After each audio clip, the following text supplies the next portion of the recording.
up to heaven in a flying machine. The machine broke down and down he fell. He didn't go to heaven, no, he went to.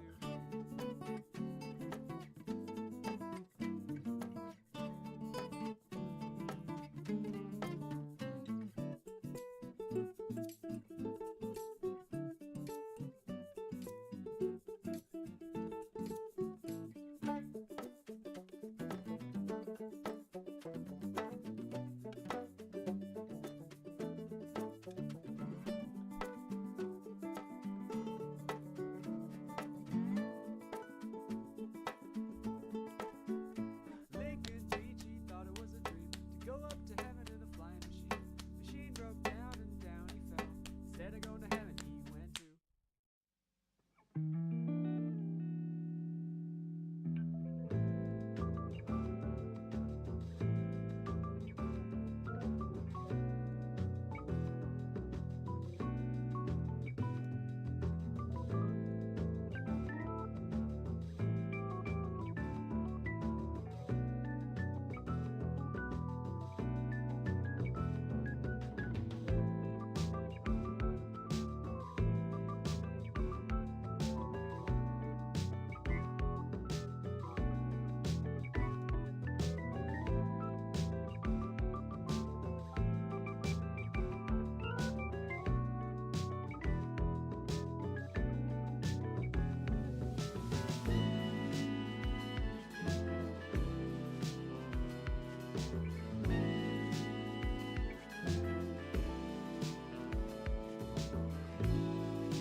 In all the world, there's only one girl like you. There's no one else who does the things you do. Who dances in the light, full of color, though black and white. No other one like you. Oh Bella, oh Bella, oh Bella, oh Bella. You know the path to take, I know you do.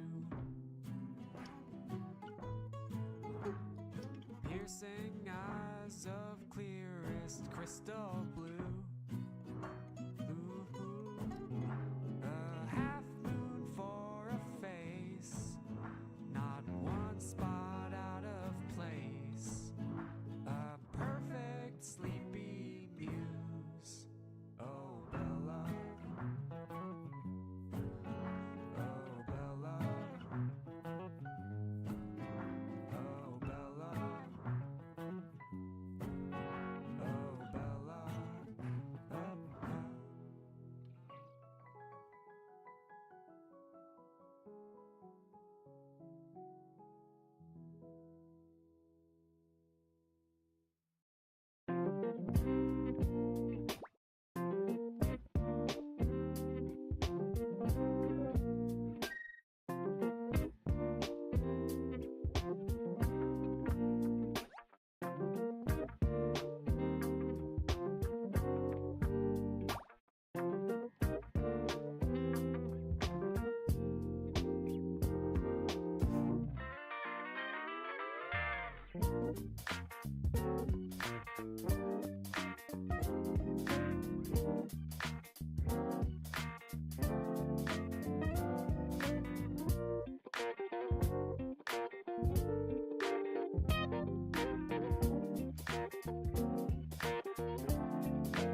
There we go.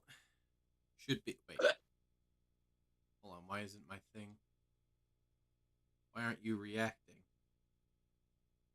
Hmm? Wait, hang on 1 second. There we go. Now it's reacting. Oh, Sorry, I just had to is fix something. everything No, my reactive image wasn't reacting because I guess it disconnected from my microphone somehow. I just had to reset it. Oh. Oh. Well, No. no, I think we seem to be in business now. Yep, we're good. All right. But hello. We're here. Welcome back, everyone. Back at the pit. The pit of 100 trials. One of 2 pits we plan on conquering today. That's right. We're gonna finally take down Prince Mush as well. All right. We were So so close last time. I know, but we've gained a couple of levels. We were, I think, level 26 last time. Now we're level 28. And odds are, by the time we actually get to them, once we're done with the pit, I mean, heck, Like, even if we only gain 1 XP per fight, that's still like guaranteed a level. mm-hmm. And we're at 69. Nice star points right now. So odds are we'll probably my hypothesis is we'll be at least level 30 by the time we get to them. Here's hoping. But yeah, here what you were talking about before, about because yeah, that has been very a popular subject as of late about with villains, and because I was also watching a video essay about it the other week, talking about like why Jack Horner and other such villains work so well. Yeah, and I think it's. I'm just going to be adjusting some of our badges here, so you Oh yeah, no problem. I think it's. I can understand how people may feel tired of or burnt out on tragic villains or villains who are reformable. Like people want like the people want a villain who stays in the role. They want someone who is like just irredeemable, and I get that there is a space for that. But like I was saying, uh, no good villain. This is a rule of writing. No good villain is truly evil. Rather, I think it's better to say a well-written villain isn't doing bad things just because they can. There is a drive, there is a motive, there is a goal behind it. And a very well-written villain will have a dream or a goal that is so I don't want to say deep. I'd rather avoid the term, but their goal is so important, so viable to them that it actually makes if it doesn't make the hero doubt their actions, it makes the audience doubt. If it makes the audience think twice about, hey, is this guy really bad, or is he just not? Does he just not care the hero's value? Yeah, and like heck, even like say Jack Horner, who very much is just, if he had one, he'd be a mustache twirling villain. Even he technically has his motivation. It's not a good one, but it is a one that we can understand at the very least. The man just feels very spurned by the fact that he lives in a world where magical creatures exist. Yeah. And he wants to just hoard all of it for himself so that he can feel like he's superior. And and again, there's totally room for that. I think people just well, I mean, I saw Wait this 1 on second, Twitter, just before I forget. Also, Yeah. just want to throw a quick little shout-a-rooney to Stitch, who was popping in to say hi earlier. Oh, hey Hi, there. Stitch. Always good to see ya. Okay. Anyway, sorry, you were saying. I was just saying, I saw this. I initially saw this debate, if you will, on Twitter. So take that with a grain of salt, because of course it came with all the different hot takes that you would normally expect. But one of the things I really pushed back on was the idea that, like, someone was saying they want a villain whose motives are just simply like because I can, because it's fun or because I don't like you. And I'm like, but that makes them a one-note villain. Like, if there is no greater reason to what they're doing, there is no drama. There is no conflict. If they're just a mindless killer doing it just because they can do it, all right, well then just get rid of them and don't think twice about it. I will just say I think context is incredibly important, honestly. Like, that can work. Like, like for, like, I mean, hey, for example, like if you're going for, like, say you got a bunch of, like, say you've got a bunch of rookie, like tabletop players, like that's why Yeah. there's certain, like how what orcs basic and goblins basically, it's not as much of a thing, as it used to be, but like, hey, it's, sometimes people just want some sort of, fodder that they can just go up against, not feel even the remotest bit of, guilt about. Oh, You know, shit. I understand that. There is room for you know creatures like orcs or goblins that just are aggressive toward humans, toward anything really. Like there's totally space for that. But I think people largely mean like they want a main villain who doesn't have a tragic backstory or a greater reason to be doing anything. And I'm like, that That's doesn't just really not how work people because work. then Yeah, I there's was about to say, that's just not how people work. exactly. I've often said the difference between a hero and a villain is method. Uh, Typically, yes. an example I used was, say there's a conflict between, let's say, two countries. A hero might try to end the conflict by diplomacy or appealing to, their morality, while a villain could just subjugate both countries or literally slaughter them to the point that they can't continue fighting and have to stop. You know what's Both funny? effectively end the war, but both are really, really different methods. What's actually kind of funny? That's just straight. What was it? That's just straight up a in Skyrim. There's a side quest that well, long story short, there's this Daedra, which is the equivalent of demons in this world. Yeah. He's a very powerful one. He's known as like a trickster. I think he's like a trickster god of some sort. I forget. I forget the particulars, but basically. Oh, nice. Got a badge. Ooh. HP bonus badge. So if I want more hit points. But no. What was it? He winds up getting stuck in a statue, and he's known for making deals with people about stuff, and you can ask him for favors if you rescue him. And what was it? And what winds up happening is you can, and one of the main driving like kind of plot things in Skyrim is that there's essentially a civil war going on in Skyrim between the locals, the Nords, and the Empire, the Imperium of sorts. Yeah. And you can ask him to end the war, and he's like, "Oh man, if I had my powers right now, I'd just kill everyone. Then there'd be no more war. I'd just wipe out half the continent." Because like, yeah, he does that whole monkey's paw thing. Like, that's kind of his shtick. And that's that kind of, that goes hand in hand with what I was saying. Like, just it also works as far as like sci-fi goes. That's usually the go-to for most stories involving like advanced AI. The AI that is tasked with solving the problems of humanity ultimately decides that humanity is the problem. And it's dark, but I get why they do it. I mean, yeah. Actually, got me thinking now about with the whole AI debate.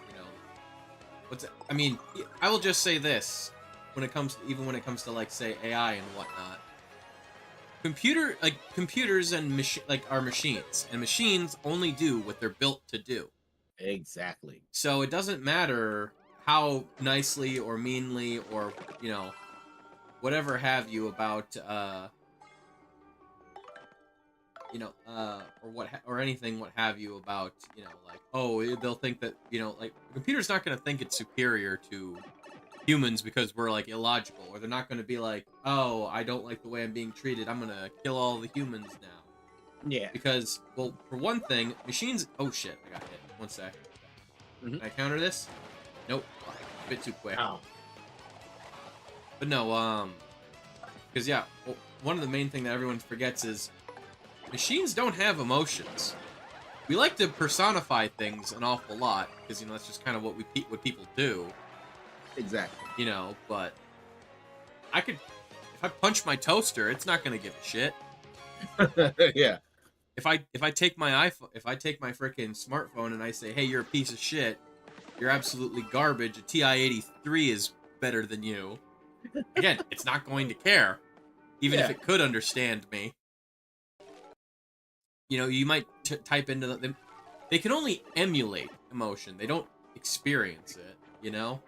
Exactly. And that's why that scenario pretty much always comes to that. Comes to that inevitable point. It's not that. It's how do I say it? It's not the lack of.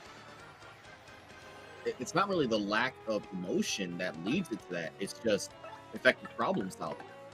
If conflicts are born out of disputes between humans, then if you get rid of humans, then there is no conflict. Right, but also, on the flip side of that, though, let's just say that, we're in a situation that is the case. Here's the thing. Unless that AI is programmed to be able to murder people, which means someone had to have deliberately, like when they say, oh, guns don't kill people, people kill people. Yeah. Well, here's the thing. Yeah, that's because, like, you could give an AI a gun, but if it doesn't have a program for shoot person, which someone would have to program it to be able to do, it can't. Because it's not programmed to do that. Like, they're versatile, but again, someone has to, like, quite literally, they have to go out of their way to make it do something like that. In which case, it's not the AI, it's the person that made the AI. Exactly. They made the AI that is capable of it. They don't need the 3 laws of robotics, you cannot hurt a human. You have to make them, you have to program them to be able to hurt a human to begin with. Exactly. I think that probably is one of the that's probably one of the safeguards. I mean, as far as a real life scenario would go, that's one of the safeguards that we do and always should have in place. I want to say the only place where there's like AI that, like, I know, what was it on the Korean border? I know for a fact, possibly some other places, but I know in North Korea they have like these like AI they basically have these machines that, like, if they detect a person, they're programmed to have a turret that guns them down. Yeah. But like, that's, again, someone specifically made a thing that is designed to, if see person, shoot them. That's a person that deliberately made the thing. Yeah, they've actually got some really, like, I don't know why I just randomly look up stuff about North Korea at work, but they have really odd things when it comes to their borders. Did you ever hear about there's a city that it's a fake city basically, but yes, they do have people that live there. They have just enough people to live there to give the appearance of it being actually occupied, and they use that as a propaganda to try to convince South Koreans to come on over and live with us. Like, look how great we have it over here. Yeah. Yes, like, that I have heard. I don't think anyone's falling for that anytime soon. No, they're not. But yeah. Although truth is stranger than fiction, you do have people who will go over, but more often than not, they are, as my buddy Shepard would put it, they are those who fell through the cracks of society. They are. Listen, they're idiots. You can just say it. They're idiots. Yeah. Well. Yeah. Yeah. What was it? What was it? Like that one bit, like Gene Wilder says in Blazing Saddles. They're God's people, folks of the land. Morons. Oh God, rest in. In some cases, though, like some of them are just people who who have literally like lost themselves to despair, really have no other. I don't want to say they don't have any other option, but they feel they have no other option and thus go that route. Definitely something I would think twice about, but your mileage may vary on that one. I can definitely say I don't think I would be doing anything like that anytime soon. No, I have. I don't. I don't want to be anywhere near North Korea. No, yeah. When I found out about the radios in everyone's house, that I mean, one, it's mandatory to have it. Two, you cannot turn it off. It cannot be turned off. And three, whenever it comes on, like I think that's the one time out of all the work that people have to be doing throughout the day, when it comes on, that's kind of like it's like a mandatory break. Like that radio comes on, you stop what you're doing and you listen. Like, oh wow, that's creepy.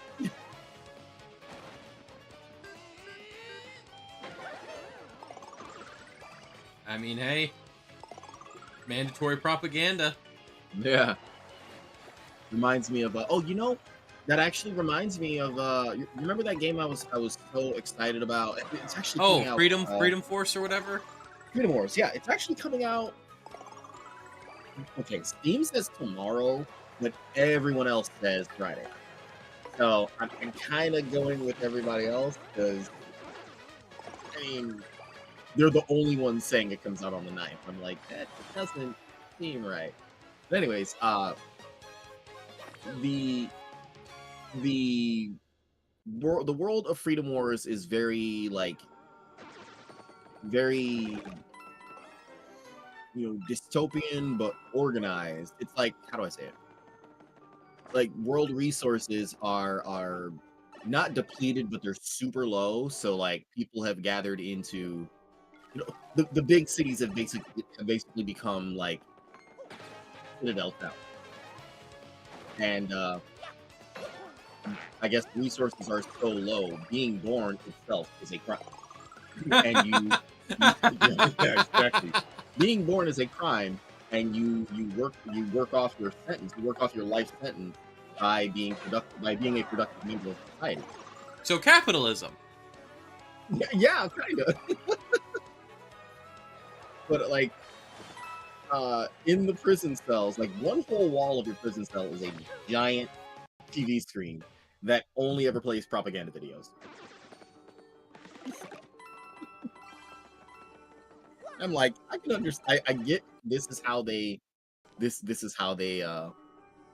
usher compliance among the populace, or at least among the not free populace. But to me, it's like, did you have to make it take up a whole wall though? Of course. How else are they going to see it in their like? I would say the cells are probably about the size of a normal bedroom. Having said that, the game is still absolutely hilarious and entertaining. It's funny because of how not funny it is, or rather, how do I say it? It's funny because it takes itself so seriously. Oh, hey, we got Luigi in the crowd. Wait, where? Wait, there he is, right at the bottom. Where? Oh, oh, he's right in the. Oh, the text box was covering him. Oh, yeah.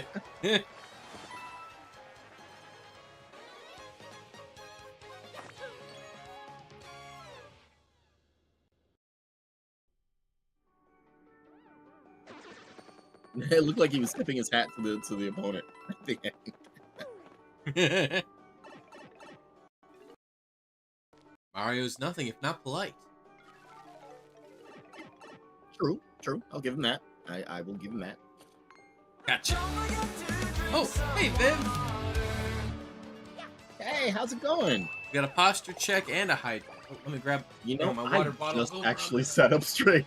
What perfect timing. You had a weird knack for that, Lace. I wasn't like slouching, no, but it was just like, I mean, I was like laid to the side, and it started to get uncomfortable, so I sat up straight. Like, yeah, people call for posture checks for hydrate redeems almost right after I do it.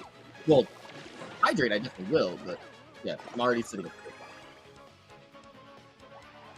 Are you ready for the pit, Viv?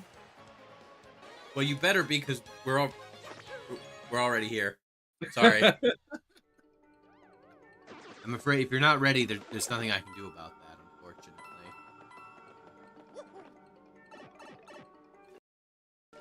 What you been up to today, Viv?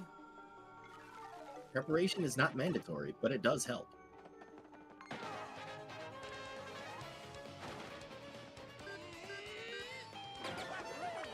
Oof, migraines are not fun. I had one just last week. It was no bueno. Yeah, I'm sorry to hear that. Yeah, what was it? Remember right after when we were finishing Baldur's Gate, Lace? Yeah. Yeah, I didn't notice that. So, long story short, when I don't sleep super well, eventually I start getting a tired headache. Ooh. And eventually, if I don't do anything about it, it'll eventually become a migraine. And if my migraines get too hard, I end up losing my lunch. Ooh. Yeah, You're no, okay like... now, though, right? Oh, yeah, I mean, I'm perfectly fine. But what happened was I was just really focused on what we were doing in Baldur's Gate. I was having such a good time. I didn't realize, I mean, like, towards the tail end, I started, like, slightly noticing a headache. You know, but I was like, all right, this is manageable. I can, no issues. But then right when we finished and we raided out to, what was it? Yeah, it was to Valk, right? Yeah. Yeah. As soon as we did, like, suddenly That's when it hit you. That's when it hit. I was just like, oh dear, this is much worse than I thought it was going to be. And yeah, oh man, I'm just glad it was on a Saturday, not on a work day, because I was nursing that migraine until, like, I took a couple of Tylenol, had some water. I just was laying down with my head, like, front of my head against the pillow, and just, oh boy, it probably didn't go away till about maybe almost 1 in the morning. I didn't even bother kicking the cats out. I was just like, actually, because I left the door open just in case I had to run to the bathroom quick. Thankfully, it didn't get any, I mean, other than some light upset feelings in my stomach, just very mild ones. Other than that, like, it never got anywhere close, but, Yeah.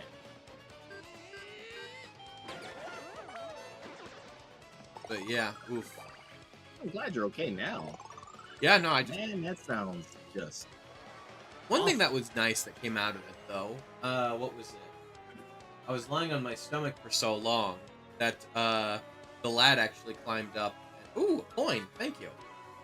The lad ended up climbing up on top of me and, was lying down on my back, instead, which he never does. He actually seems... Both of my cats are typically very averse to lying on me or my girlfriend's backs. It's always they want to lie on your stomach. But yeah, no, this time he did, and I was like, you know what? This actually feels really comfy. Thank you, lad. I am enjoying this immensely.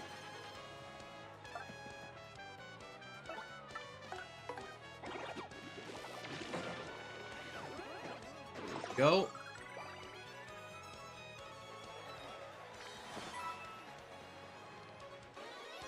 Let's see. Yeah, we're almost at level 20 right now. I think we're like 16, 17 levels in. Nice. Yep. I mean, it gets progressively harder as you go, based on, we'll at least get some pretty good XP out of it as a result, right? Well, I mean, I'm getting 1 XP per fight because of how easy this is. Oh. But eventually, though, once the enemies get hard enough, giggity, eventually we'll start getting actual experience again. But anyway, I hope you feel better soon, though, Viv. Sorry, I got a little bit sidetracked there with my little spiel there. I do hope you feel better soon if you're not already.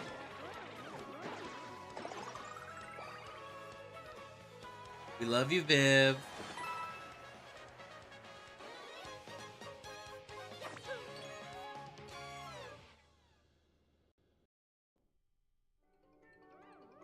Oz, you're still making a ton of noise, and for what reason? What is he meowing? Yeah, he's been complaining ever since I. Okay, look, if I give you food now, you don't get anything before bed, okay?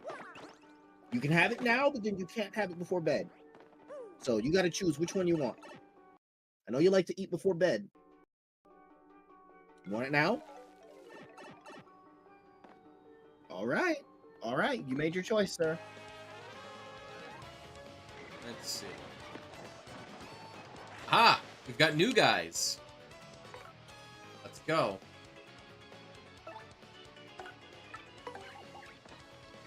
Time to add you to the encyclopedia. Hang on, let me get him some water as well. We don't have any water in full. Yep, go right ahead. That's a spiky Goomba. It's a spiky Goomba that likes dark places. Max HP is 7, attack is 4, and defense is 0. Its attack is pretty high, huh? I'm sure you know this, but try not to jump on the spike. I wonder if I'd look like that if I stayed down here long enough. I'd rather not think about that. Are there tanning salons in Rogueport?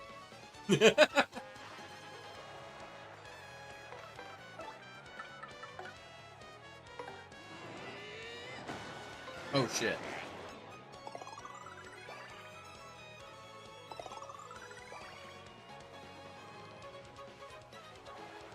Alright, here we go. Oh shit. Okay, that's expected. Gotcha.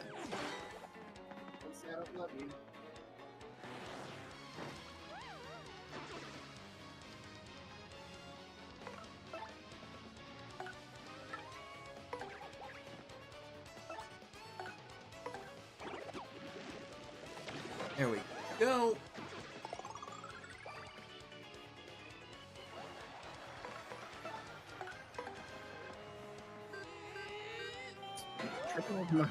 Tripping over my own pant leg.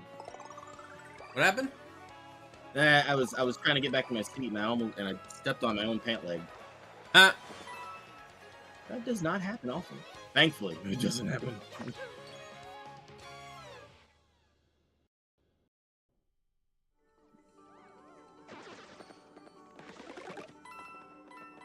Go, let me... Okay, go to Bella.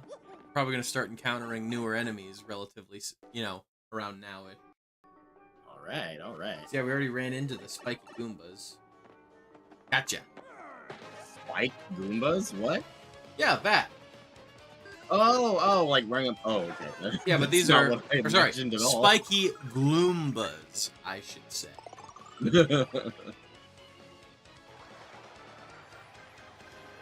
When you first said that, I envisioned something entirely different.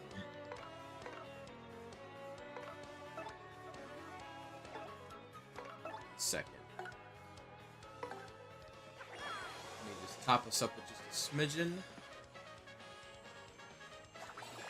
Mostly Goombella.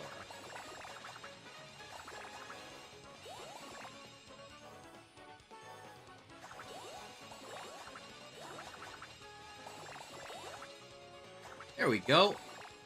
Alright. Top her up a little bit.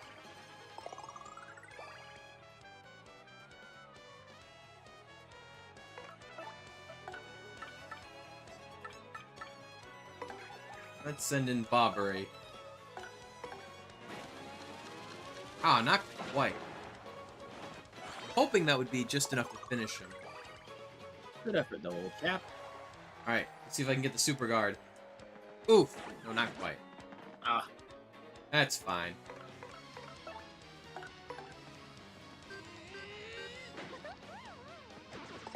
Thank you!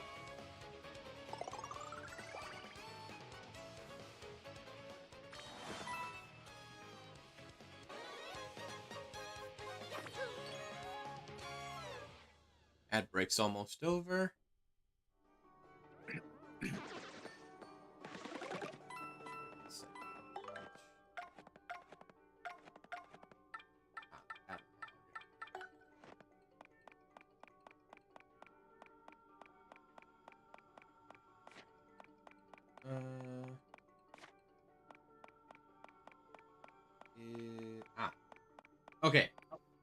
Good, we do have those guys already.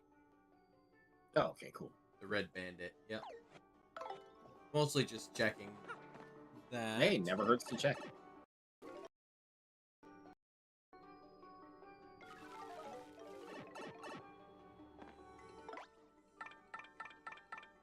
Better to know for certain than to be guessing constantly.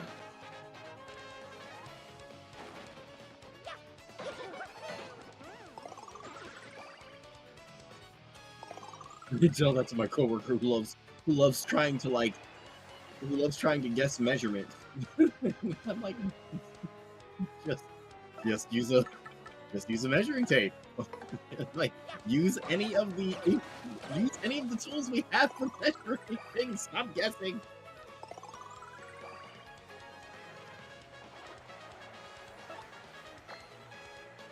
In his defense,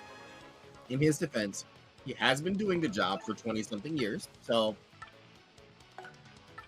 you know, he's got that going for him. But it's also like, yeah, but you really could just use something to measure with and not have to guess at it. That's why we have those things.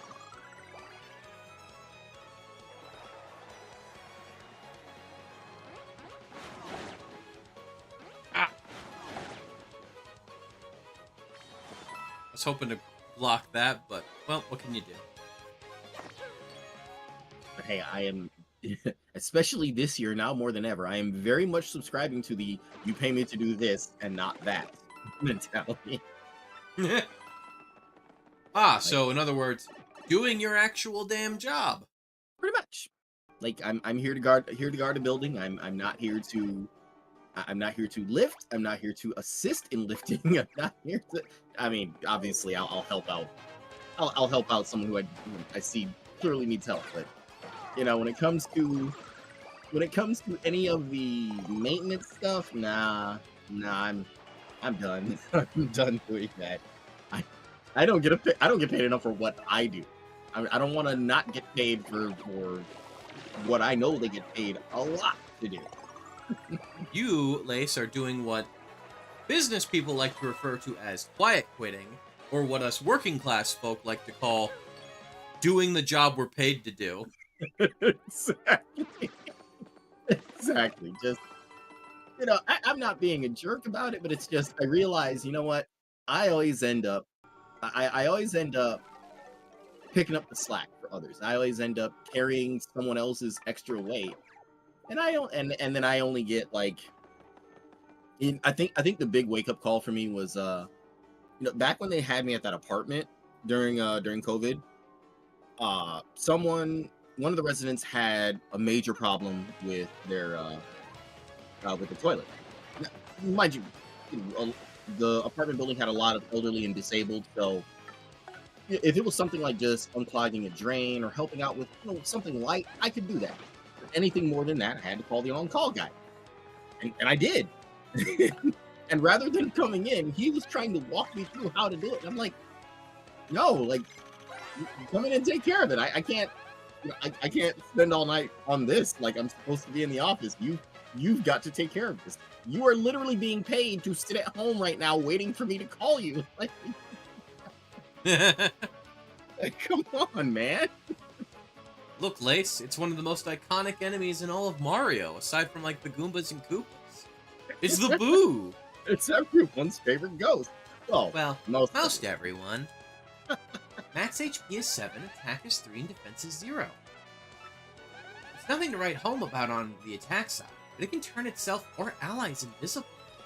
If it turns invisible, we won't be able to hit it, so beat it while you can see it.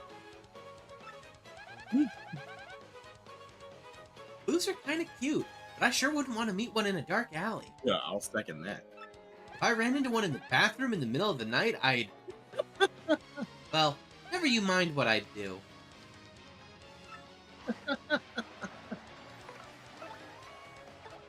Let's see.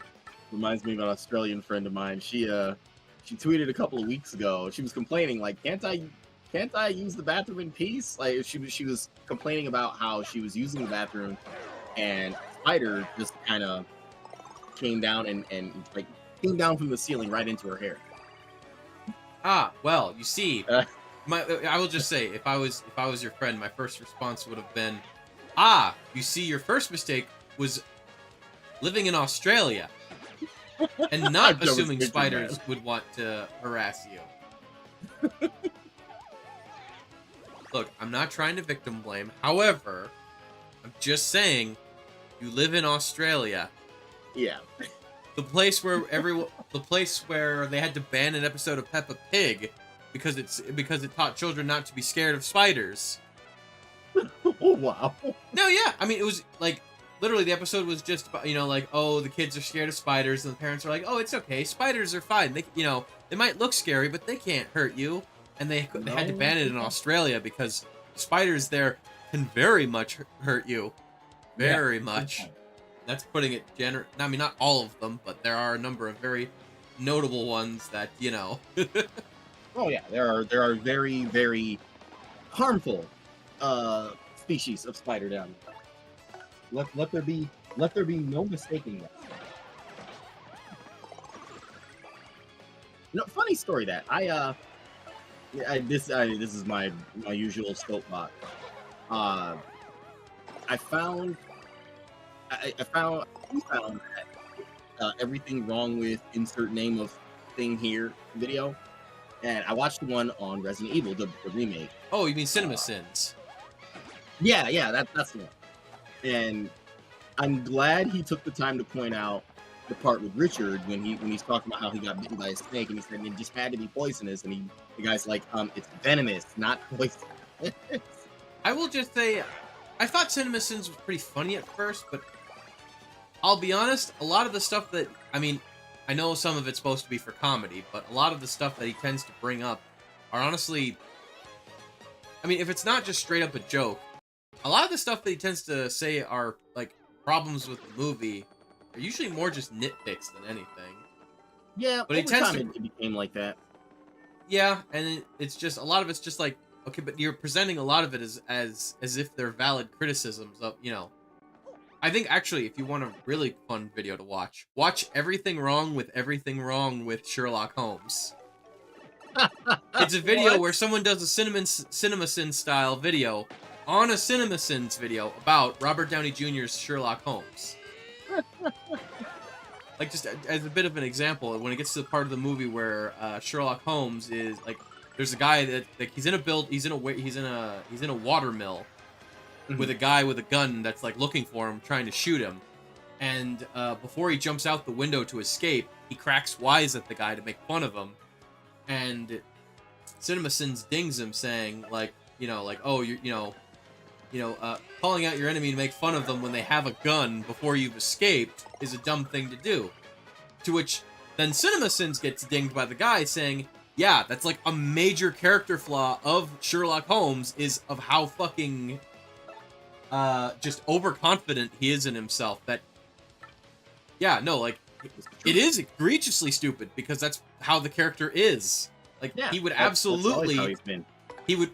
Sherlock Holmes, especially, would absolutely risk getting shot and potentially killed if it meant he got to freaking dunk on you one last time before he before he can escape. Yeah, he would do that. That's not a problem with the movie or the writing. That's just literally how the character is. That is the characterization. Yeah. I read the original Sherlock Holmes thanks to checking it out from the library just before I graduated. Oh yeah, no. From what people have been telling me, that the Downey Jr. one is like one of the most accurate representations of the actual book Sherlock Holmes character, like, period. Thank you. I'm glad someone else sees it. Like, I saw the movie and I'm like, this is perfect. Like, this really is like the book. Books, plural. It's a whole series. Oh yeah, there were multiple books. I only read the first one, but just. But yeah, the thing about Sherlock Holmes is he really did a good job of depicting the Sherlock Holmes from the books and not the, like, glamorized version we've gotten to know over the years. Yeah, exactly. There's nothing wrong with that version, but just. Oh no, I mean, it is fun. However, the original is way more interesting because, yeah, like, in the original, like, books of Sherlock Holmes, like, he's so freaking smart that if he doesn't have a mystery or something to stimulate himself with, he literally will go fucking crazy. That's why Yeah, he's yeah, always he like falls doing apart. freaking opium and all these other weird hard drugs because it's literally the only thing keeping him from going insane. Yep. Because he's just that fucking neurotic. It's I remember when I great. first read that, I was like, wow, this is kind of a surprise, but no, I get it. I get it. I know another, what was it? What was it? And one, actually, there was a brief series of video games, based on Sherlock Holmes that came out, a number of years back. Oh. I forget. Okay, the one I played myself was called Sherlock Holmes and the Devil's Daughter.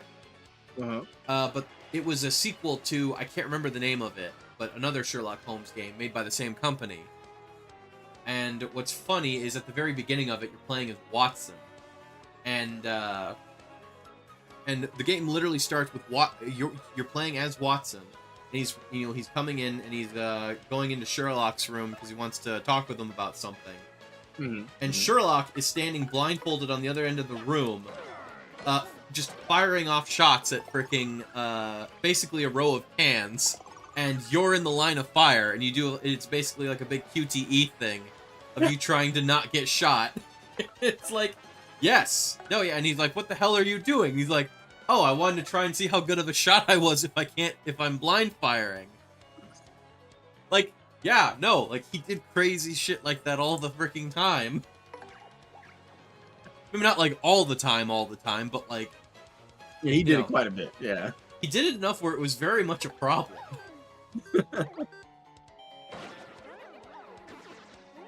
Oh, man. Credit to Robert Downey Jr. for not only being able to play the role, but being able to do it so authentic to the original source material. For realsies.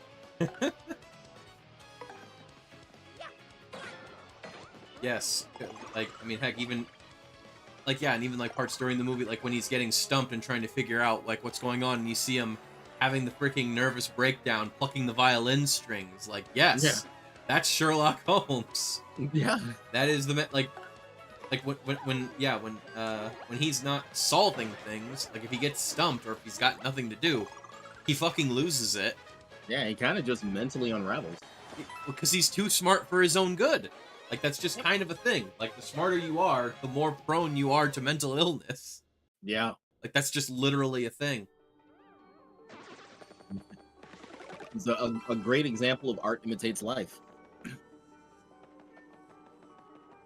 I said that in a discussion at work, and, like, when the person I was talking to didn't get what I meant, I was just so disappointed. Like, I don't know if you've ever had a moment like that. I would imagine everyone's had a moment like that, but it was just like, I mean, I was talking to someone older than me, and I said that, and just their response and the look on their face made it clear to me that they did not get what I meant by that. And I'm like, how do you not understand this? Like, Actually, I really was, like, disappointed. Just the other day, I'll admit,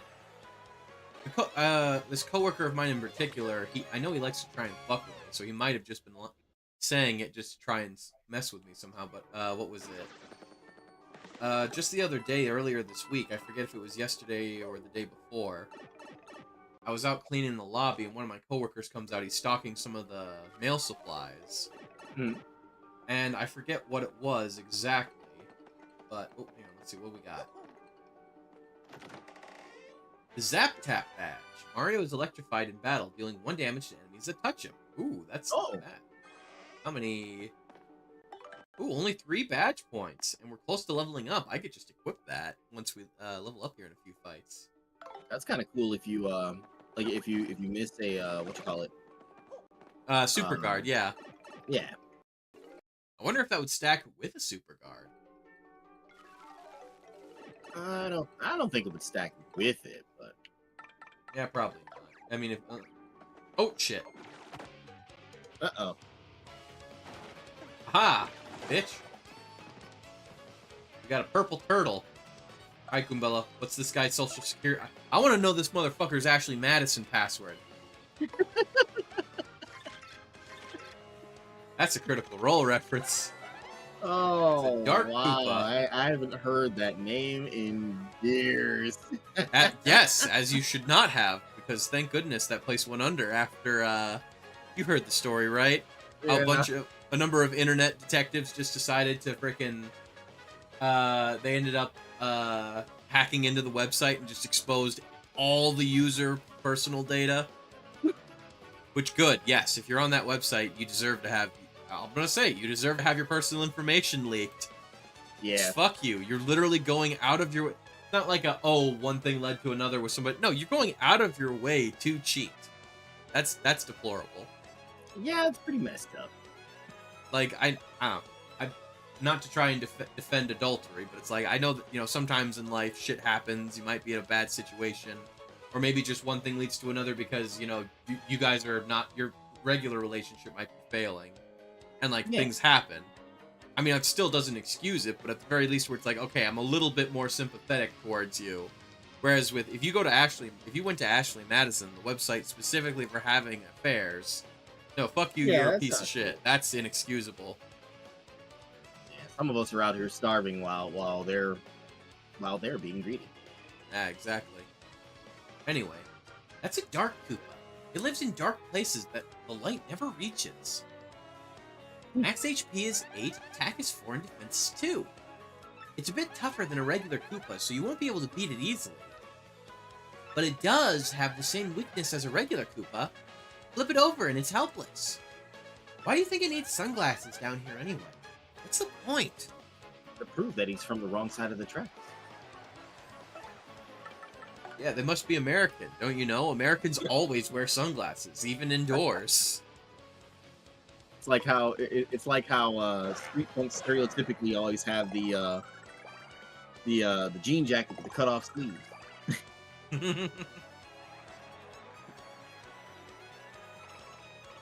or raiders or bandits in a post-apocalyptic setting always have some sort of studded and or spiked leather accessories. we got Mad Max to thank for that one. Yeah.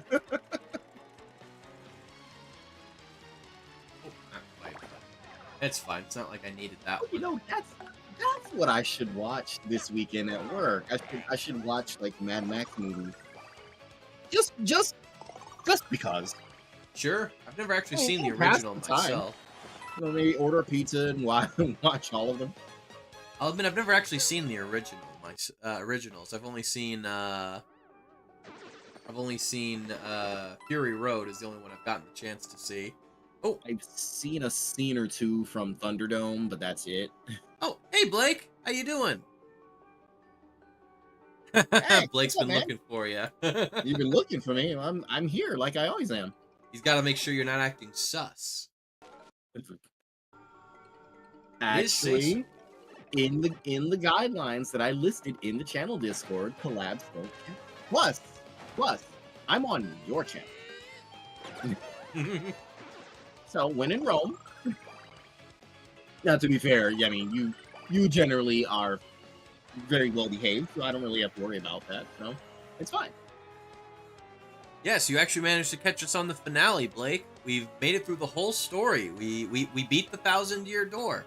All that's left for us to conquer is Pit of 100 Trials, which we're doing right now, and then we're gonna make our way back to the Glitz Pit, where we're gonna beat, where we're gonna absolutely freaking beat Prince Mush, the optional final boss of the game.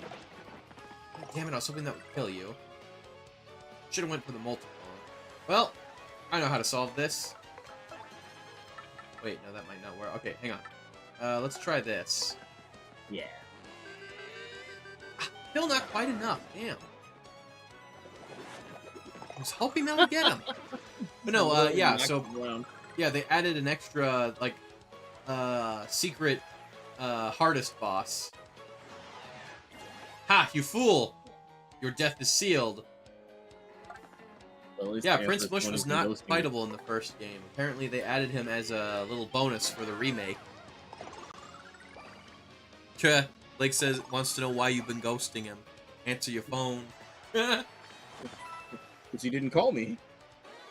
I literally was sleeping with my phone next to me earlier, and I did not get a phone call at all. God, Plus, you know it's what not like you don't live around the corner from me, so. yeah, you know what this reminds me of? Okay, so you remember how years ago, not years, like a year ago or so, when we were playing Zelda, Mhm. I brought up this stand-up comedian that I like to watch.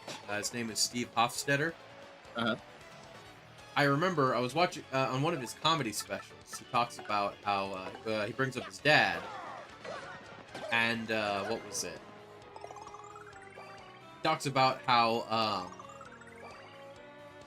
before his dad died, one of the things that he did was his dad was very fond of baseball. And he actually got to do the first pitch at I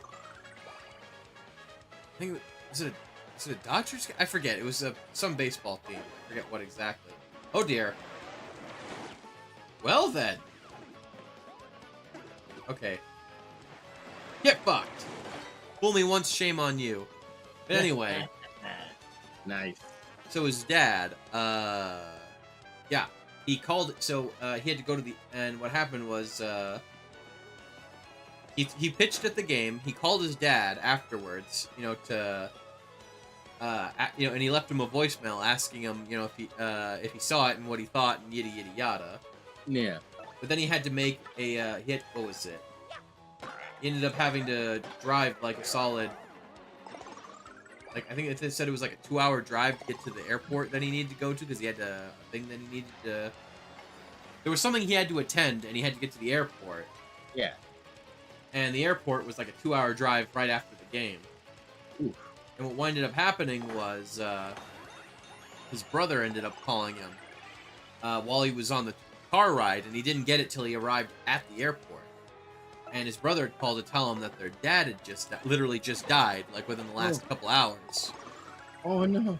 Yeah, and he was saying that was a very unpleasant plane ride. Yeah, I bet that's kind of hard to.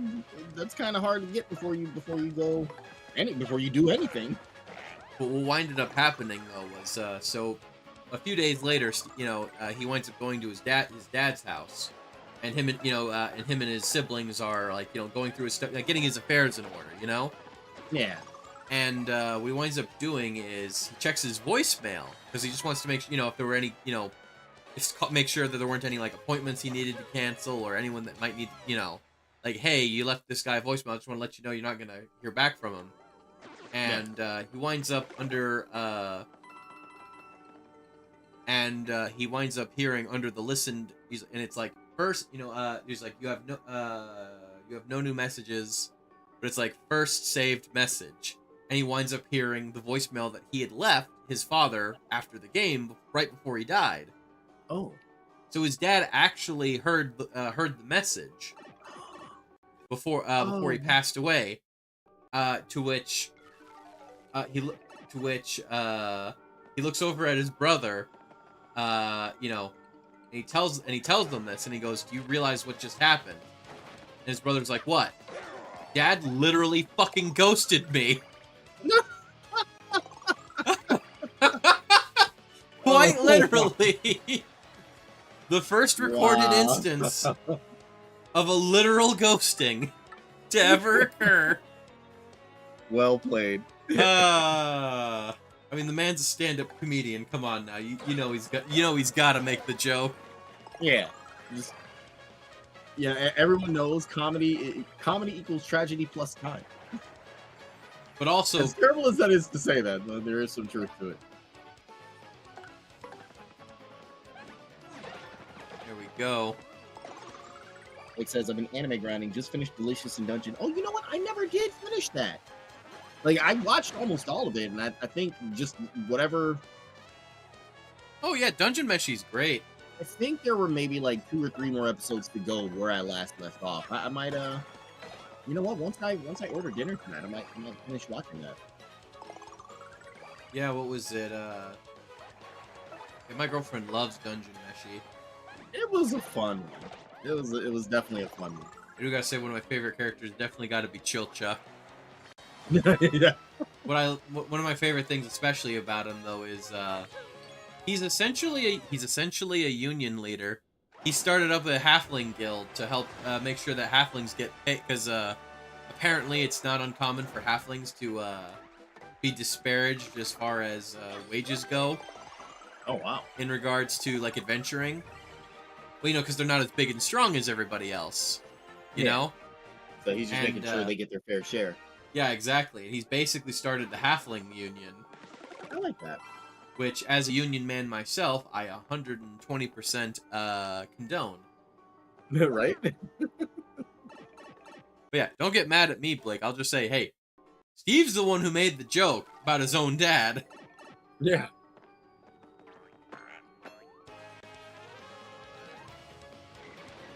I will also just say, I forget the name of the artist lady who made the series, but I will just say, she's just really good at drawing people and making them just look like just people, you know?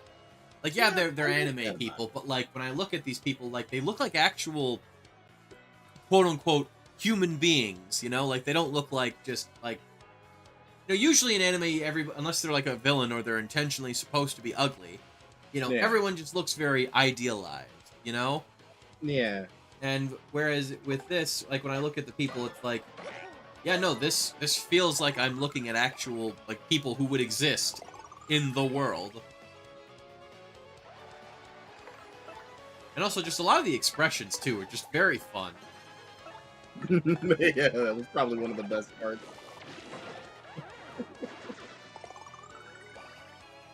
That was a fun one.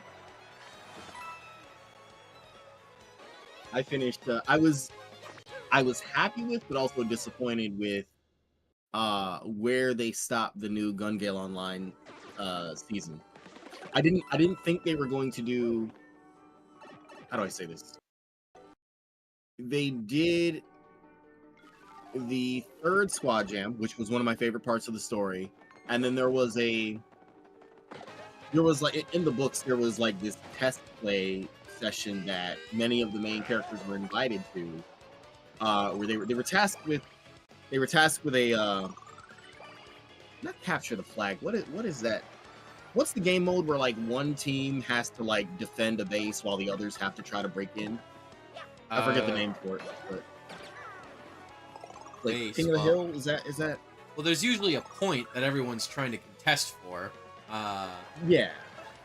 Like, but it's not one. Usually, it's a neutral zone in like the center of the map, and everyone's trying to go for it. Usually, like I think what you're referring to is typically maybe like referred to as like an attack defense mode. Yeah, it's kind of like that. Like the I mean, at least in Team Fortress 2, that's what that mode would be called, where there'd be multiple points for one team to capture while the other team defended. That one was called attack defend.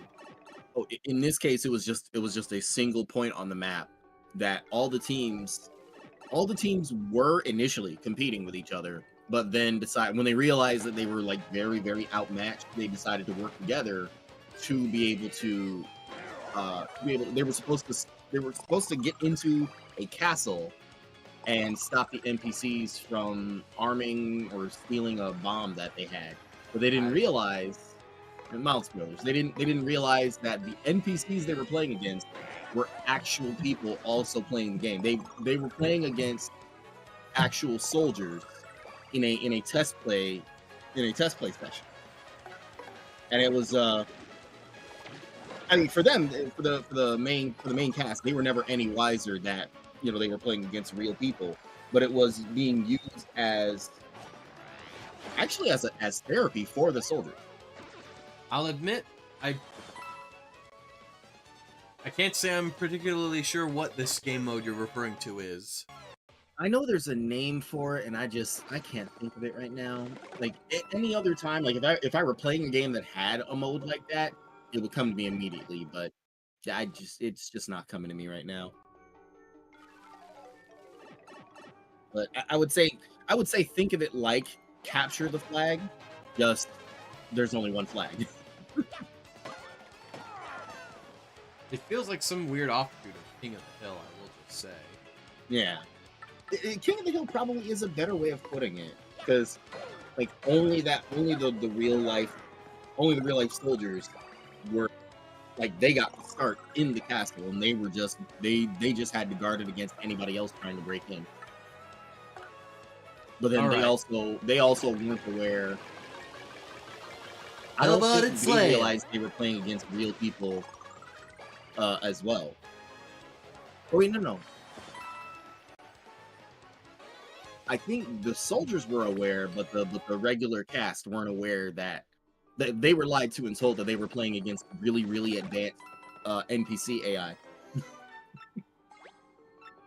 Until they started to realize, wait a minute, just they're a little too good. They're a little too. Blake is What's the saying word? hard point? Maybe? Yeah. Yes. That's Oh. thank you.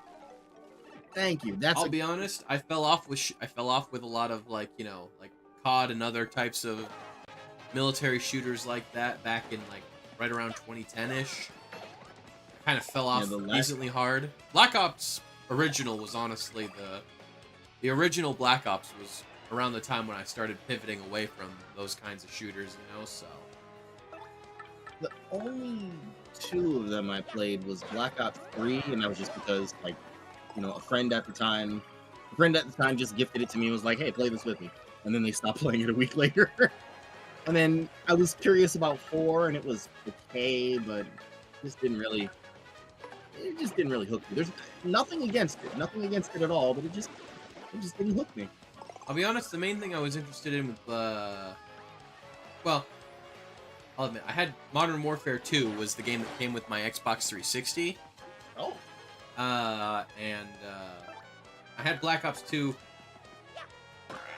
Mostly, I did play a decent amount of the multiplayer, but I was really into the Nazi zombie mode. Honestly, that was that was like one of the most popular parts of it. Oh God, not like what's hilarious is so Modern Warfare came out, right? Mm-hmm. And that was around the time when Activision wanted there to be like the annual Call of Duty thing, and that was when they had Treyarch. Hello. I'll talk with you in just a second. Ooh. Yeah, this little guy here. But anywho, and that was when they hired the company Treyarch. They're like, all right, you're gonna make the other Call of Duty game that's gonna come out the year after these guys are done with theirs. And then Modern Warfare came out, and then Treyarch, because they had already started, because they did World at War, because they wanted to try and see if they could still get more money out of, you know, World War II shooters, which at that point were already getting pretty out of fashion at that point. But the one redeeming quality it had was when you beat the main, which at least not, I had World at War, but it was for the Wii, and the Wii did not have this in that version, but in the regular version, not for the Wii, when you beat the main story mode, you unlocked the bonus Nazi zombie mode. And that ended up resonating with people so hard that people actually bought the game just so that they could have that. And yeah, then, what was it? Then Modern Warfare 2 came out afterwards. And they're like, all right, Treyarch, while they're doing that, you know, then they came out with Black Ops because, you know, they're like, all right, let's go with the Vietnam era. And, you know, Spec Ops and all of that other, you know, yada. Yeah. And that was honestly like, oh boy, they really, like, they had, I think, a couple of maps that they ended up releasing for the first one, but Black Ops was when they really started having fun with it. That was when they added the characters, what was fun was, I don't know if this was in World at War, but what was really fun was, at least in Black Ops, and I think Black Ops 2, or was it 3? No, I think it was 2. They had these 4 characters that you would play as, and you would just get them randomly. There was Nikolai, he was the Soviet soldier. Yeah. There was, I forget his actual name, but his nickname was Wolverine, the American. He was a Marine. There was Takeo, the Japanese soldier, and I can't remember his name, but then there was the Nazi scientist, who, and what was hilarious about them was, like, I mean, all 4 of them were stereotypes, but, like, dialed up to 11 to such a degree that it was hilarious rather than, you know, than offensive. Yeah. You know, like there was Nikolai. More He was more always of a satire than a yeah, than a exactly. stereotype. Like Nikolai, he was always talking about wanting to get drunk, and he would talk about how much he hates all of his ex-wives. Plural. Earl. Yeah, exactly. There was like I said with Wolverine, he was, you know, hoorah, semper fi, America, I love freedom. You know. Takeo was very much just like, oh, the Emperor, death before dishonor. You know, like that kind of, you know, Yeah. like I would rather die than to dishonor myself. You know, that Yeah. sort of thing. And again, I can't remember the German guy, but oh boy, he was very stereotypical German mad scientist. Also, very much seemed to be super necrophiliac. Very apparent that no, he absolutely had a thing for the zombies. It was very clear. Which, I mean, hey, he's a Nazi. Wow. Nobody's gonna care. That's only mildly creepy. Wow. Oh man, oh man, and like the default map that came with Black Ops, it was called Kino der Toten, which I forget what language that is, but it basically translates to Theater of the Damned. And yeah, it was basically just this big like theater, like with a stage. Oh. You start off in the lobby, and you know, and I mean you've played Nazi zombies at some point, right? Yeah. You know, you start off in the lobby, and then you've got you know, you get points by fighting and killing zombies, and you unlock different areas by spending the points. What was really fun about Kino der Toten, and part of what made it really popular, was the big meta strategy was what you would avoid opening up the middle area as much as you could, because what you would do is the map was actually one big circle that you could just walk around in like one big continuous loop. Oh. And then there was the middle. You could actually unlock the entire outer ring area into a full loop back from, you know, you start off either left or right, and then you go a full loop around and you come back to the lobby. Well, what would happen is if you didn't open up the middle area and you waited, what was it? I want to say it had something to do with the way that I forget the specifics, but it was because of the way the zombies would spawn. It was actually to your advantage. I want to say they'd be what was it? I forget why, but it would take them longer to get to you because they couldn't run through the middle of the map, right? So you could just run around. So they had to always go around. Yeah. Because the middle area was locked, they couldn't go through there to get to you. So if you just kept running around in one big circle, one way or the other, the zombies would spawn in and they'd fall behind, and you just would keep shooting whatever guys, you know, were ahead of you. That's actually kind of genius. But you eventually do want to unlock the middle area, though, because what ends up happening is that was where the really good upgrades were. There was one, I want to say, that's the Pack-a-Punch machine. The only way you could get to it was through the middle by turning on the projector. You had to restore the power to the building, and then when the power was on, it would turn on this projector that when you stood in the light, it would teleport you temporarily to the projector room where you would be safe for a little bit, and the Pack-a-Punch machine was in there, which you'd stick your guns in there and it would make them stronger. And yeah, that's right. Ooh, what's this? Pity Flower badge. When Mario takes damage in battle, occasionally recover 1 flower point. Alright, do we want to go with the Zap Tap, or do we want to go with the Pity Flower? What does the Pity Flower do again? Whenever we take damage, we occasionally get a flower point back. Or when we take damage, we inflict 1 electric damage to whoever hit us. That one sounds more consistent. Zap Tap sounds more consistent. Fair enough. Alright, let's see. What's this? What's your deal? Who are you? Hang on. Goombella. What's this guy's social security number? That's a mover. Yeah, they sometimes appear in the pit of 100 trials. For a few coins, he'll send you to another level. It's up to you if you want to use him. Hey, what's up? I'm a mover. I know a few things about getting through this dungeon. For a few coins, I can move you where you want to go. Where do you want to go? Turn to the entrance. I can literally do that for free. Yeah. I guess that if they appeared on a level where there wasn't a thing. If we spend money, we can get through here faster. But you know what? No, I don't want to do that. Okay.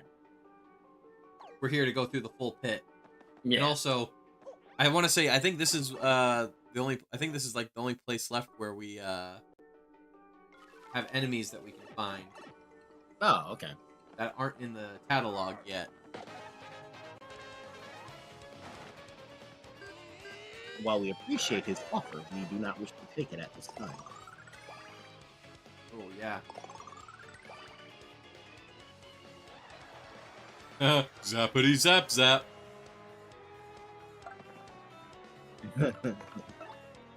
Alright, Dark Paratrooper. What are you guys about? Is this a Dark Paratrooper? It lives in dark, damp places. Max HP is 8, attack is 4, and defense is 2. It's strong, but otherwise just like other paratroopers.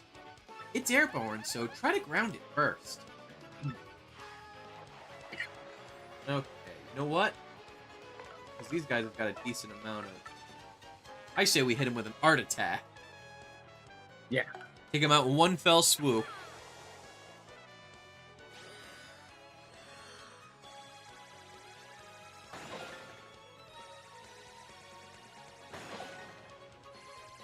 Got him. And one more for good measure. Down they go. Still 1 starport. Well, fair enough. Just one? Wow. That's Well, again, we're nearly max. I'm pretty sure the level cap is 30. I actually don't know if there is a level cap, but I mean 30 would be a good place for it. yeah, I can see that. But yeah, another fun thing. What was it? Oh, hello. Oh, that's a big bomb. Yeah, don't you remember these were in the grotto? Remember when we on the island? I actually forgot that. I'm kind of embarrassed by that, but yeah, I actually forgot that. Oh God, somebody just watching through our entire playthrough. Drinking game. Take a shot every time Lace forgot something that appeared previously in the game. Do not do that. You will. Well, actually, with how spread out it would be. Okay. If you spread it out across the course of the entire playthrough, you'd be safe. But still, you'd be going through a lot of alcohol, though.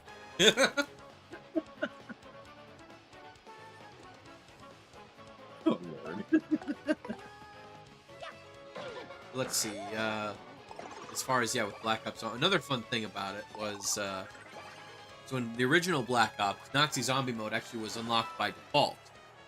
But when you beat the story mode, you unlocked an extra level for it, oh God, this is fantastic. I want to say I think it's canon as well. Oh. In the Call of Duty universe. Oh, 1 second. There we go. The right man for the job here. But no, I want to say in Call of Duty lore, I believe it's canon actually. When you beat the Black Ops story mode, you wind up unlocking a secret Nazi zombie level where you are in the Pentagon with President John F. Kennedy, Fidel Castro, Senator Andy McNamara, who was, I mean, a lot of people aren't going to know who he is nowadays, but he was a fairly famous politician in his heyday, and Richard Nixon. And all 4 of them were having a secret meeting together in the Pentagon when a bunch of Nazi zombies just suddenly bust in, and the 4 of them have to fight their way through it. It's actually part of where my Kennedy thing came from. I played a decent bit of it. You know, he would say things like when if you had crawling zombies clawing at your feet, Mhm. JFK would say like, "I do not have a foot fetish. Stop clawing at my bunions." Mm. And shit like that. Yeah, it's freaking great. Or Fidel Castro, he would say, like if he was running low on ammo, sometimes he'd shout out, he would say, what was it? He'd say, "My republic for some ammunition." You know, like my kingdom for my kingdom for a whatever. My republic for some ammo. Oh wow. Yeah, it was. Oh god, it was great. Let's see. Hold on, how do we do this?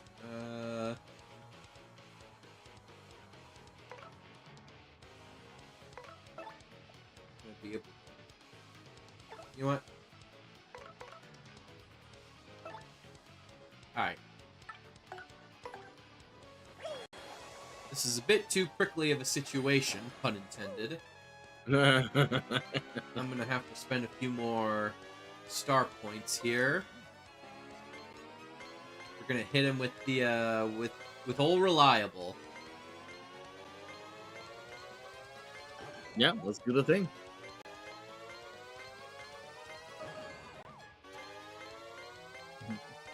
Blake says, "Imagine Lace drinking." Yeah. Why? Yeah. You know, I already did. I already did promise. It's on record. It's been clipped, and yeah, everyone knows it. I did promise if we naturally get to 1,000 followers, I will do a drinking stream.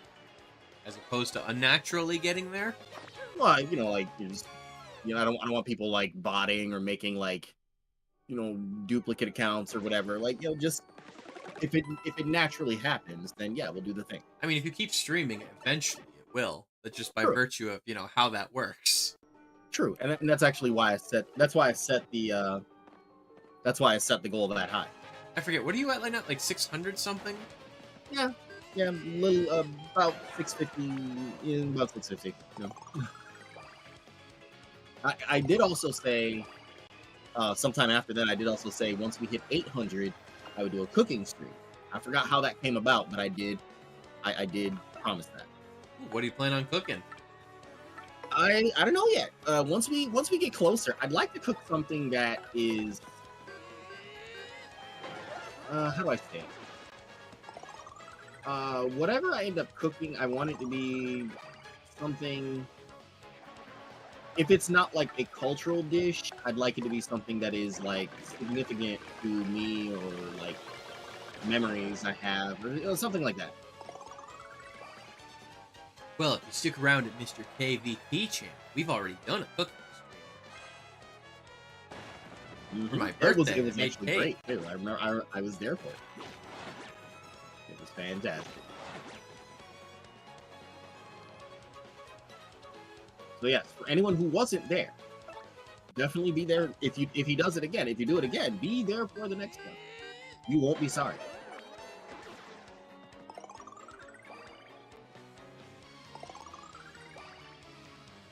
You know, that reminds me, I really enjoyed when Aki made her birthday cake. I really enjoyed watching that. Yeah, that was a fun one. I mean, half of that is because I'm just terrible at baking. Well, I'm terrible at baking cakes myself. But I mean, she's also cute as a button, so there's that too.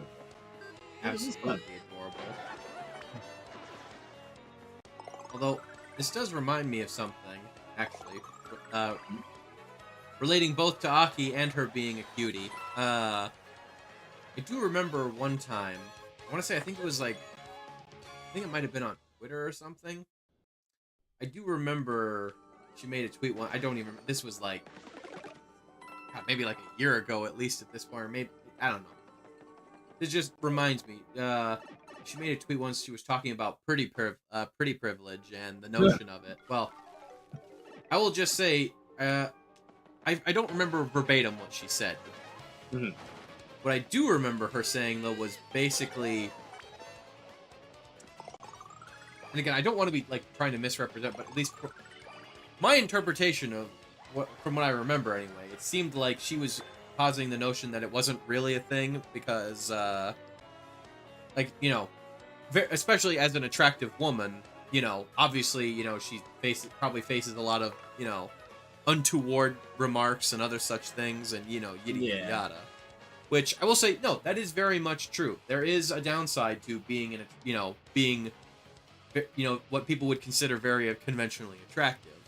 However, I will just say, you know, pretty privilege is a thing, and that's not me trying to say like, oh, you got it good or yada yada yada. No, it's just there are signs, like there have been studies that have shown that like people, like when people see someone that they tend to think as generally attractive, they do tend to look at them more favorably in a lot of senses. Like heck, what was it?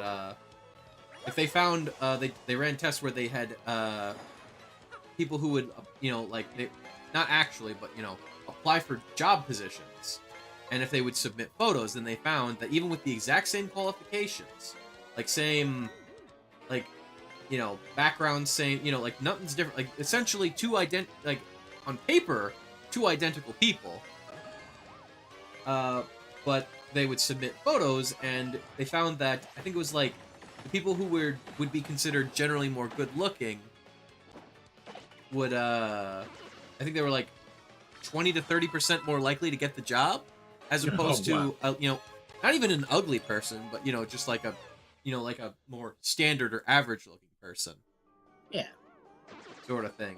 And it just got me thinking that where it's like, no, she does have a point though, that there is a flip side to that coin where yes, being attractive does have its, but like I mean that's like with everything in life has its upsides and downsides, and obviously you know hey, it's perfectly valid to be you know to be frustrated about the shit you got to deal with in your life.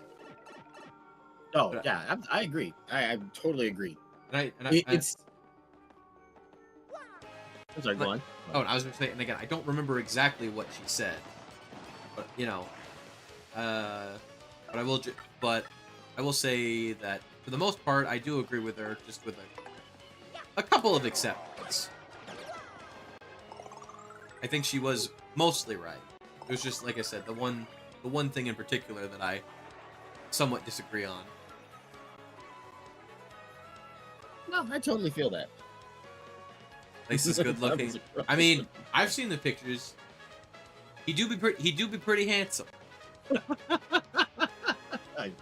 guys are just buttering me up, but thank you. I appreciate it. I appreciate it. Lace, you know I would never butter. Lace, I would never butter you up because then the lad would try to eat you. It's true. I think the last time I took a picture, well, I didn't take it. Actually, no, I did take a picture. It was at the convention, right? No. The last time I actually took a picture was on my birthday, or rather, my sister took a picture of me. She stopped by, you know, just to wish me happy birthday. Took a picture of me, then we took a picture together. It was better than the one I tried to take of myself, so that's the one I shared with everybody. The one I tried to take of myself, maybe I'm just being my own worst critic, but it was just, you know, I wasn't satisfied.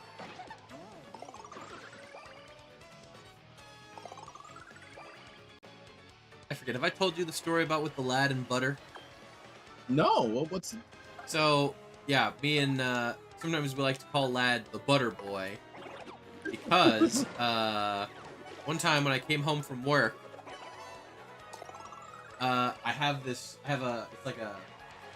it's a ceramic butter dish.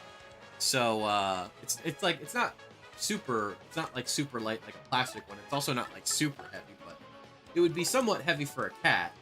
I came home from work one day, maybe a couple months after we had gotten the cats for the first time. And I come home and I see the lad standing on the counter. He knocked the lid off the butter dish, and he ate an entire third of a stick of butter on his own. Which is why we now keep the butter in the cupboard. Oh no. But yeah, sometimes just for shits and giggles, we'll call him Butter Boy. Like yeah, just randomly I'll just point at him and I'll just go, Butter Boy! How does he respond? Like a cat. Indifferently? Yes.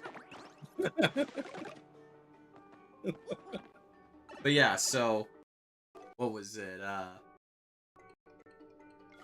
what was it? So that's what I was getting at when I say I don't but no, like And I will just say, you know me, hey, I don't just give platitudes for. Oh, speaking of which, it's the Butter Boy. Hey, Oh, Butter Boy. you heard his name. That's right. I'm talking about you, Butter Boy. You heard his name. Come here, you. I'm gonna pick you up. Oh, Lad is now baby. I'm holding him. I'm swaddling him in my arms. Funny. That's right. You heard there was butter. You came running. Ain't that right, Tubby Lumpkins? That's right. You a chunky boy. You love butter. Actually, fun fact though, yeah, the reason why cats, even though most cats are actually lactose intolerant, one of the reasons why cats like milk and milk-based products, like butter or cheese, is although cats can't taste sweet things because they don't have the taste buds for it, they can taste fats, and dairy is often high in fats.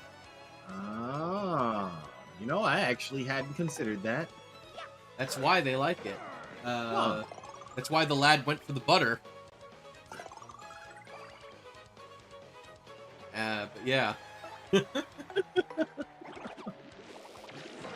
a man of refined taste.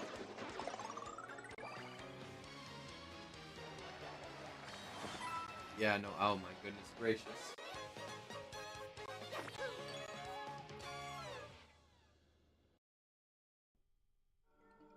Like, I will say, yeah, he doesn't go for food nearly as much as he did when he was a kid, which, you know, thank goodness, you know? But I will say, one of the few things where he will actually, like, get up to his old shenanigans is if butter is involved. I actually do have to keep the butter away from him. Because, no, oh my fucking goodness, he cannot get enough of that stuff. He's just like, yes, Father, I crave the buttery goodness. Ooh, a strange sack. An item that lets you carry up to 20 items. Our inventory just went up, Lace.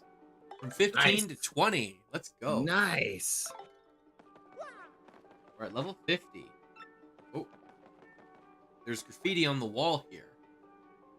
Swab's wish. I want to get married to Bobolink. To Bobolink. My dear love. In a shocker wedding. I want us to have 22 kids. Enough for 2 soccer teams. Shablooey. Wow. This graffiti was scrawled on with a fierce hand. It doesn't seem like any amount of rubbing will erase it.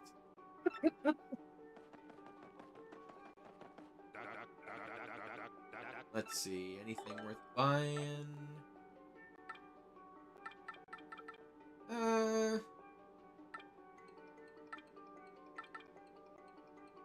It's expensive as shit, but you know what? I'm just gonna buy this mushroom. Because, I'm gonna just top me up a little bit. There we go.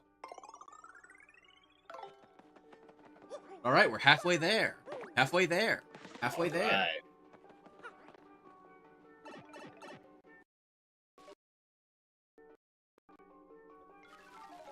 Oh, wait, that might be a new one. Oh yeah, I don't think we've seen a purple one. Oh!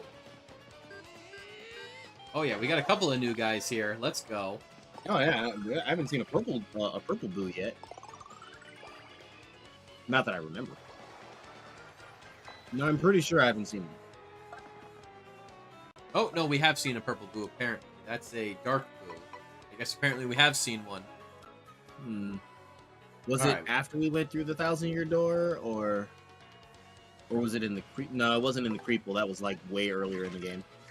I'll just say you got me. I don't quite recall off the top of my head. That's a badge bandit. He's a bandit who'll go after your badges. That jerk. Max HP is 12, attack is 5, and defense is 0. He has high attack power and HP. He sometimes steals a badge when he tackles you, so use your guard carefully.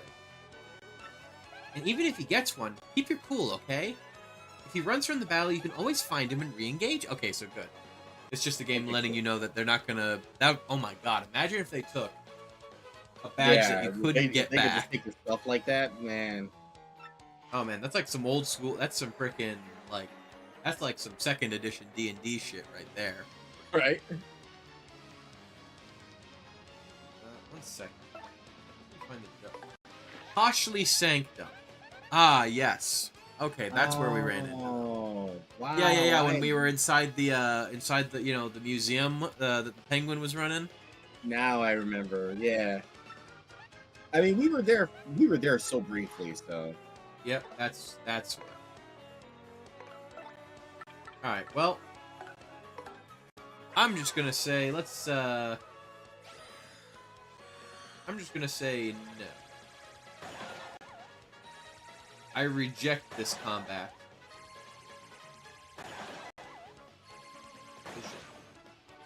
There we go.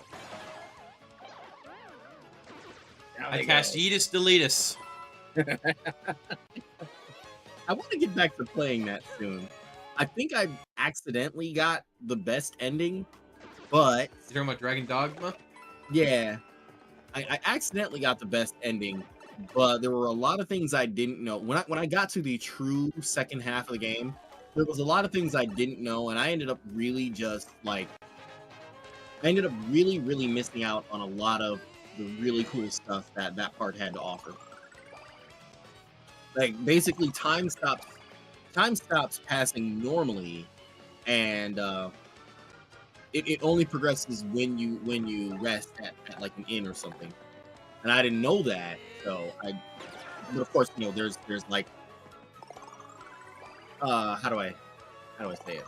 It's sort of like an end of day scenario going on. The time only passes when you sleep, so areas that I might have been able to get to and see what was going on, I missed out on just because I didn't realize I was going to lose access to them as time went on. So, plus I also didn't even know that there was a subquest to save the mother tree in the elven town. By the time I knew I had that quest, I had already locked myself out of being able to complete it. So this time I will do it. Maybe I won't have to.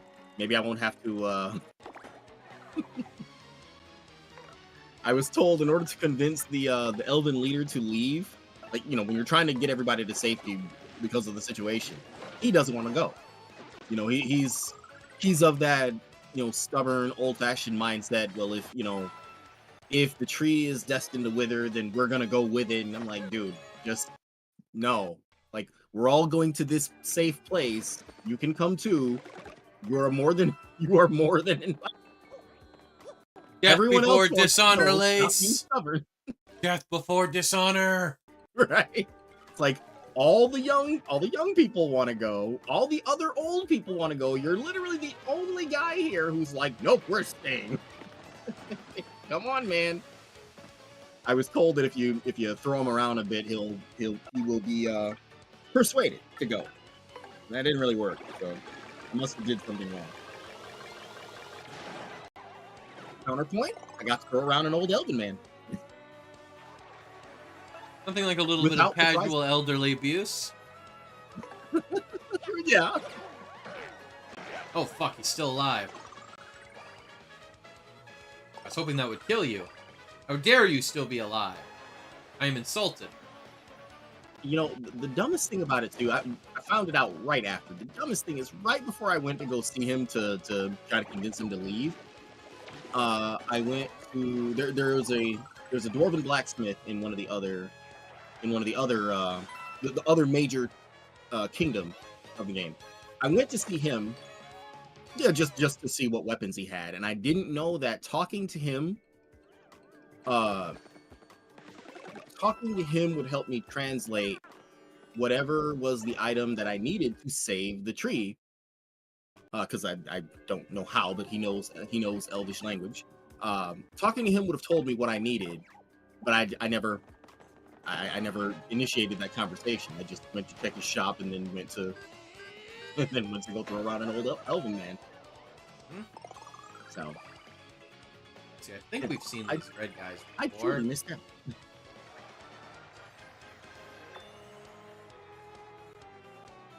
Also, I will say this. in a scenario where there is an encroaching threat facing everybody, please don't be that guy who's like, well, no, I'm staying here. Like, everyone is going to safety. You are welcome to any grievances, any differences that you've all had. Everyone's literally like, maybe this isn't the time to fight with each other. Let's all just get to safety.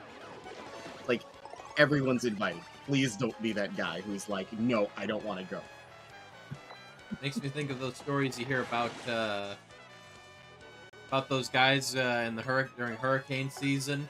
Oh, I mean, some of them man. legit just have nowhere to go, but like there are some cases where it's like it is just stubbornness, Yeah. It just makes me think of that. Not that again, I'm not trying to victim blame anybody here, but it just reminds me of some of the stories I've heard about, like not even the people Same who here. like there I are can people understand, I can understand if it's a matter of being elderly and like the trip itself being difficult for them. I can understand that. But when it's like you have a road and means and method to get to safety, all you have to do is just pack a bag and go. Like, pack a bag and go. Like, and if you need help, I'm sure there's plenty of people who will help you, but just don't be the guy. Don't be the guy stubbornly like choosing to dig his heels in and stay. Listen, I understand Florida's a stand your ground state, but I'm pretty sure that doesn't apply to hurricanes. I was thinking that, but I didn't want to say it. Don't worry. I'm audacious enough to make it. I'm avant-garde enough.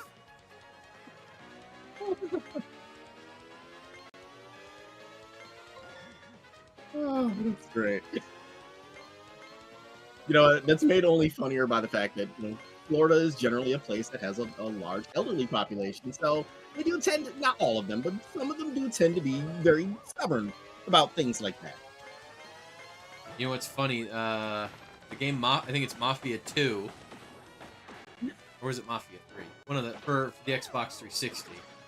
I forget exactly, but yeah, it takes place in like, I want to say like I think it's like the 20s or maybe like the 40s or something. And, you're playing as these Mafia guys. And you're in Florida, of all places. One of the, like when you're, when you're driving around town with your, with your goons, one of the things that can, like, sometimes you'll just hear, like, incidental dialogue, like, where, like, it's, like, little chit-chat that sometimes your guys will just say, like, while you're driving around. Yeah. But one of the ones that was recurring, I remember, specifically, was,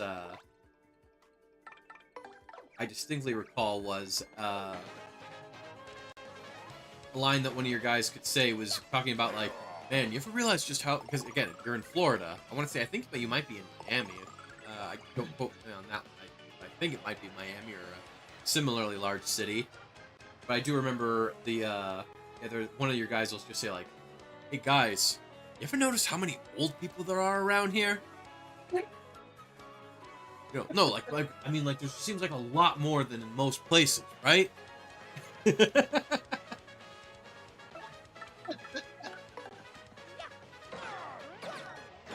not wrong, though. He's not wrong. I want to say, what was it? It's Florida, Arizona, and I want to say certain parts of California. Those are like, for those that can afford it. I want to say those are like the 3 states where, like, it's very well known for older people to retire to. Not that they don't go to other places, but like those are the stereotype, like those are the main 3 that I know of. Yeah. As far as the East Coast goes, or at least as far as New York goes, my city is generally it's not the best, no, but it is a place where I can see. I notice that a lot of younger people tend to want to leave, while older people are more content to stay. Yeah, I mean it's like that in a lot of.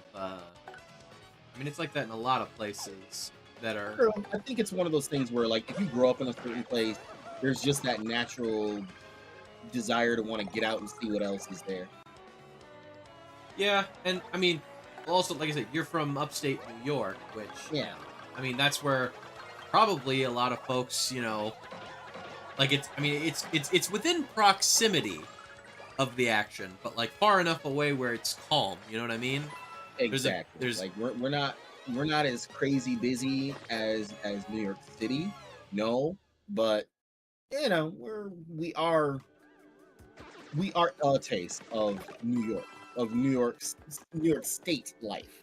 and plus in addition We to are that, like, very much not New York City. Let me clarify that. well, And yeah, I'm I not mean, saying that in a bad way, but it's just like you know, just like I mean, I'm just gonna name off a bunch of popular cities. Just like how New York has its culture, and Buffalo has its culture, and Syracuse has something. Uh, I'm sorry, I've only been there twice, and for a collective total of 10 minutes. I'm sorry. I'm so sorry. I'm sure Syracuse will find it in its heart to forgive you. I like it there. It seems nice. I just maybe one of these days maybe I'm just gonna have to like go and like hang out there, like try the local food, maybe see some of the local sites. Like I will have to go and actually properly experience Syracuse one day. But until then, it's kind of just I'm just there. Like Syracuse, okay, I'm being really mean when I say this, and I'm so sorry to anyone who is from Syracuse. Syracuse feels like, I mean, despite the location differences, it feels like a Buffalo suburb. It does. It feels like it feels like a Buffalo suburb. That's really not fair of me to say. I'm sorry. But I don't anyways, know. the bigger point was like, each place has like its culture, its ways of doing things. But there are the common threads, like cold in all the places. So it's cold. It's the end. Oh shit. Wait, no, I take it back. It's cold, and we all make really good sandwiches. Yeah, and another thing that I was like, as far as like what I was saying earlier about the like being within proximity and yada yada yada. Like, I'm sure like even some of the smaller towns, out in the sticks, like I'm sure most places in New York, at the very least, you could make a day trip of going to the city if you really wanted to. Yeah, more or less. New York City's about like 3 hours from here? Question mark. Yeah, Yeah, about 3 hours. I mean, if you're retired, Yeah, hop the No. bus. Hop the bus, go see the sights. Have actual New York style pizza and not the lies that they gave us in Louisiana. You know what? I'm not gonna get on that soapbox today. I'm sorry. Never ever fuck with a New Yorker and their pizza. It's just I didn't mean to be so mean about it, but it's just when you're from a place and you're somewhere else and someone is trying to like pass off if they're trying to emulate the dish and they're nowhere near it, it's not offensive. Like I wasn't offended, but it was just like, no, this is just wrong. This is just wrong. It's like when I went to that Jamaican restaurant in Guam, they got it mostly right. They got it mostly right, but when your grandma's literally from Jamaica and makes the stuff authentic, no restaurant is ever going to compare. It's just how it is. Well, of course. Unless it's literally a mom and pop shop that, like, Oh, those are some of the best ones. Unless it's literally a mom and pop shop that, like, like you, either grew up on the stuff or, like they're from the place. Yeah, like if the place's recipe is something like, if it's authentic and it's like handed down through the family, like yeah, like that's great. Like that's one of the reasons why Italian food is so good here, because we just have such a huge Italian population. I was about to say, you have the highest amount of Italians per capita aside from maybe Chicago back in the day. You won't find any more Italians this side of Italy. Like a carnival barker saying that. But yeah, you're right. It just we have of the cultures that we have a significant number of here, the food definitely reflects it. But then if you go somewhere like the South, where there isn't as many, it's just not it's not the same. It's not the same. If you can't fold the pizza in half, if you don't have to fold the pizza in half to eat it, it's not New York style. It's just it's just it's just a disappointment. Yeah. Ah, nope. Yeah, I promise I'm done. I'm off my soapbox now.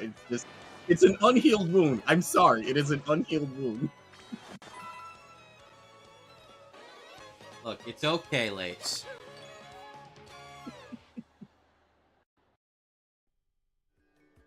On a happier note, or on a funnier note, Hell yeah. I wasn't aware that one of the wing sauces that we know and love here was local until I went to the South. I went to a wing place and I asked for that particular sauce, and they were like, "What is that?" And I kind of paused for a moment, thinking like, "What do you mean? What is that?" And that's when I realized, wait a minute, it's local. Oh, okay. Oh, yep, there's another double dip badge. The one that lets us use multiple items during combat. Oh, That's a good one. What floor are we on? Level 60. All right. We're getting there. the dream will happen soon. Yeah. No, what was it? Okay, so not quite a... Oh, here we go. That looks new. Hmm? No, what was it? Not quite... well, in a similar vein to what you were referring to a moment ago. Says, I work for the Postal Service, and one thing that I will say I do find kind of funny, having, actually worked there, when I see it, nowadays, when I see it get brought up in media, sometimes where I can just see something and I can just be like, nah, that's not true. That's not how that works. Like, for example, 1 second here. That's a Dark Lakitu. It rides a rain cloud. Max HP is 13, attack is 5, and defense is 0. It attacks by throwing spiny eggs at you. If it's holding up a spiny egg when you jump on it, you'll get hurt. And sometimes the spiny eggs it throws will turn into sky blue spinies. Whoa. If you only attack the spinies, you'll never win, so go after the Dark Lakitu. I didn't know they come in blue. Like, for example, what was it? There was this movie that came out a few years ago. I think it was called The Predator. No, wait. It was a Predator movie. No, not Predators. It was, not the one with Adrian Brody. Oh, shit. 1 second. Mm-hmm. I need to... That man has an item, and I'm gonna steal it.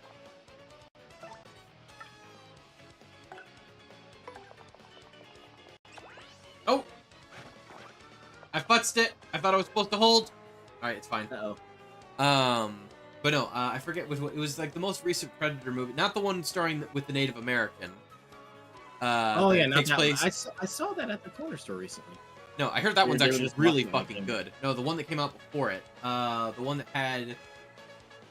I think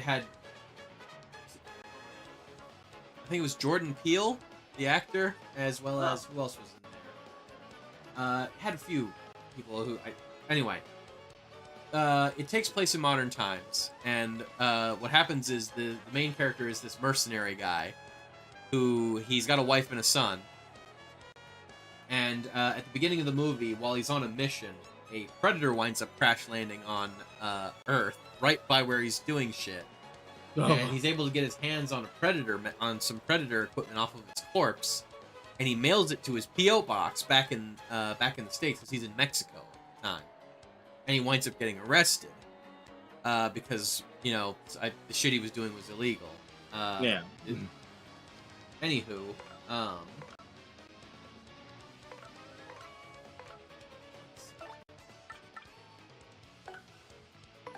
And what winds up happening is eventually he gets out, but before that, what winds up happening is his P.O. box winds up expiring. And what winds up happening there is... There we go. So his P.O. box winds up expiring, and what ends up happening is it gets mailed, it winds up getting brought back to his house, where his wife and kid are. No. And I remember watching that in theaters with my at the time partner. And I remember I literally leaned over and I was just like, that would never happen. Because what happens, at least as long as I've worked at the Postal Service, what winds up happening is if your P.O. box expires, nah, we send all of that shit back to return to sender. No, right? Yes, to get a P.O. box, we have to have your address on file. So we hypothetically could send it to you, but no, that's not a service we provide. We don't get paid to do that. If you've got a P.O. box and you got a bunch of mail accumulated, you never collect it, and it expires, we're just gonna either, if it's junk mail, we trash it, and if it's got a return address, we send it back to where it came. And so basically invalidating the entire movie, because the point happens is his son winds up getting his hands on the predator mask and thing, and he winds up getting abducted by predators. Oh no. But also, well, it's not just because he had the stuff. That was what brought them to him. But the reason why they kidnapped him was apparently because he was autistic. And that's like the next step in human evolution and blah-bitty, blah-bitty, blah-bitty. And I'm like, oh my fucking god. Gag me with a spoon. Because that's a whole... Oh god. Look. I will just say, I don't like it when in media... autistic people are represented as like, we're all just like super geniuses and yada yada yada. Like, I get it's like supposed to be, you know, like a good stereotype, but like, Yeah. it's like the thing with like, you know, like, oh, if you're black, that means you're good at basketball, or, you know, you got a big dick. I was just thinking that. Or if you're Asian, that makes you really good at math. Like, yes, these are positive things, but you're putting false expectations on people now. Exactly. And the main thing is, here's the thing. We're not freaking superhumans. It's just a lot of the time autistic people have special interests, which not always, but have a habit of trending towards perhaps a certain academic fields, you know, because when autistic people are nerdy about something, they're really nerdy about it. Yeah. So, like, yeah, they might seem like a super genius, but that's because, like, their special interest is, like, medicine, so they know a shit ton about medicine, which makes them... you know, like just knowing a lot of, you know, just really enjoying medicine makes you more inclined to learn things about medicine, which would make you more likely to be better at practicing medicine or doing engineering or, you know, computer science or whatever the fuck. You know, it's funny you say that. I remember saying a long time ago, I don't talk about music very much with people around here just because, you know, being the guy that's into the stuff that people weren't into back then, it always made for a difficult discussion. But as far as just, you know, making music, like production, I should say, I remember saying to somebody, if I didn't love it, I would absolutely hate it, because there's a lot of technical work behind it. There's a lot of there is math involved. I don't know the like deep musical math, but just on a certain level, I know enough to do the things that I want to do. But even then, just if I didn't enjoy it so much, it really would be just this tedious task. So I can definitely understand, like, there is you know, just like what you were saying, like someone who has an active interest in something, you know, autistic or not, someone who has an active interest in something is going to show a higher level of proficiency than normal. That just makes sense. But especially in the case of music production, oh my god, I would not wish that on my worst enemy. However fun I find it, I would not wish it on my worst enemy. Let's put the sweet beast. Hold on. Here we go. Oh, hey JC, give me 1 second here, and I will do the exercise routine. You spent an hour looking for one snare, that perfect snare, and well, whether you find it or not, once you've spent 1 hour doing that, then you know the pain.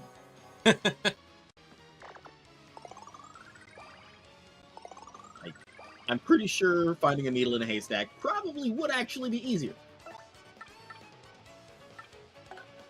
Go. Just.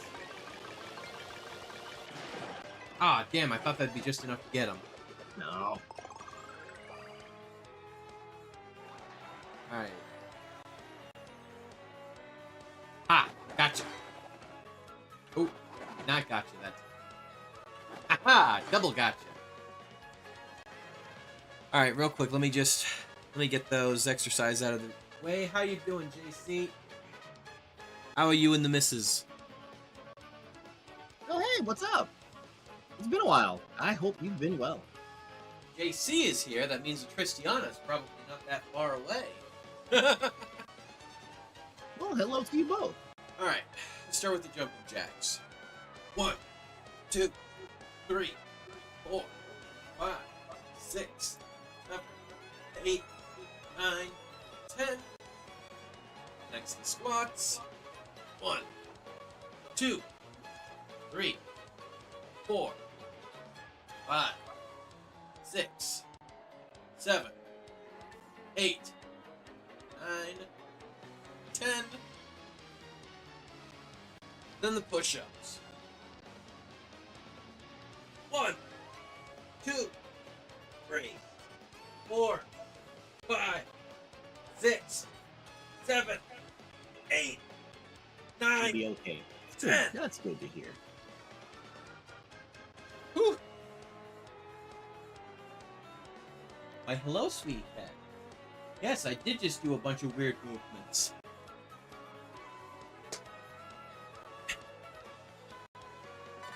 Oh, free item. I'll take it. Is the second best news I've gotten all day. What JC said. That's the second best news I've gotten all day. Oh, wait. Po Eye's here, too. Hey, Po. I didn't realize that was you doing the nom. Sorry, I just saw all the redeems going off one after another. First name I saw was JC. I assumed it must have been him.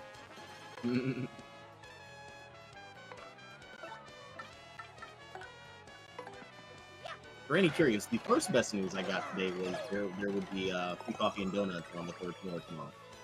Ooh, nice. Yeah. Free donuts We is got always some fun. new people moving into the building, and they're not new, but it's like, how do I say it?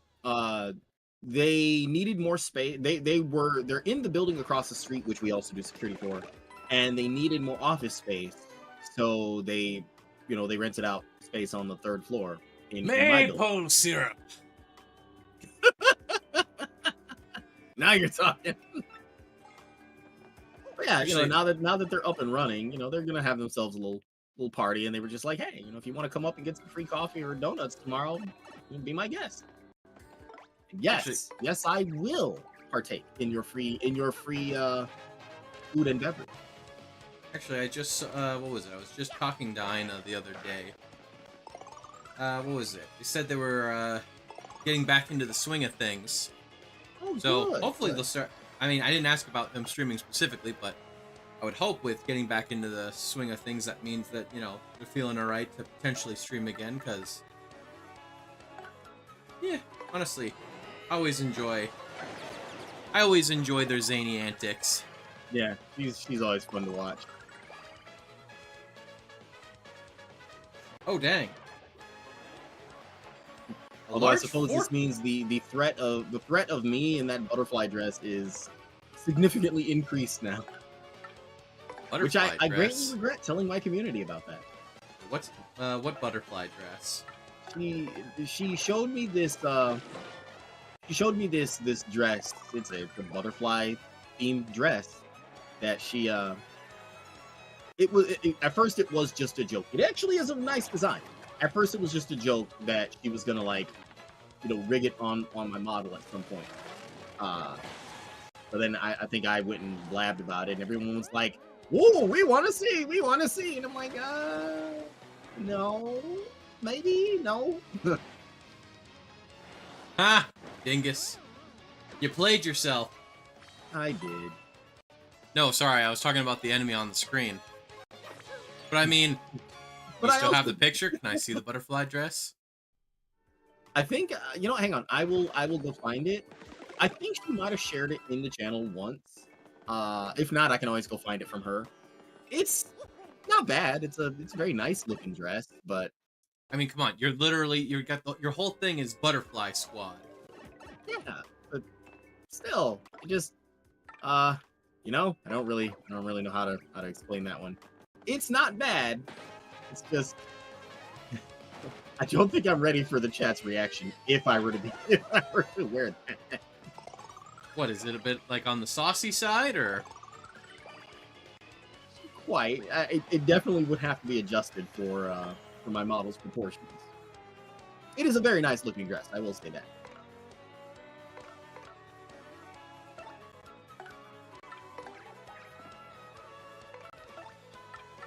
oh wait, whoa, whoopsie!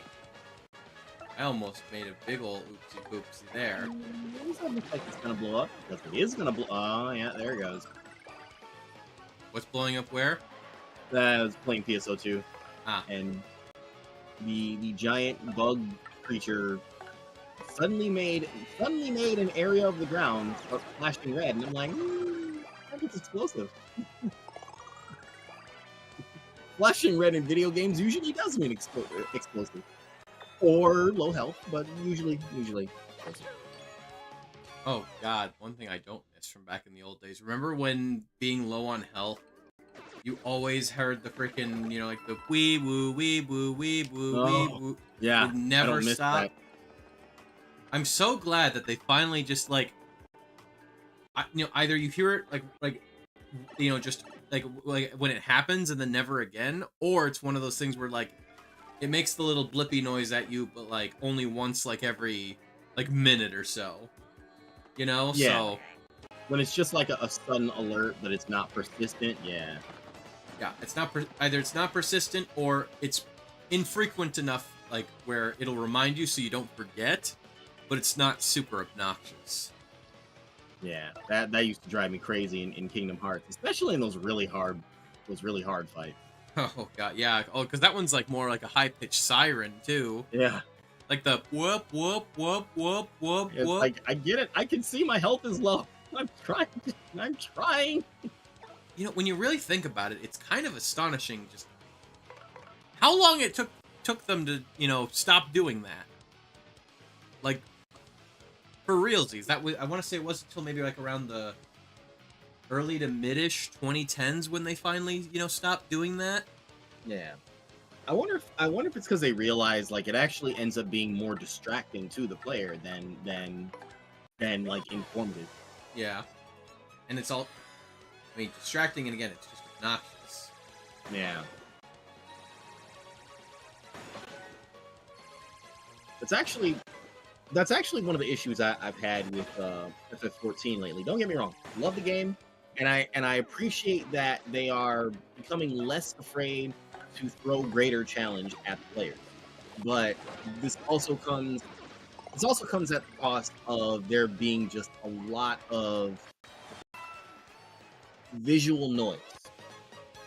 Like, okay, a great example is the famous math mechanic from one of the older raids, where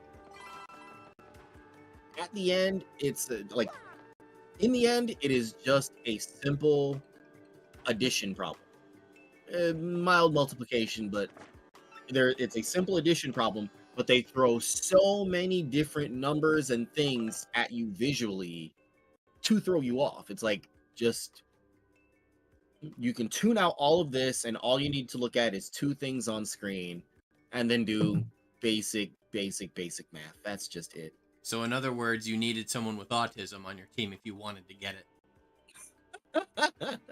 Yes, but no, but yes. I'm obviously being hyperbolic. However, I'm not incorrect. No, you're not wrong at all. That is, It that, just, I will just say, no, like I remember they actually did do studies, and they did find that, yeah, actually, because hyper focus and all of that, they did find that that generally speaking, autistic people, when told focus on this specific thing, and don't let anything distract you. Mhm. Autistic people just naturally tend to be better at it. Yeah. Like, it's just the way our brains are wired, sort of thing. I want to say oh god, I forget the numbers. I want to say, oh god, it was like a not insignificant percentage of autistic people succeeded at it like more often. Like they would basically like focus on a thing, and like they'd be watching you, and then they'd throw up a bunch of distractions, and they'd look to see, they'd be watching your eyes to see if you would, look away or yada yada. But Yeah. all right. Anywho, I just realized we're a little over the 2-hour mark, which I only bring up because that's when the audio starts, and I'm already hearing it. The audio starts clipping regularly on its own. Oh, Because of the old ass and no longer supported equipment that I am using. It's the capture card's fault. To be honest, even back when this thing was probably still being supported, it was... I mean, it does its job. It's just... It's one of those, it's one of those you got what you paid for sort of dealio. But I mean, hey, it works. Oh, trusty. Yeah. It's old, it's fussy, and I'm pretty sure that the company that made this doesn't even make these things anymore. Or anything like it. They don't make anything like that. I think the Roxio, the company that I think now they mostly just do like, I think they mostly just sell software and shit that like lets you convert. Yeah. Helps you Yeah, they convert only like do old software media, now. old media into digital files and stuff. But all right, I'm gonna say, why don't we take a real quick snack break? Yeah, I can use a quick bathroom break myself. Yeah, so we'll be back in just a few minutes here. It'll give me a chance to reset this and, let us refresh ourselves and powder our noses. Yes. Chat, you too should stretch and hydrate if you have not. If you are hungry, go get something to eat. If you Yes, need to use the restroom, go now. Yes, you right there. Yep. No, I know you hear me. Get out of that chair. Not that. Hey, look. It's just for like 10 seconds. Just get up out of the chair. Stretch your legs. Stretch your arms a little bit. Maybe do like a little forward lean down stretch. Maybe twist a little bit. One way and twist a little the other. Yes, you right now. I'm telling you. Stop making that face. I know you're doing it. Yeah. Stop it. You will feel so much better afterwards. You are welcome. Hey, I said do it. Okay, good. Thank you. I love you. Mwah. All right, we'll be right back. Lincoln Beachy thought it was a dream to go up to heaven in a flying machine. The machine broke down and down he fell. He didn't go to heaven, no, he went to.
one else who does the things you do. Who dances in the light, full of color, though black and white. No other one like you, oh Bella. Oh Bella. Oh Bella. Oh Bella. You know the path to take, I know you do. Piercing eyes of clearest crystal blue. Ooh, a half moon for a face, not one spot out of place. A perfect sleepy muse. Oh Bella. Oh Bella. Oh Bella. Oh Bella.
Okie dokie. I believe Lace is, he's not quite back yet, but... Go. Got everything up and running again. Level 65. Just about 2/3 of the way there.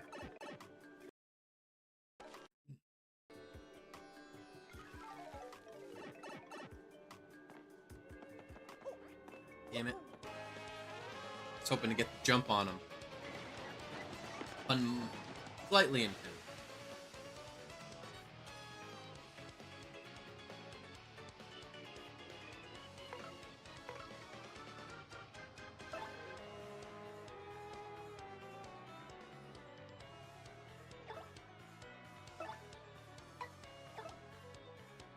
Let's see.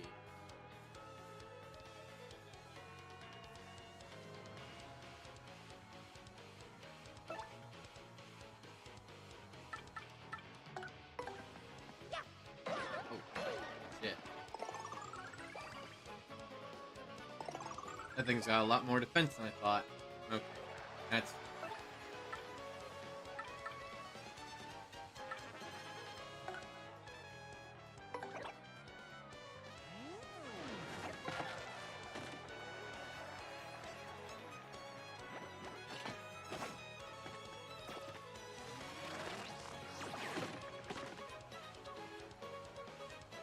Ooh, that's something new.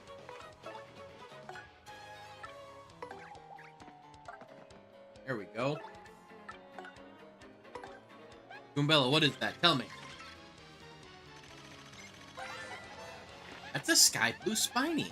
It appeared from a Spiny egg thrown by the Dark Lakitu.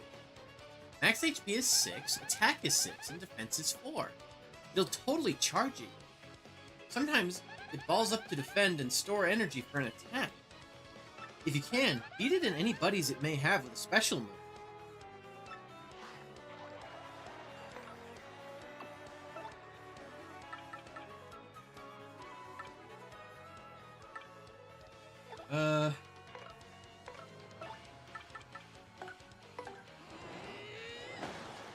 There we go.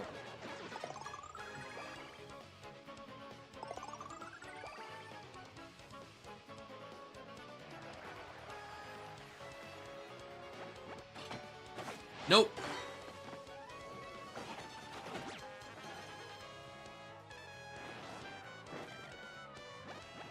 Nope.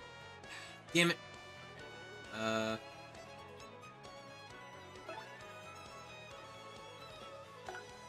an idea.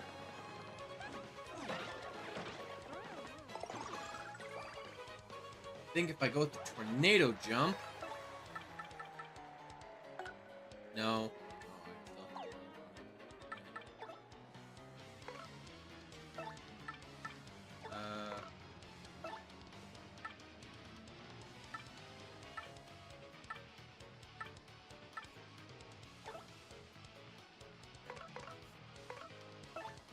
Fuck it.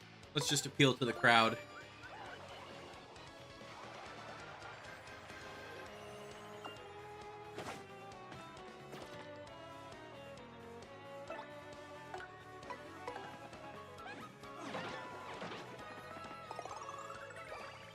Alright, take out the Lakitu.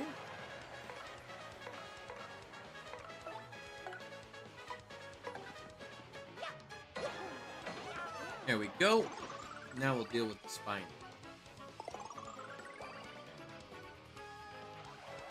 Oh, alright.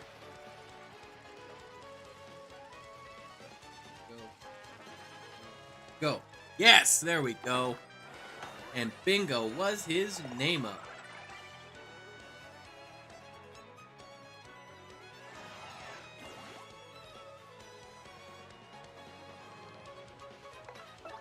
Alright. Get him, Bobbery.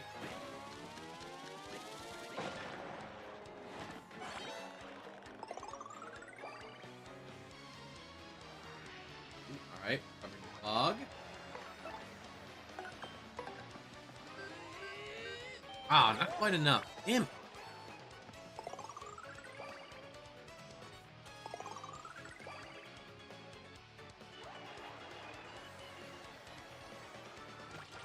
Ah! Let's fucking go. Hey, we got 2 star points that time. Okay, the enemies are starting to get harder now that we're actually getting more XP.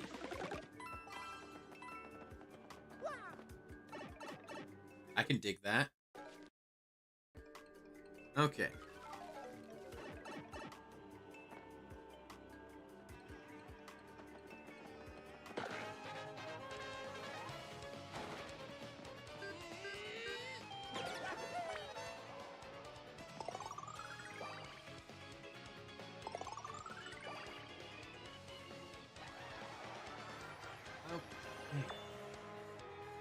Definitely going to switch back to hoops.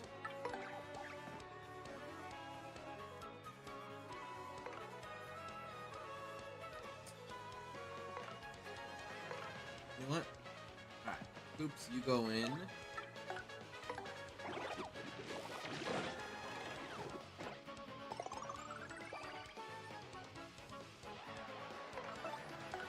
And we get you with the hammer. Excellent. You know what? Since we took a little bit of a break here, why don't I'm gonna snooze the ad timer there for a moment. Damn. That's fine. Get him, Coops.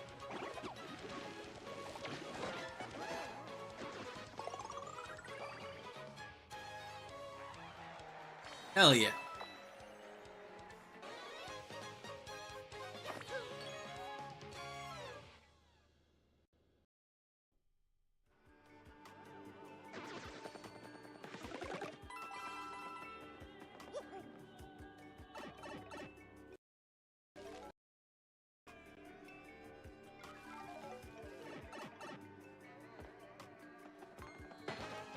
That's right, get hammered. And not in the fun way.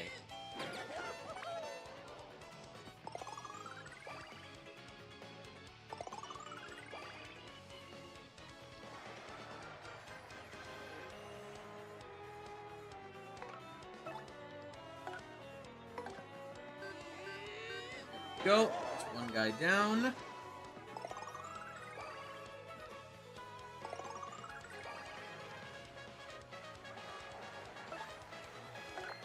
And let's just...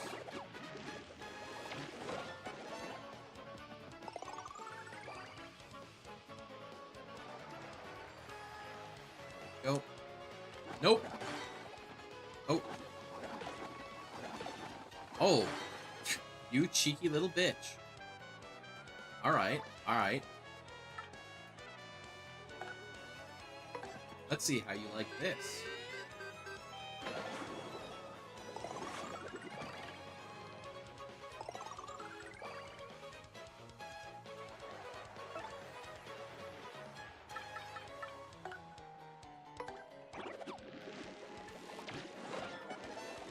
Alright, maybe I should have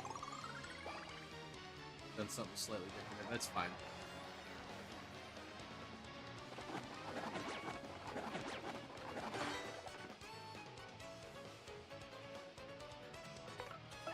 Alright, let's finish you.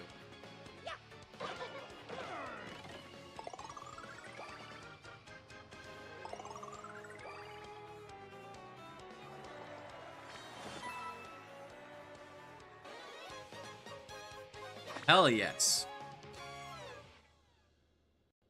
I will take those 2 XP.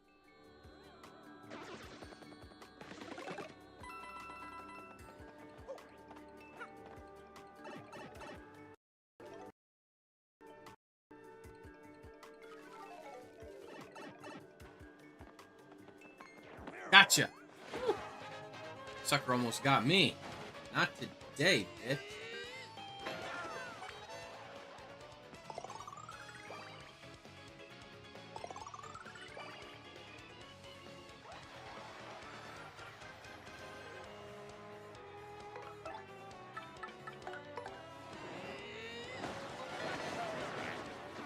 Go. Damage them up as much as I can.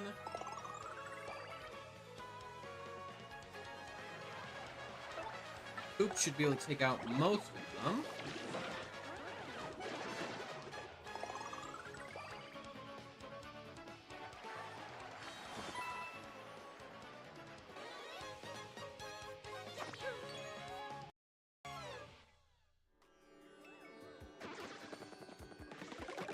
There we go. These badges that I have equipped that give me flower points and health points back for making attacks at the cost of my attack powers definitely paying dividends. Right. Ooh, double dip badge for my partner. Okay. That's fun. Level 70.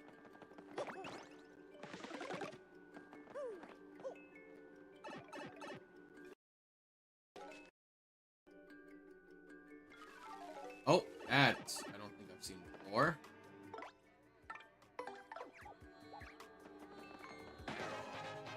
Well, as with most things, let's hit it with a hammer.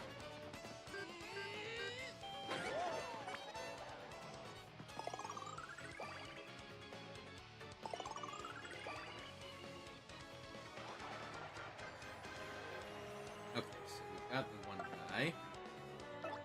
Dark Koopa Troll. Now we've got a wizard. These freaky ass things. That's a wizard. It's a part machine, part organic, centuries-old thing.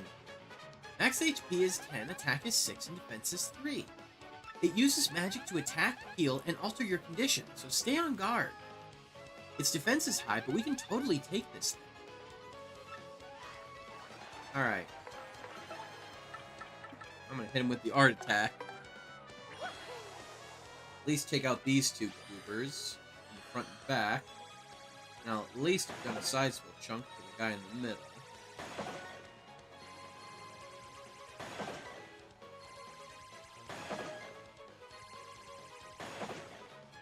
There we go. Ooh, okay. God damn. That was quick.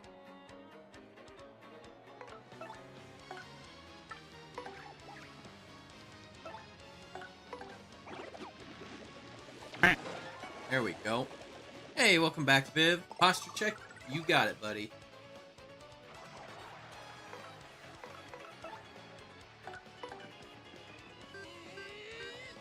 Oh, shit, he's still alive. Yeah, they're going quite well. We're already at level, I think, 71 of the Pit of 100 Trials, so... Lace has just taken... Ah, damn it. No super guard there. Lace has just taken a little bit, longer than expected in the bathroom, but... No, sometimes that's just a thing with him, unfortunately. Sometimes he eats something and it just don't quite agree with him super well when, you know, when it decides it's done being in there. I'm gonna hit snooze one more time. There we go. I'm back. I didn't Oh! die. I'm back. Ah! Speak of the Sorry. devil, and he shall appear. I'm back. I'm so sorry. It was. No, it's okay. I just went down a few levels. We just fought some guys. We're starting to get more XP per fight now, though. So. Oh, sweet. Yeah. Also, I got another badge. It's a the double dip partner badge. So now, if we wanted to, we could have our partner use more than one item per turn. Oh, sweet. Yep. So you all done hitting the bathroom? Oh yeah, I'm good. I'm all good. What'd you break? What'd you break? No, it was a bit more of a struggle than I was expecting. Oh, so you didn't break anything then? No. Okay, No. so all right, so you didn't hit it that hard. That's good. No. It'd be a shame if you had to replace something like your toilet or your sink. Well played. Well played. Listen, if anyone who has known me for any period of time will tell you, I am a slut for wordplay. It is a fine art. When done right, it is a fine art. Not even just like with innuendos and stuff, like what you just, you know, like what you just said there. Just no, like it's reflexive. Literally, any time.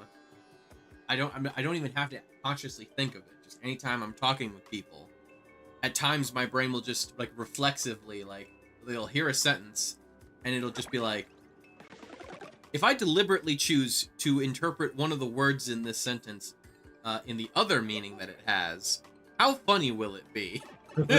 Right?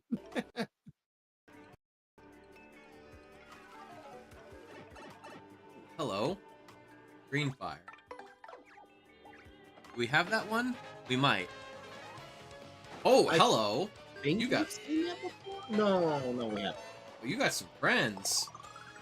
Yeah, you Ooh. got some friends. Oh, that one's got a badge too. Okay, hold on. There's a lot going on here. Hmm. Okay, we've seen all these guys before.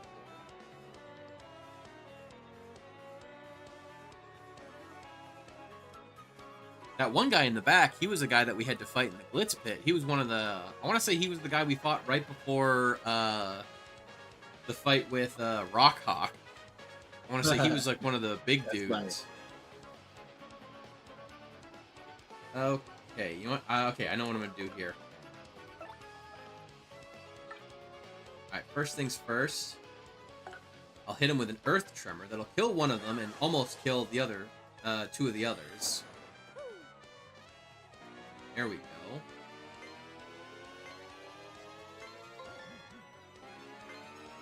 But yeah, no, it's legitimately one of my favorite things. It's just... It's something I picked up on a lot during, when I worked the front... I don't work the front counter there anymore, but I used to work for a number of years. I worked the front counter at the Postal Service. I mean, also when I worked the front counter at, like, the gas station and, the, you know, but mostly, especially at the post office, I just picked up on... I just really got in the habit of finding ways to just, you know, futz around with commonly used sentences for comedy. Hang on one sec. Definitely makes the day-to-day more interesting. Right? No. Fuck you.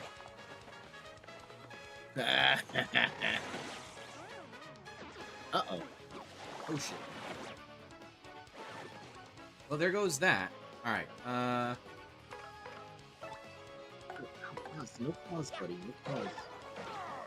It hurts. Yeah, especially... It's really... Oh, alright, left and right. There we go. It's really easy to come up with things to throw people off when you work the front counter at just about anywhere, really. Because nobody's, you know, everyone has very, very particular expectations when it comes to,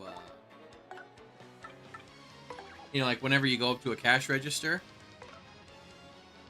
it's very, very easy to circumvent people's expectations.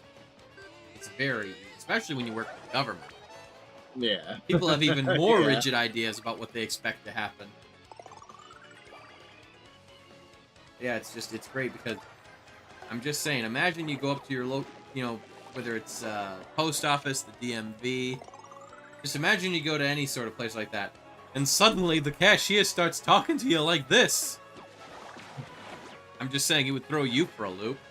Yeah, I don't think I'd be ready for that. At least not initially. Nobody ever is.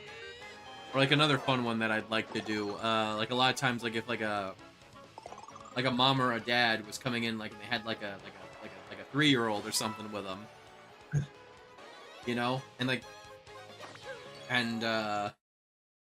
you know, like they'd come up and then like the kid will be all shy because I'm a stranger, you know, and they're like, oh, it's okay, you know, they're just, you know, as if that, like, almost every 3-year-old I've ever met there, you know, because they don't realize, like, every single 3-year-old gets nervous and shy around, you know, around the cashier. Yeah. Because that's just how 3-year-olds are. Yeah. But no, they'll just be like, oh, no, it's okay, sorry, they're just really shy, you know, and I just immediately go, it's okay, you don't have to lie to me. I know listen, I know my face is scary. I was one of those people unfortunate enough to be born extraordinarily ugly. I often scare myself every morning when I wake up and I see myself in the mirror. I go, whoo! Oh, wait, no, it's just me. Whew. That almost always fucking floors them. Yeah, that'll get him to laugh.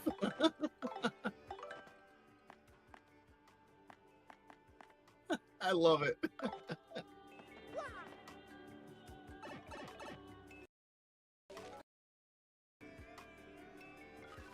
First thing I usually see in the morning is Oz. Yes, you. I'm talking about you. And I'm saying good things this time.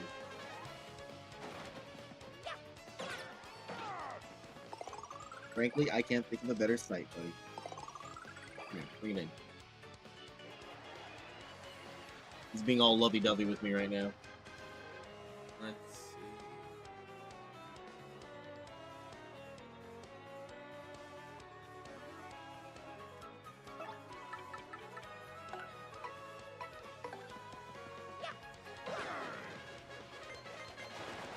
There we go.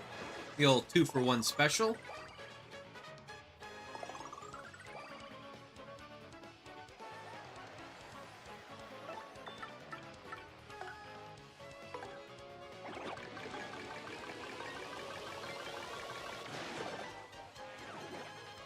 Go.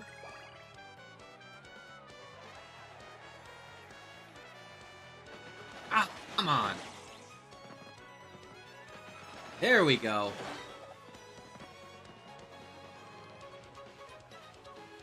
Close, buddy. That really hurts. Boy. Fucker. You trying to throw a rock at me? Let's see. Yeah, no, let's just hit him with an art attack. That should be able to take both of them out in one go.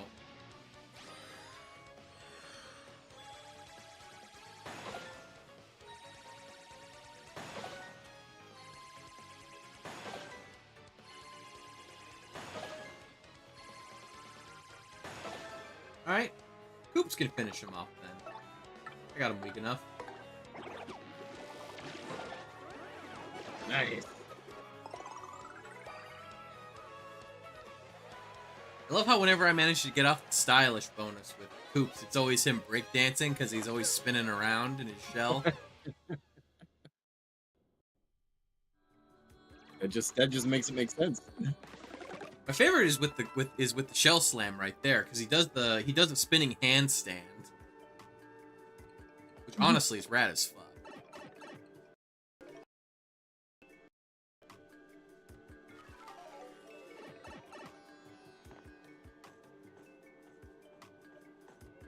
Gotcha. Reminds me of that one video clip where the Japanese guy is like doing a bunch of extravagant things in order to bow an apology to a woman. Oh yeah. It gets to the one part where he's like literally doing it's actually a very, very difficult breakdancing move called an air track. He's doing several air tracks and then he goes into the like bowing pose. When I saw that part, I was like, wow, that's how you know this very man impressive. that's how you know that man is sorry. Yeah. I mean, knowing how difficult that move is, and like you have to forgive that guy at that point. Whatever he did. That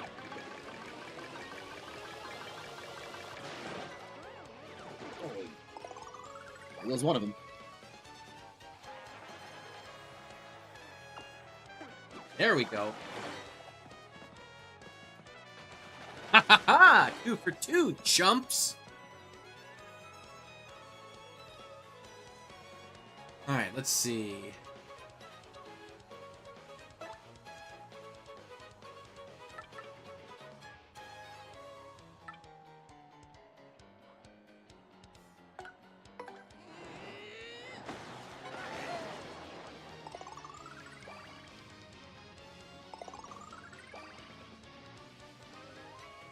Go.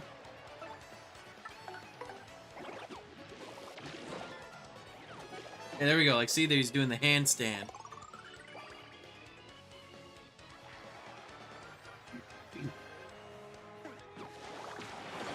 Yep, there we go. Ha ha! Yep, there we go. Yep. All right. Now then, I'm gonna top myself up a bit with a sweet treat. We don't need a crazy amount, but this is enough that'll help keep us going.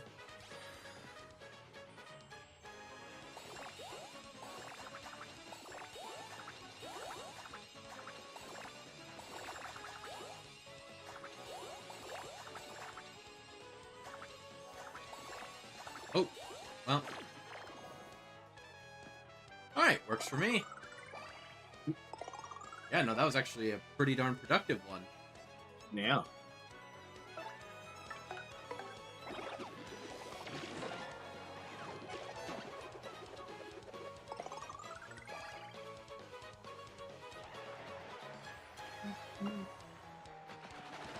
Well, alright, that one. Ah, damn it.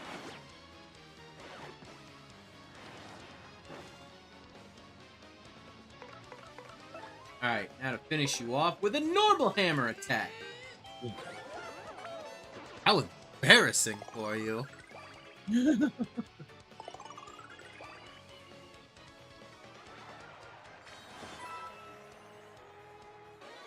5 XP. Oh boy, here we go. There's a not insignificant chance that we'll actually hit the next level before we get out of here. All right.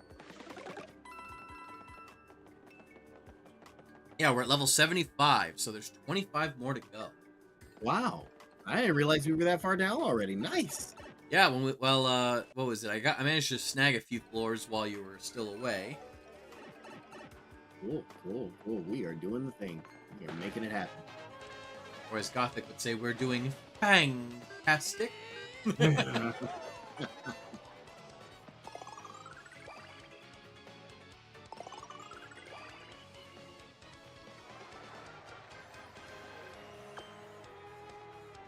Let's see.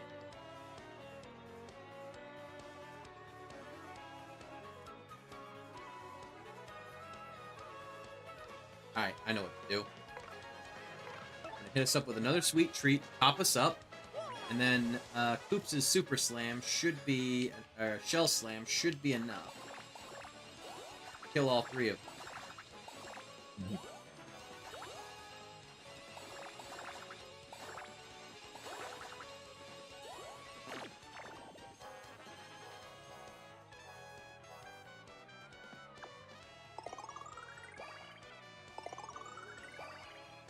Nice.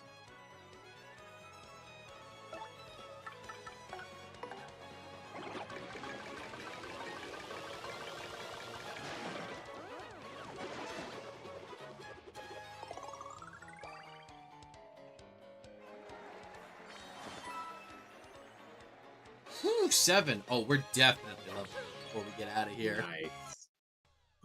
Leveling up, and then we'll... Jesus, we're probably making a decent chunk of the way through the next level as well. Here's hoping. What level are you now? 28. Oh, okay. Or wait, no, are this we might 20? actually be level 30 by the end. Wait a second. No. Maybe? No, we're level 29. Oh, yeah, definitely gonna be 30. Fuck! Okay, hold on. Gotcha, bitch. You fucking thought. Okay,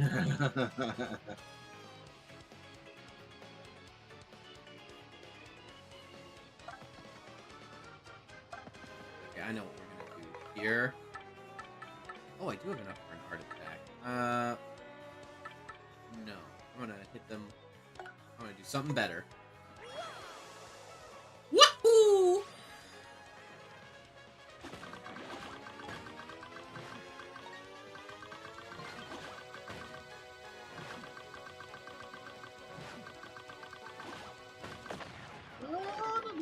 Oh, nice. We're gonna freeze these biznitches.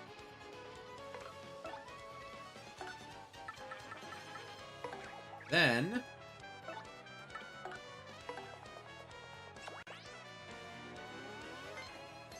Yoink! That's mine now.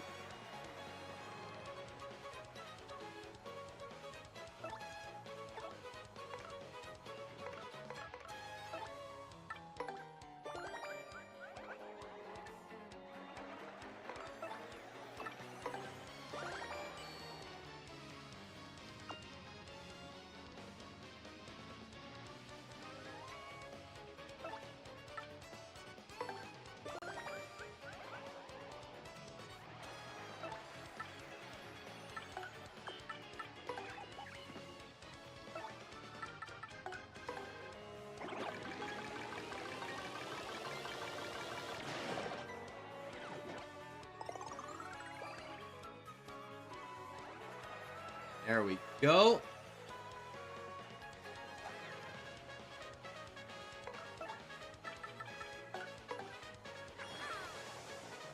Haha. Get fucked, fuckers.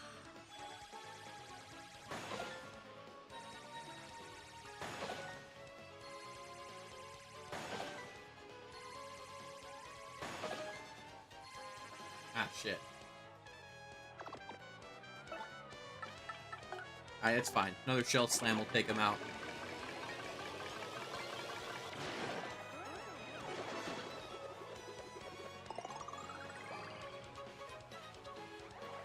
There we go. Didn't even take a single point of damage. Right, good stuff.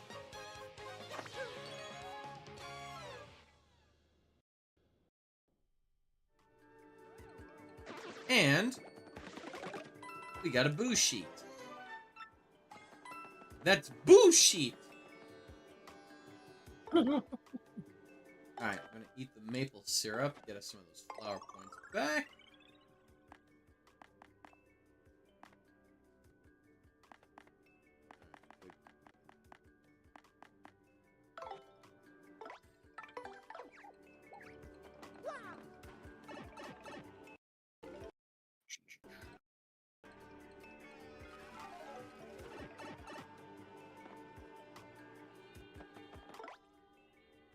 Let's take Bobbery. Gotcha.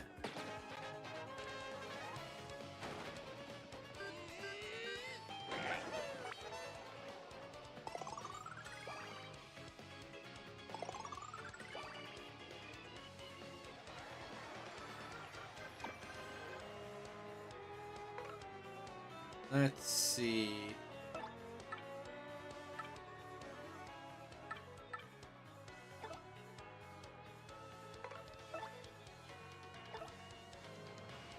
I have an idea. Mhm.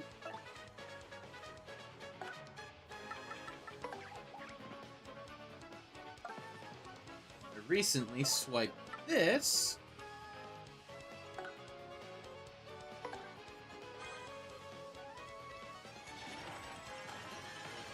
Get absolutely freaking dunked on by the cosmos, bitches.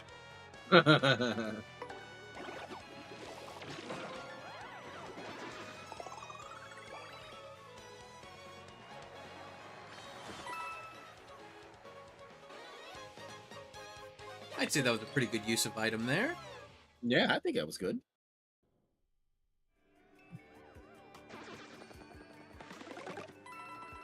God, look at that. We started off with like, what, 600-700 coins when we first got in here? Oh, wow. That's now- nuts. God, yeah, we're rich. Like more than twice that. That's awesome. Come on. Come on. Over here. Gotcha.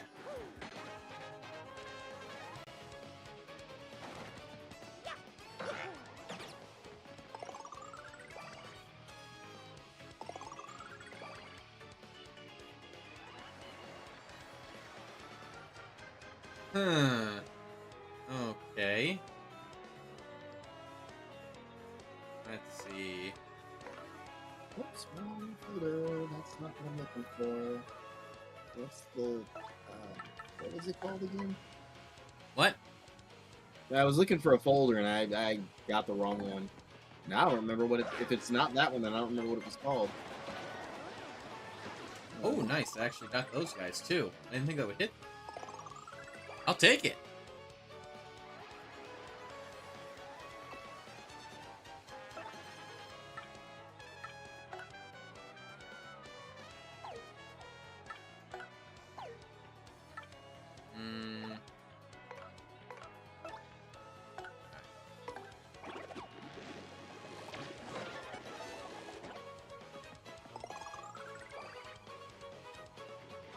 I'll deal with whatever the heck they throw at me.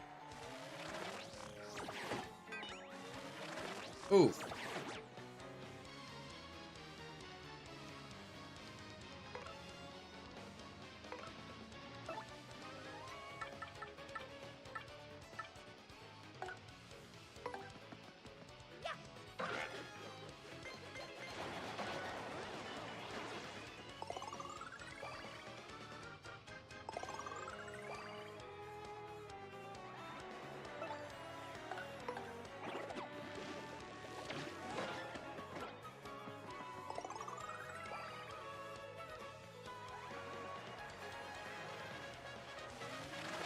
Oh, that's what that was.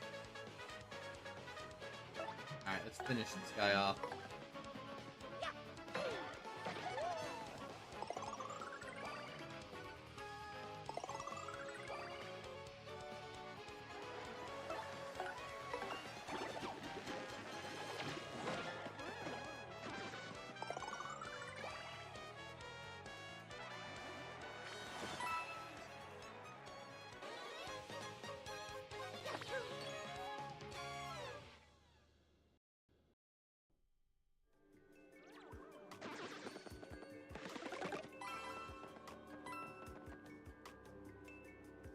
Nope.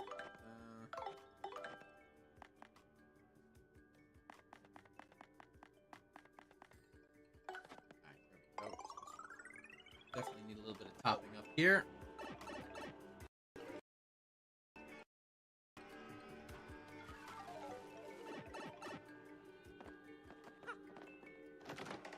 Bump attack. Enables you to defeat weak foes by bumping into them on the field. I think we have one of these already.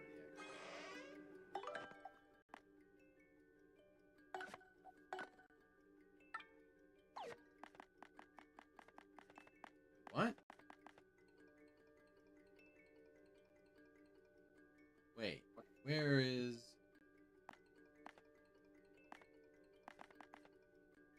Where's what?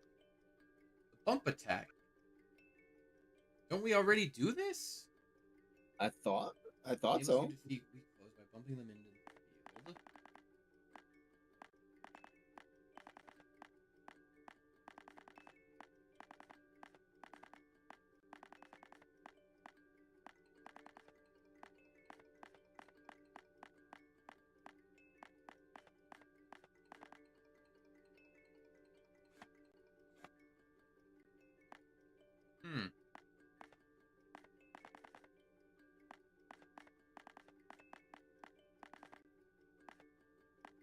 Hmm. Weird. Oh wait, no, that's when if we manage to jump on them or hit them with the hammer, it does that. But if we walk into them, then it triggers a combat like normal. That's what it is. Alright, level 80. This is where shit's gonna get super serial. Uh-oh.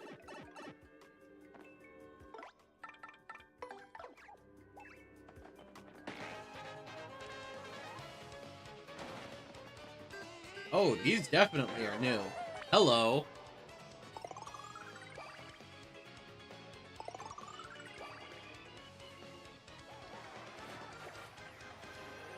Oh god, yeah, all of them are new. Oh yeah, we haven't seen these yet. Like, I know for a fact we haven't seen these yet. Yeah, pink and then colored spiders? Hello? That's a Spunnia. Its body's made up of springy discs. Max HP is 12, attack is 7, and defense is 2. It may not look like much, but it's pretty tough. Watch out for those spikes on its head. It won't come at you with anything too weird, but just hang in there, okay?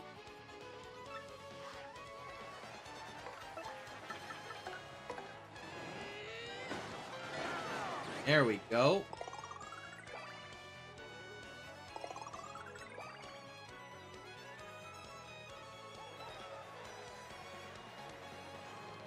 Jesus.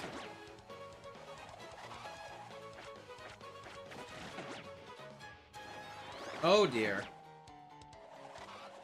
Uh-oh. Oh, come on, I couldn't even see that one. These are a little spicy. I mean, we're at level 80, Lace. Wait, they're level 80? Oh, no, this is level 80. Oh, I'm sorry. I missed it. Oh! Hey, Hex! You came in just in time. We're at level 81 of the Pit of 100 Trials. How's it going, homie? We just got raided, Lace. Hey! 1 second, let me just give a little shout of Marooney over here. 81 is your favorite number? How serendipitous. Why 81? You don't just ask somebody why their favorite number is 81, Lace. Come on. It's rude. That's personal, man. I've asked worse questions. You know what? I'm not gonna finish that statement. Never mind. But hello, for those of you that don't know me, I'm Mr. K. I'm your funky space VTuber. I play what I want, because I am a strong, independent woman who don't need no man. You got us in our paper forms right now, though. I had these commissioned by the lovely Phoenicia.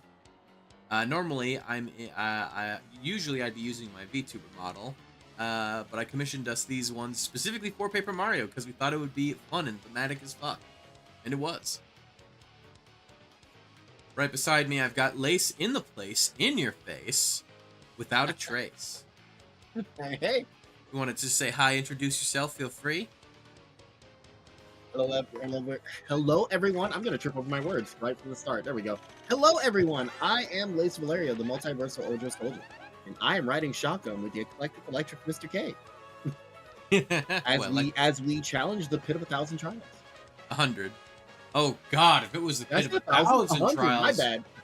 Oh Christ Almighty, that would take an age and a half. I'm sorry. I'm looking at the number 1,000 right in front of me, and that's an easy mix. Yeah. We've beaten the game. We're just going at the last two things that this game has to throw at us. This pit, as well as our rematch with Prince Mush.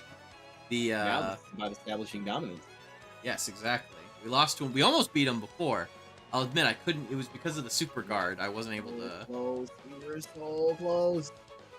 But now that we've beaten the campaign and we're about to beat the pit of 100 trials, we're absolutely gonna kick his ass this time. I'm feeling it. Yeah, now that we're much higher level, got some better stuff. I think we can do it.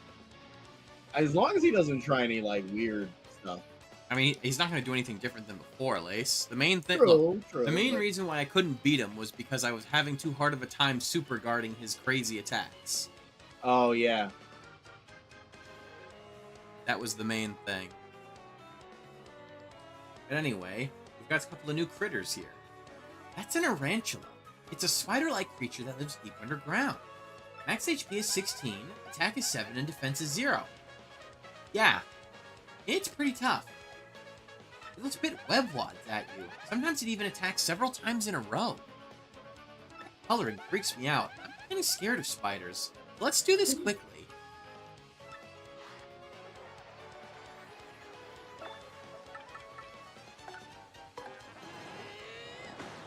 There we go. Alright. Bella, please. Oh god, I probably should have swapped her to the back now that I'm thinking about it. Oh shit. Oh dear, oh dear, oh dear. Oh, thank Christ. Okay, thank you, Goombella. I'm gonna swap you out now. Let's go... Yeah, let's go with Egbert.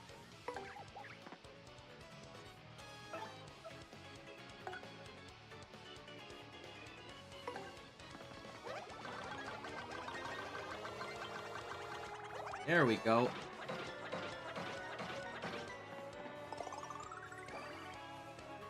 Not bad. Now we hit him with the multi-bounce. Oh, damn. That one alone right there was worth like almost 12 XP. All right, now you're talking.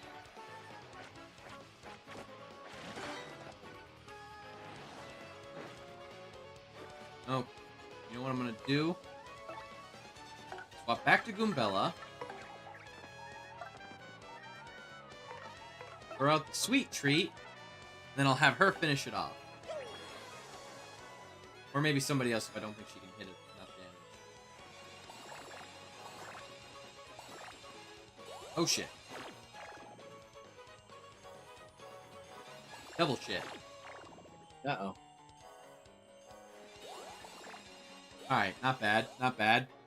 Could have been better, but Could have also been worse.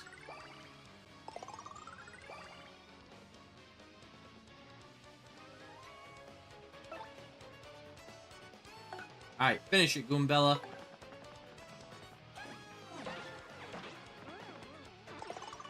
Let's go! Hell yeah. But yeah, what were we, sorry, got a little caught up in the moment here. What were you up to?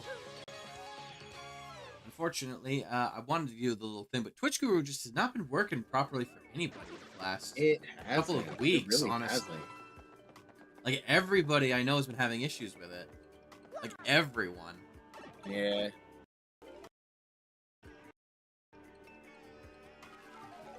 Oh. 1 second.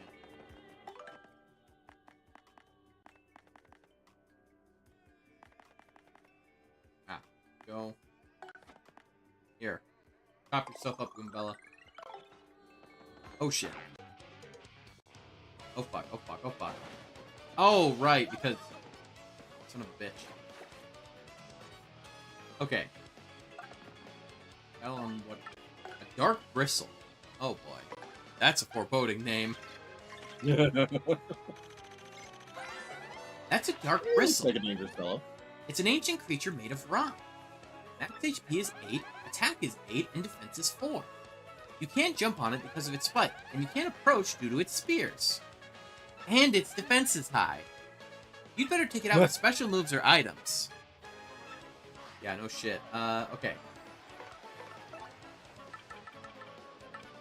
Hit him with an art attack. Attack, yeah. I'm gonna focus mostly focus on taking this freaking front guy out. Yeah, he seems like the big threat in the moment.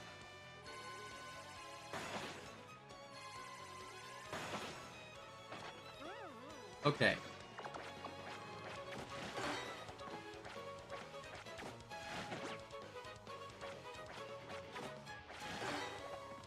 Oz, leave that alone, buddy.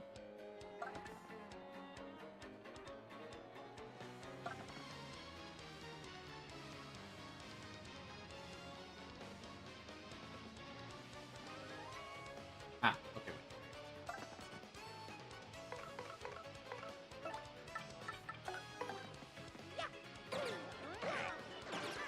There we go.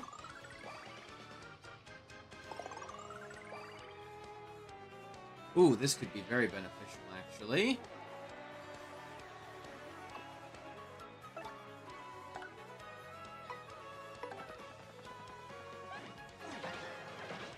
Alright.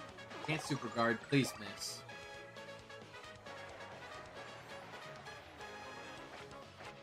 Damn it! Alright, that's fine.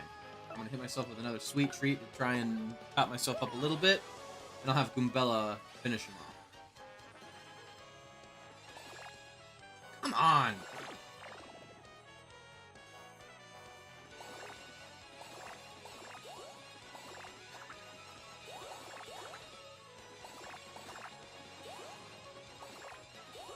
Alright. Not a bad amount of hit points.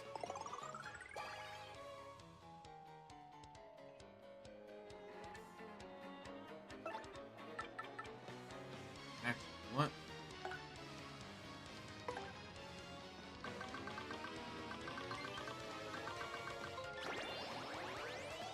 I'll have Mario go again so I can give him an extra hit.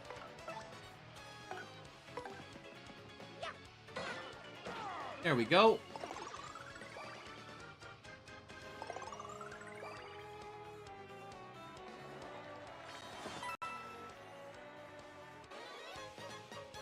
Ooh, ooh. Oh yeah, here we go. 3 more XP. You're so close. So close.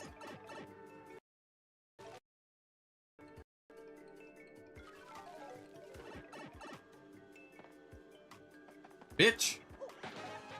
Got it.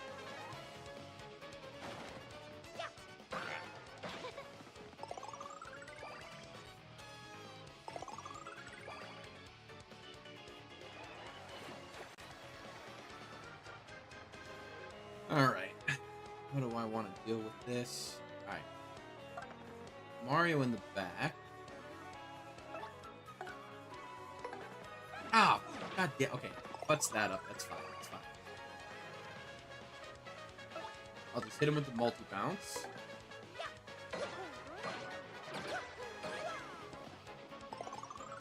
Alright, that's one less to deal with.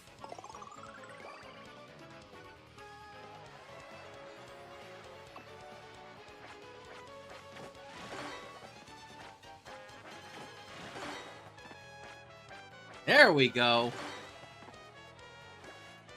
Ah, there. Oh, perfect. Absolute fools. You buffoons!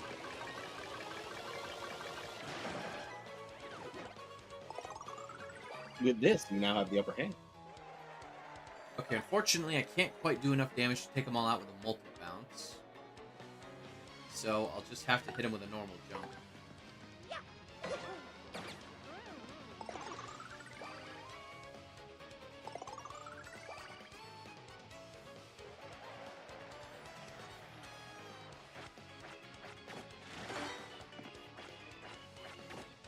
Ah! There we go, now I'm getting the hang of this.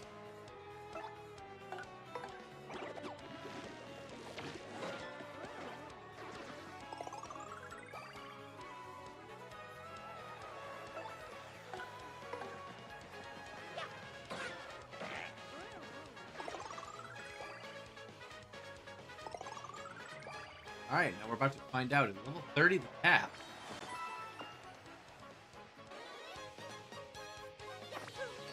No, we can go beyond. Ooh.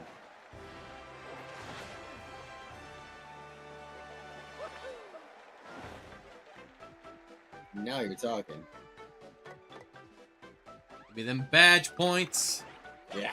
Because again, I can always convert them into HP or FP. Yep.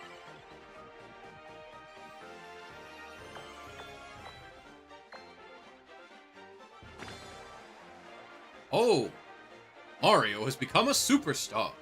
Next battle, Mario's crowd and stage get even bigger. Oh, holy wow. shit. We get more than 140, or I guess 50 would probably, 150 would be the cap.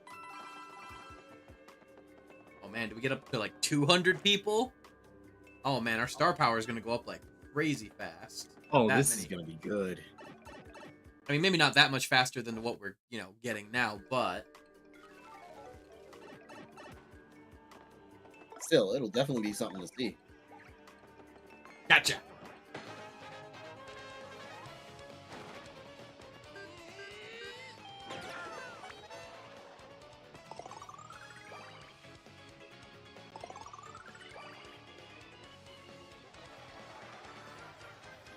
Huh, have we really not encountered a regular piranha plant? Ooh, free item, I'll take it. I'm gonna make a dinner order before it's too late. But Yep. before it's too late to get anything good. Good call.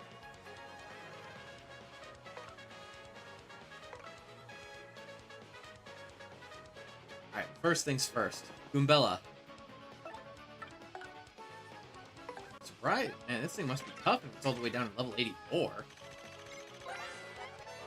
That's a piranha plant. In fact, I think that's the strongest type of them all. Its HP is 15, attack is 9, and defense is 0. Its attack power is absurdly high. It may look like a normal piranha plant, but don't be fooled. It's super tough. If we get beaten by a flower, we'll never hear the end of it. Know what I mean?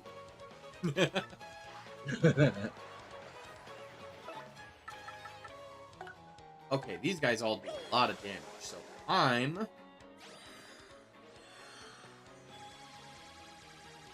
going to outdamage them. Yeah, I was gonna say, let's take no chances. There we go. Give them no quarter. Only a nickel. Oh, only okay, that was good. Thank you.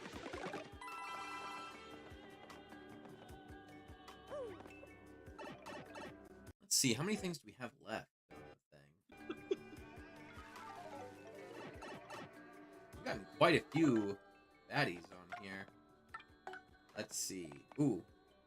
Okay. Goomba.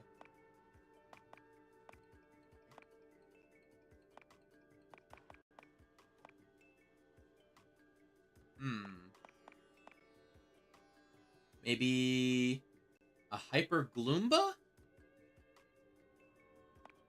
Have we not seen that one? Well, there's one type there. It's right before Koopa Troopa, and it's at the right before it is a Gloomba. I'm trying to think. It's some type of Gloomba. More than likely, we probably Would it be a hyper one? Just looking at the naming conventions. Yeah, there's 10 left. There's whatever this type of Goomba is.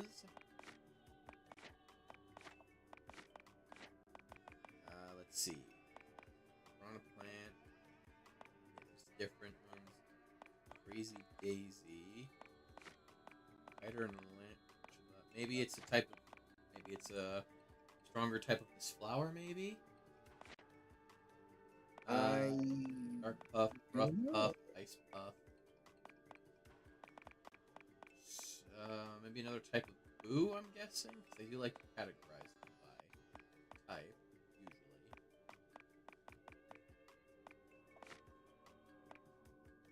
Some other type of a bomb, maybe?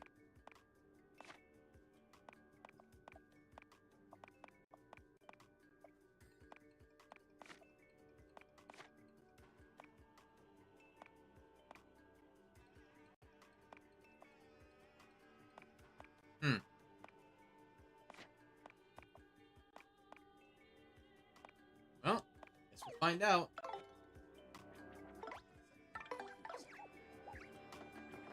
Koops is definitely... Koops has absolutely been invaluable this whole thing, with just, clearing out all the foes. Yeah.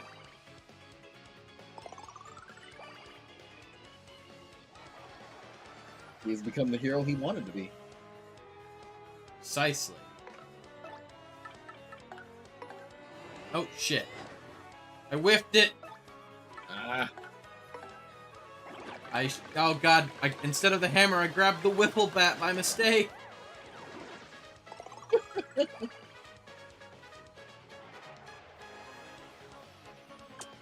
Ah! Bitch. Oh. Nope, that time I was the bitch.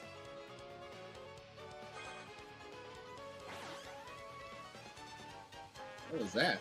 Direct attacks will be countered. Then I won't attack you directly. Ha ha ha ha! Taps forehead.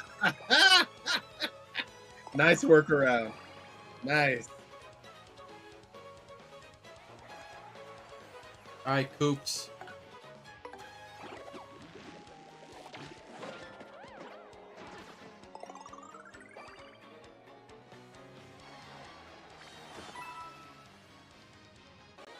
Ooh, yeah, no, we're cool. Oh, man. We are gaining an XP like crazy now. Love to see it. I love to see you, dude.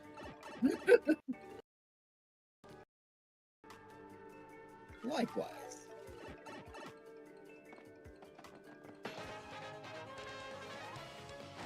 Never saw you coming at all.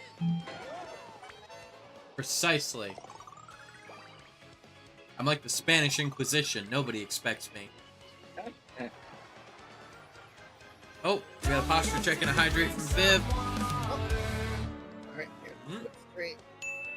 And Thank you, Viv. Hope you're enjoying yourself.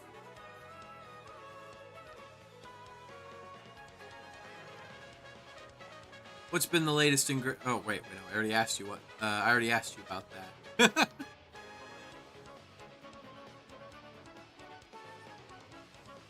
I hope you're feeling better, Viv. At least somewhat.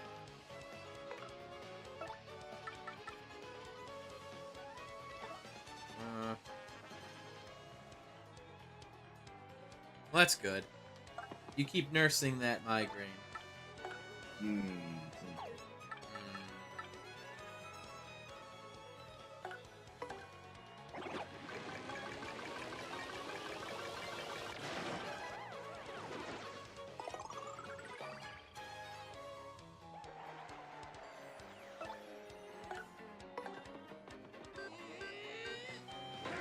Alright.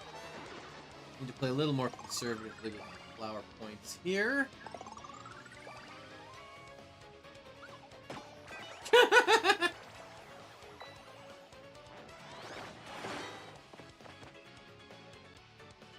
Uh-oh.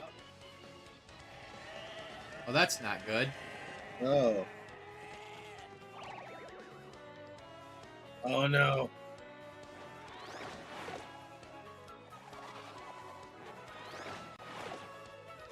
He's tanking it like a champ. Oh, Christ. No, come on, come on, come on.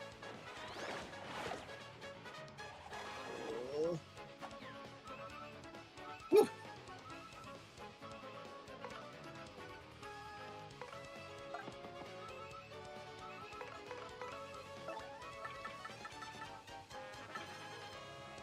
Sweet Feast. Here we go. Definitely need to use this here.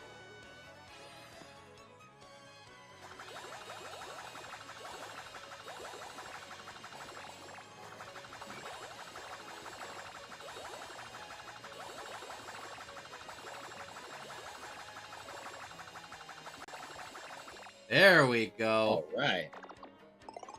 Like nothing ever happened. Whew. Just about, anyway.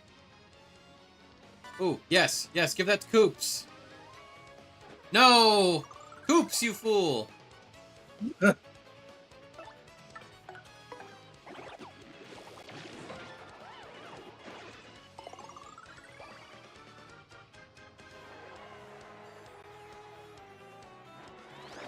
Damn it.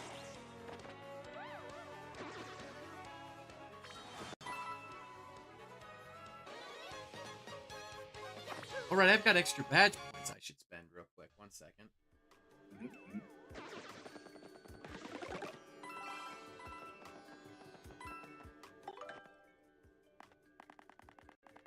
Let's see. Hammer throw. I like the sleepy stomp, because you know what? That could be useful.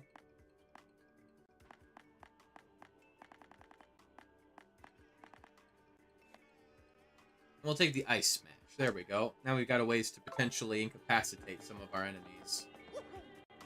Alright, alright.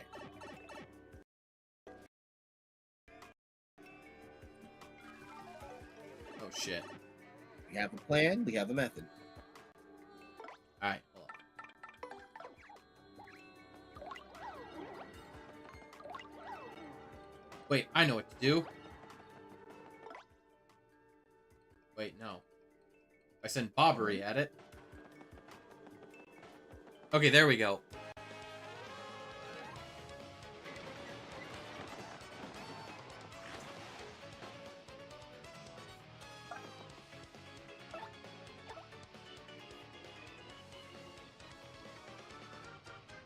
Hang on.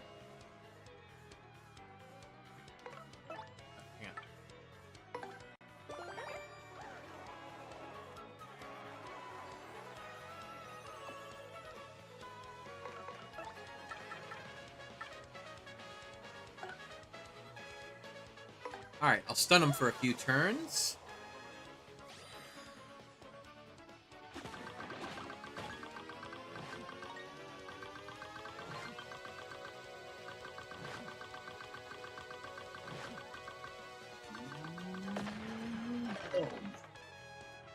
And get fucked. Alright.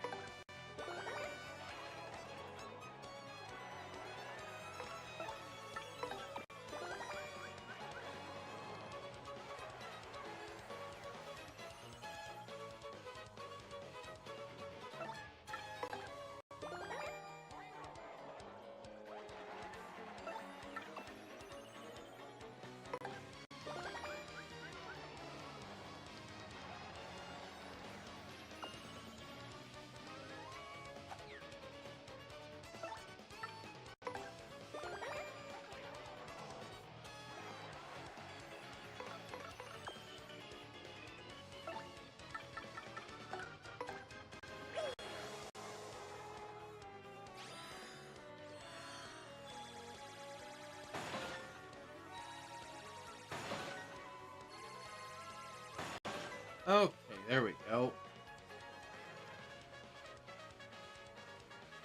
I'm not futzing around with that.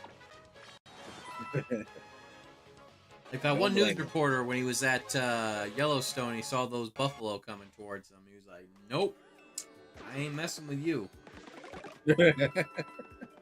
As any smart person would do. I love how they end up making that into an actual T-shirt too, with the buffalo on it, and it just says, "No, sir, I'm not messing with you."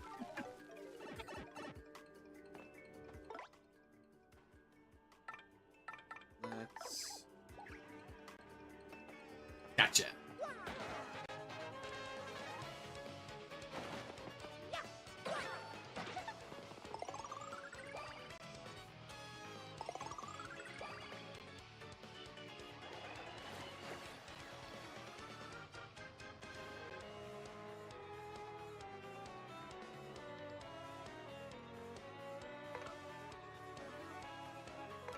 Let's see.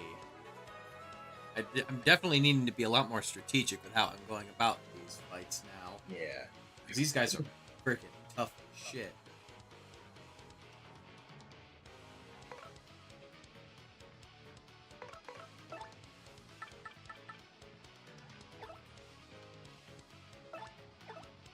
Alright.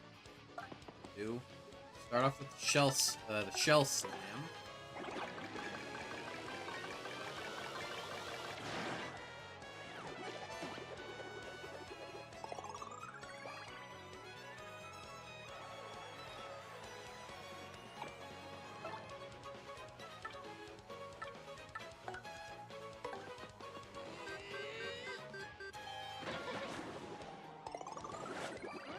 Not much, but it was something.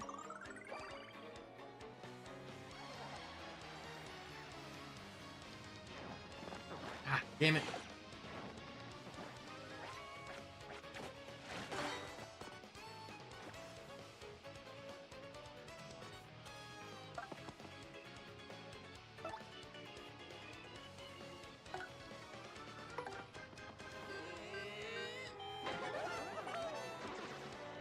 Go. We'll say these the badges that reduce my attack power by 1 but give me the HP and the FP every time I attack, honestly, is such a godsend. Oh yeah. I imagine it would be a lot harder without it. I'll admit it was definitely a lot more useful in the early game when we were just clobbering everybody, you know, and only taking the occasional hit. However, ooh, hang on. This is definitely a time to start building up appeal. But I mean, it is. I mean, like I said, it's absolutely saving us on healing items, at least a little bit.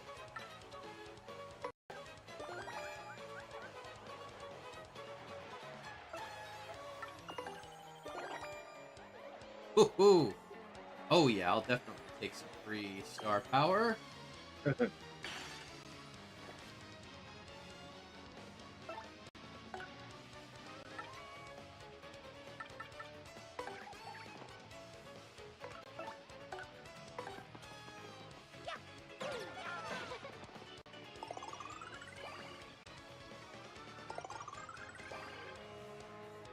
All right, finish him off, Egbert. You got this, little Brody. Ha-ha! Ah, nice. That's what you get Well for messing done. with the great Gonzalez. Well done. Ooh. Oh, we're about to hit another level, too.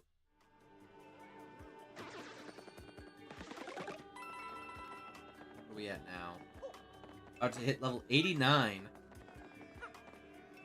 Oh boy, I'll admit this is taking us. I mean, I figured it was going to take us a while, but this is definitely taking a smidge longer than I had anticipated. Let's start with Poops for now. Ah, damn it.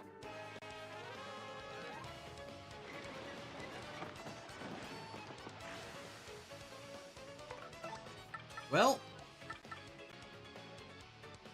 Like any sensible human being would do when faced with a bunch of large carnivorous plants, I'm gonna kill it with fire. As is only the proper way to handle it. Like I said, any sensible human being would do this. Mm-hmm. Oh, well. Shit. Alright, not that big of a deal. I was really hoping for that extra fire damage, but we will make do.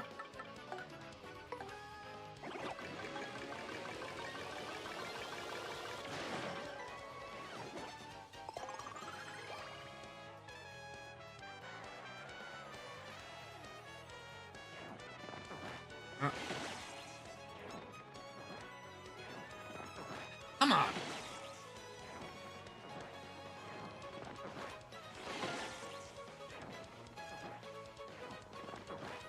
Okay, well. That's my last. Fuck. Alright. We're not it's not over yet. That was our last one up. Uh-oh. We're still in this, though. Still in the fight. You know what? First things. Sure, I'll take that.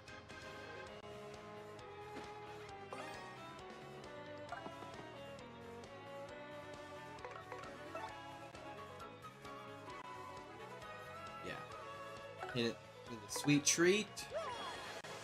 Then I'll have Poops finish him off.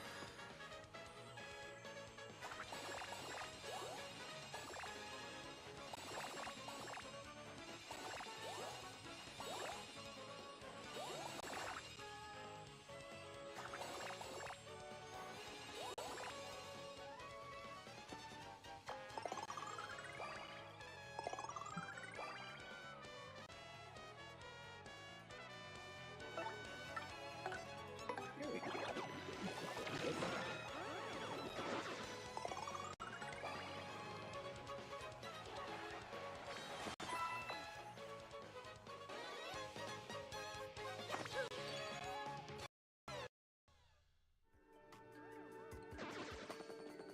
Really making me wish I had one more of those one-up shrooms.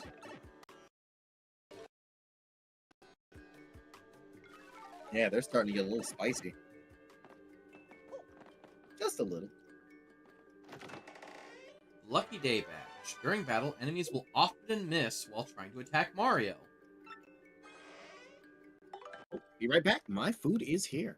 And Hell I'd yeah. rather they not leave it sitting outside in the snow.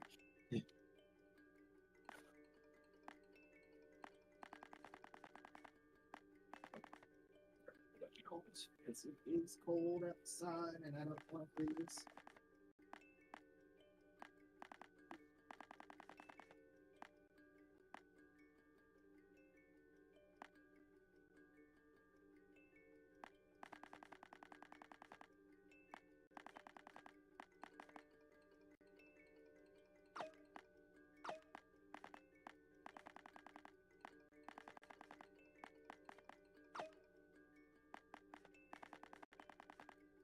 Alright. As long as we keep Mario alive, that's the important thing.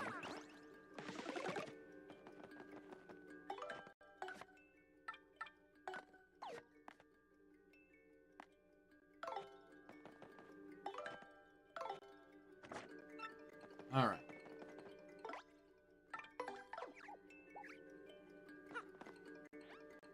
What do they got for us?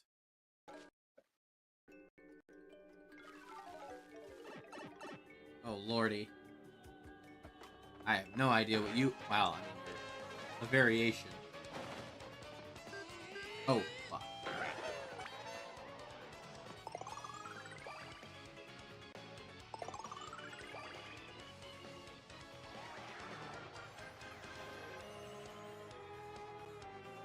Okay, nope.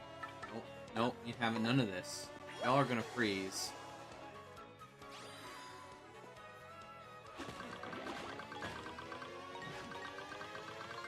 Nope, ain't having none of y'all's shit.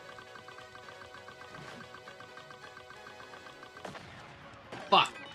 Oh fuck, oh fuck, oh fuck, oh fuck, oh fuck.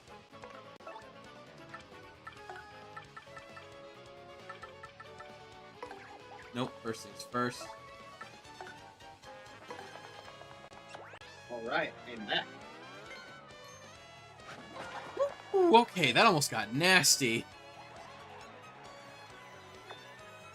What happened? What I missed? Okay.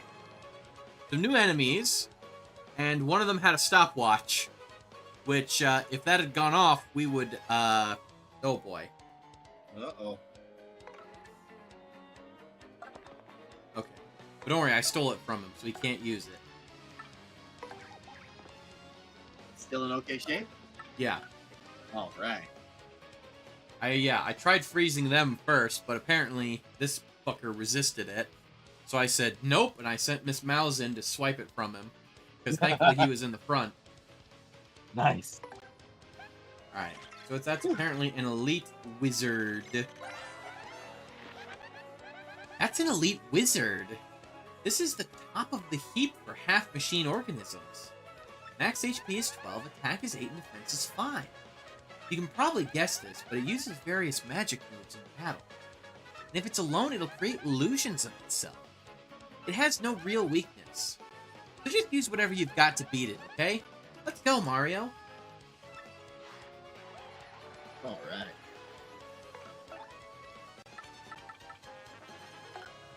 Alright, and you know what? Hit this thing with an artifact.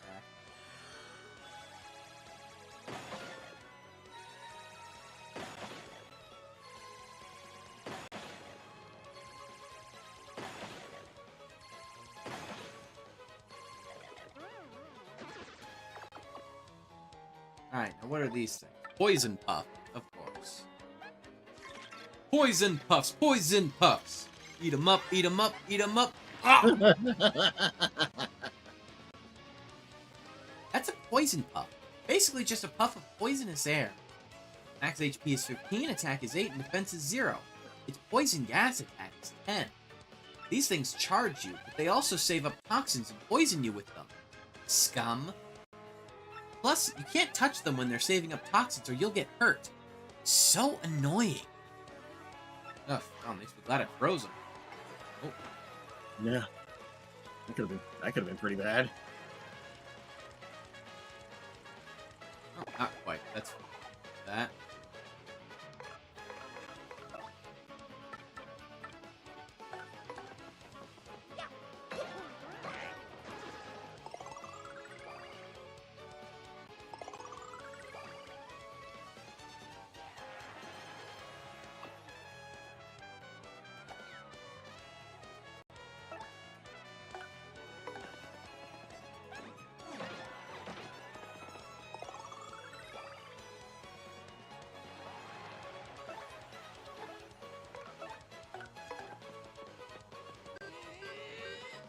There we go. Well, that's 2. I think we've got 8 left to discover on the tattle log. We're getting there. We are so close now. Yep, that was level 91.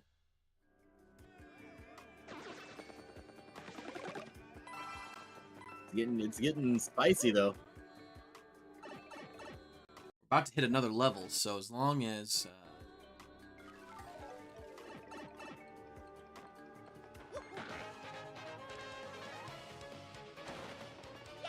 oh, we got another new guy.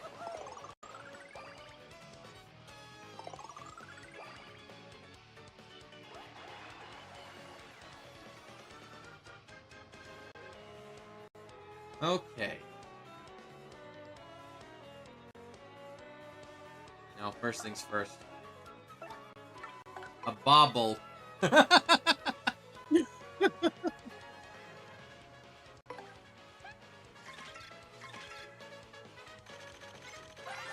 That's a bobble. That's easily the biggest bomb I've ever seen. Max HP is 10, attack is 4, and defense is 0. It won't attack, but once its fuse is lit, it'll explode after a while. So the problem is, how to beat it before it goes off. I mean, its bomb attack has a power of 16, That's no joke. Seriously, watch out for that. Just go all out to wow. beat it. Pull out all the stops. Or you could just set it off early with fire or explosions. Your call. Fire or explosions, you say?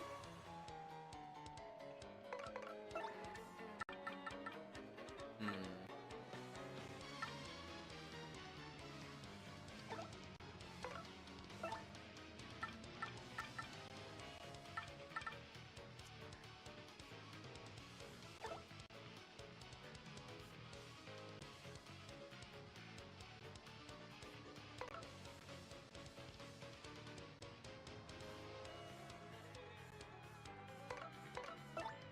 Boy, you stop that.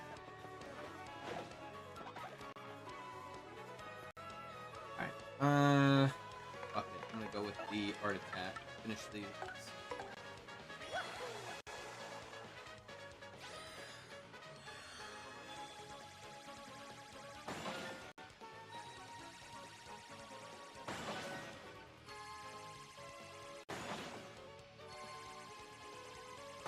Oh, shit. Nope!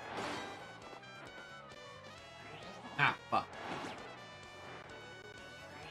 Nope! Ha ha ha!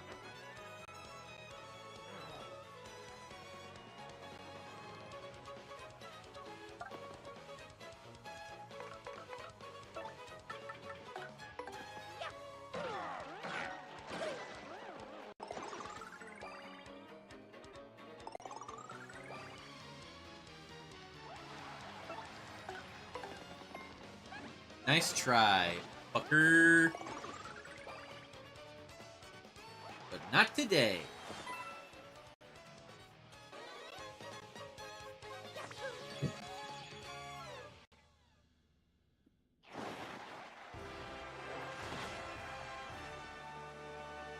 Another level up? Mm-hmm. Alright. Alright.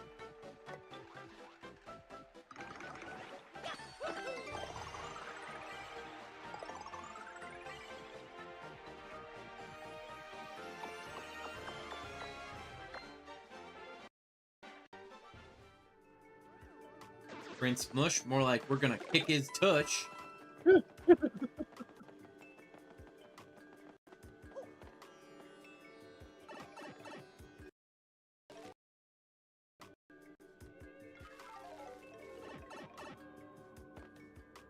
got some badge points here.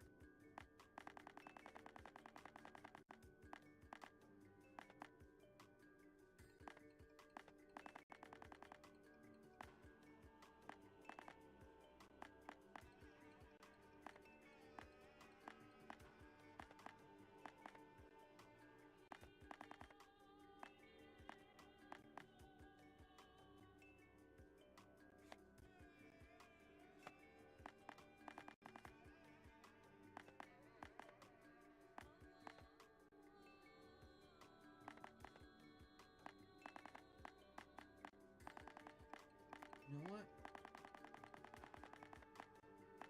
There we go. Boost up our appeal. That way when we make the appeal move, we get a bunch more out of it.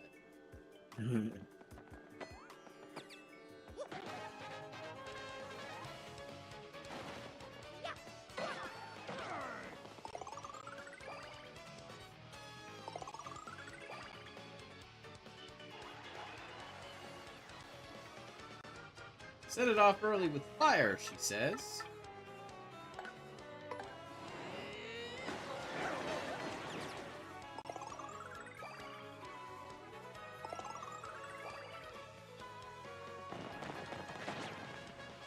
Oh dear.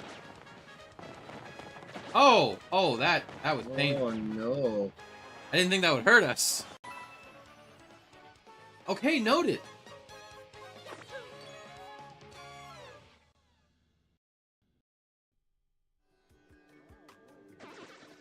Yes, thank you. Take that. What level are we on now? 90... 93. And again, and 3. 1, 2, 3. There's 7 left. 7 enemy types. Catalan.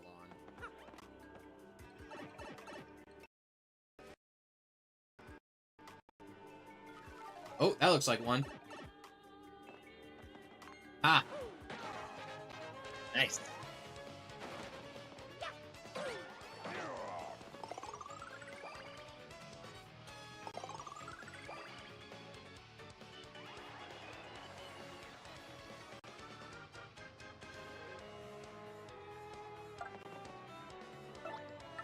A swampire? I assume that's how you'd probably say that. Since it's fun. That's a swampire. It's a feared health sucker that hides in the darkness. Max HP is 20. Oh shit. Ooh. It sucks health from its prey to add to its own HP. And that totally grosses me out like you wouldn't believe. If you let it feast on you, its HP will get really high. Focus your attacks on it.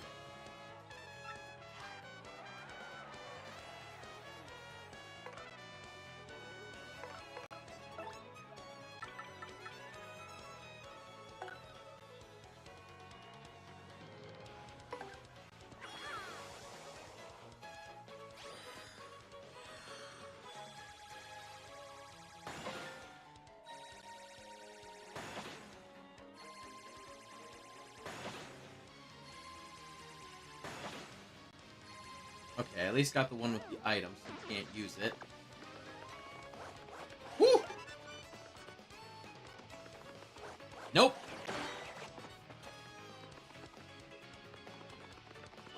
Nope.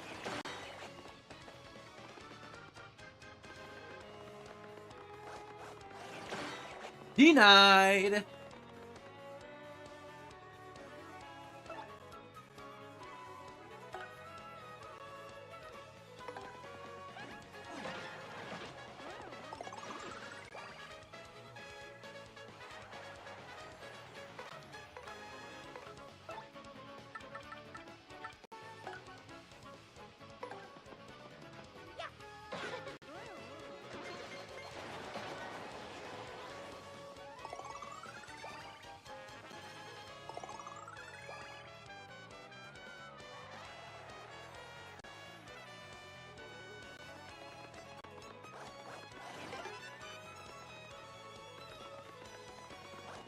Nope.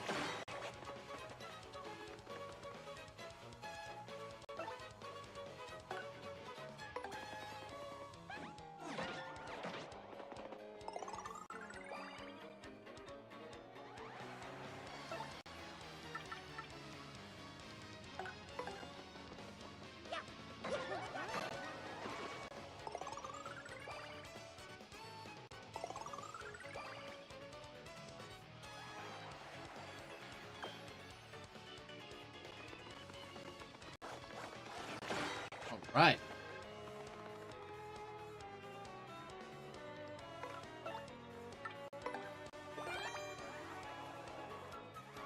Wait, I probably should have reversed that so that Bella could get the hit points. Oh well. Not much I can do now.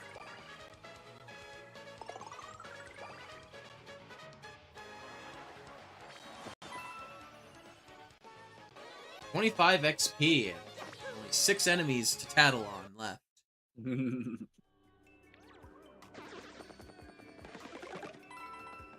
Closer and closer still.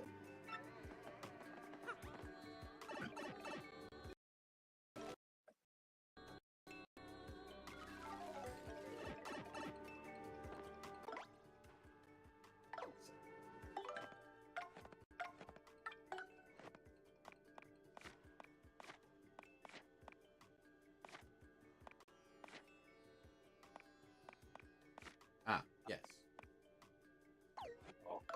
Bitch. Trying not to rip that. Oh,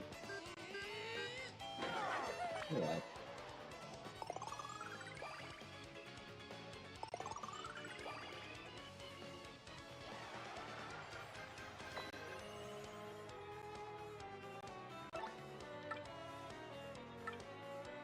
Wow, thanks guys. Some napkins would have been nice, but that's okay. That's okay. Oh, that reminds me. What'd you end up ordering? I meant to I ask just know you. what we're talking about. I was gonna do pizza, but I was like, pizza's expensive. Yeah. I will just say my condolences to you later. Yeah, I may regret it later, but that's okay. That's okay. Oh, there's no May. You will. But it's alright. I've prepared myself for this inevitability. We all make mistakes. It's okay. This is the path I've chosen to take.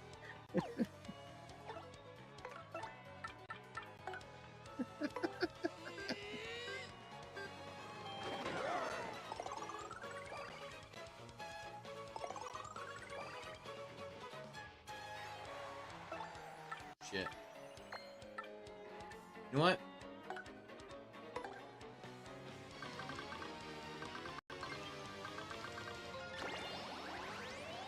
I have decided against that. You know what? Let's just hit him with all reliable. Oh, hey, Aaliyah! Good to see ya! I'm gonna pretend that was intentional. Hey, Leah, what's up?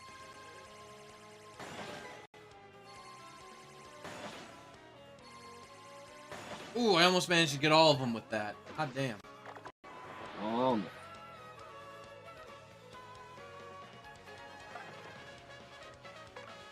What's good with you?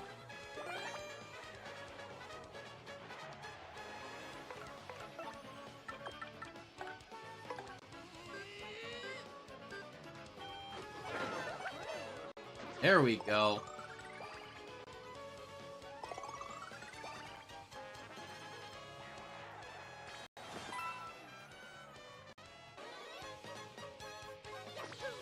Hi, not much out of the norm. How about things here? We're doing pretty well. We're almost at the end of the pit of 100 try. Yes, here we go. Oh, thank you. Yes, chef's kiss. Goodness. Mwah. We are at level 95 out of 100 in the pit of 100 trials. Things have been getting quite spicy, and we're out of revives. So, but so far so good. We've been managing our resources pretty well.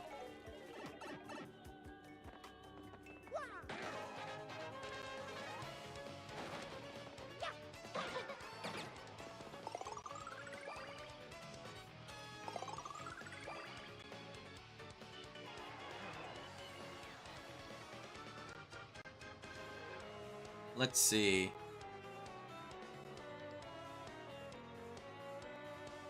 Well, thank you. Alright, give me a second. Let me think. How do I want to do this? How do I want to do this?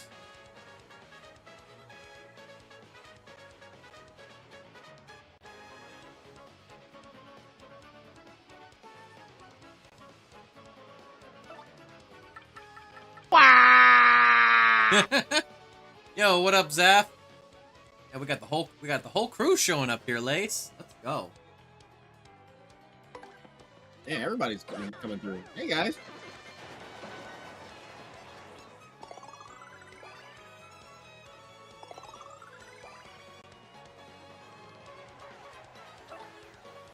Alright, let's see. Can I get him with the multi-bonk? God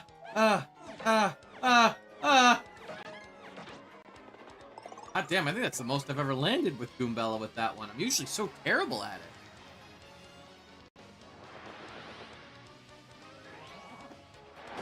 Get fucked.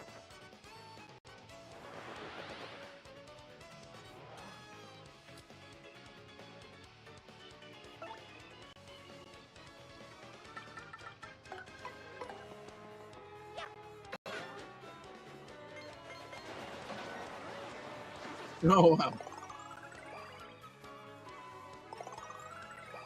That's right. I hadn't seen that yet, actually. What the? I'm doing Trials of the 999 variant. What is that? I'm not familiar with that one. There's a fight in PSO2 against an enemy called Masquerade that there are 999 battles against him. Oh, dang. And, of course, the lower, like, the further you go down, these are, like, depths. The further down you go, the harder the fight gets.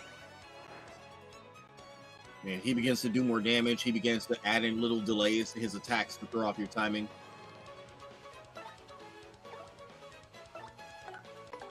And they're actually about to add. They're about to add that same enemy to NGS, to the new part of the game, but not. It's not going to be. It's not going to be 999 depth right away. It's just going to be 40, but they'll be adding 10 per week up to 100.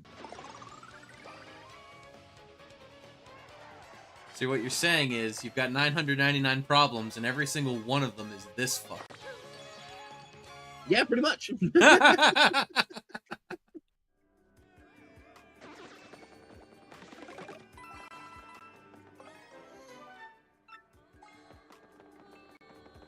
96. All right, just a couple more to go. I never did all the depths, but I said in NGS I will make more of an effort to try to do it. Since there's only 40 initially, I'll try to do the 40, and then we'll see where we go from there.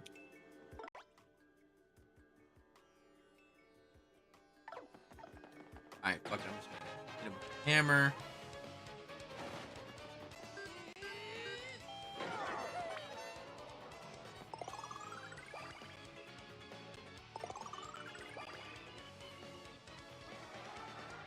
And yeah, depth 999, you pretty much just have to do it.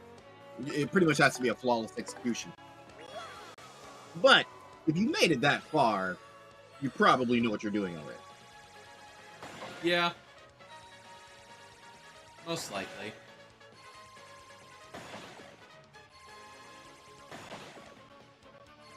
And then one more for good measure.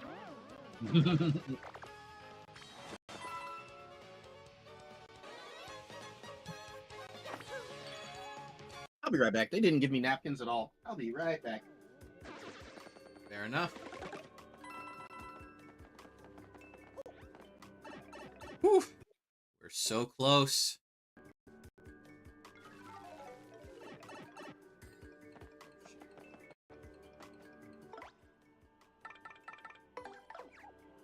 Come on.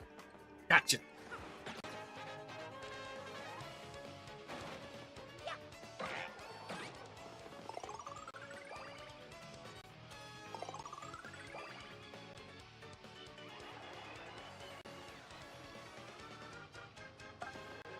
Alright, first things first.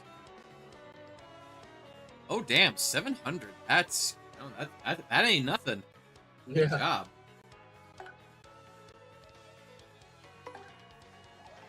Zapkiel's trying to complete all of the original 999 depths before we get the new version of it next week. Very nice. I myself have only made it down to depth 38.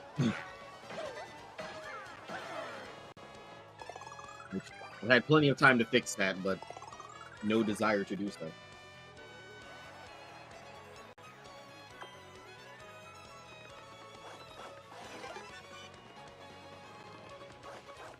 Nope.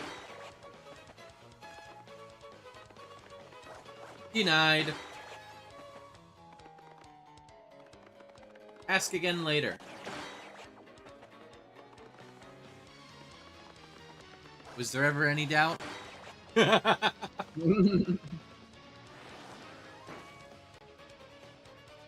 don't see what that is. Oh, that was a good thing. Well, nothing I can do about it now.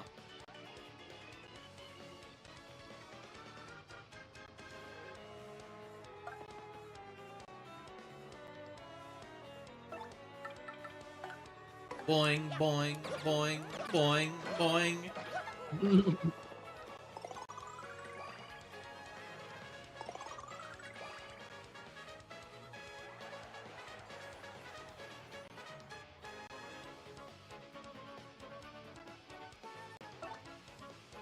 Yeah, I can take this.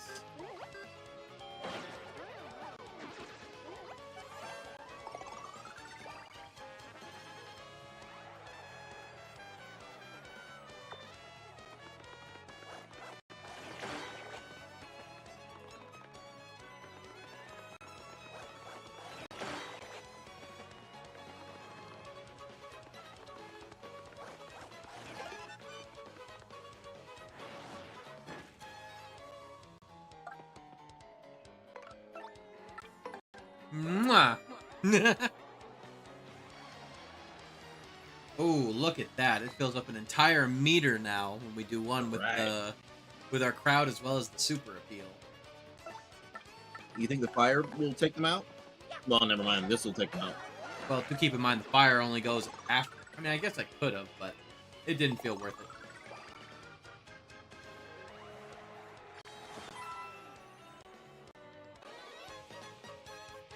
Oh, here we go.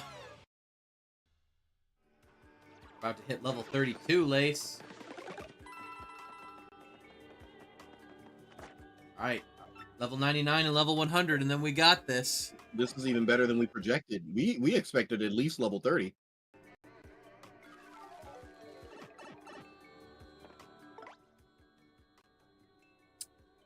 What do you think is going to be on level 100? Oh, God, your guess is as good as mine. Oh, Christ almighty. Oh, oh, Oh, no. Nope, nope, nope, nope, nope, nope, nope, nope. I ain't having that. Absolutely not. No, no. Mm-mm, mm-mm, mm-mm.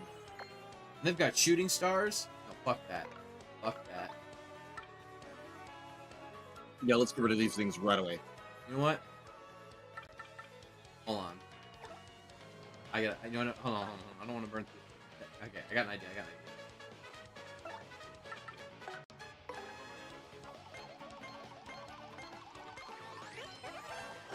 There we go.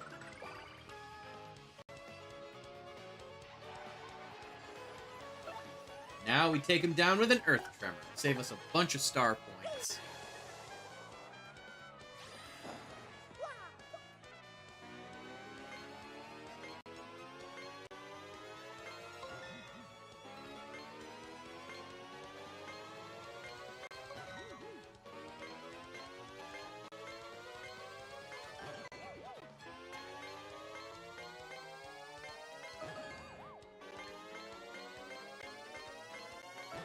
Okay, Right. there we go.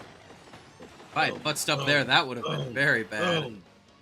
In the great words of Lace, do not want. Yes, correct.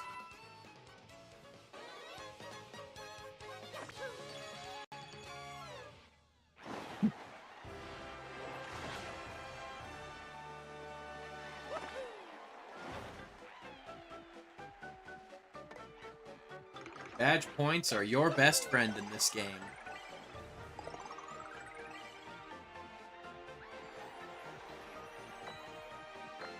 I wish I could take credit for "do not want." If I remember right, that was like a bad translation for Darth Vader at the end of Episode 3. Like his famous "no" scene, like it was translated as "do not want." I feel like it even predates that, to be completely honest. Oh, I said I feel like I can't. I don't have anything. But I feel like it's slightly older than that.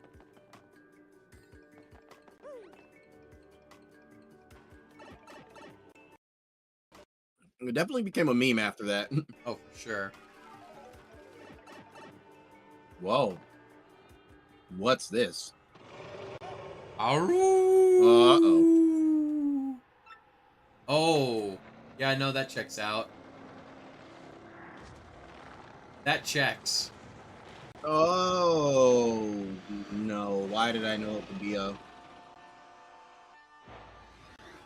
You know, when I said, "What do you think will be on level 100?" Part of me was thinking, "What if it's a dragon like Hooktail?" Oh. Wow, what a freak. Goombella.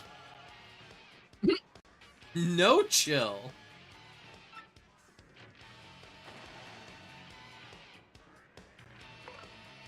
All right.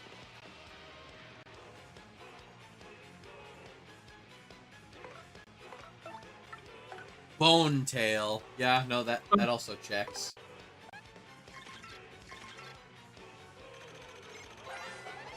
That's like a father or Bonetail. something? She's the older sister of sister. Hooktail. I guess apparently she died down here. So Wow. old, she's just bones, in fact. Wow. Now that's old. Her body's max HP is 200, her attack is 8, and her defense is 2. She has various breath that might confuse us or put us to sleep.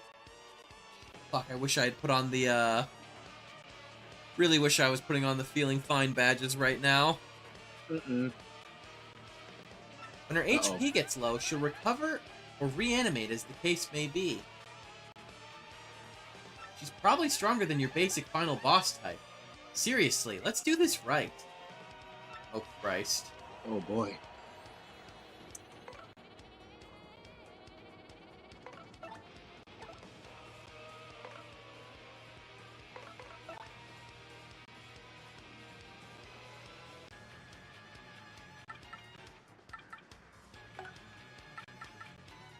This is going to be interesting, to say the least. Okay, I got an idea.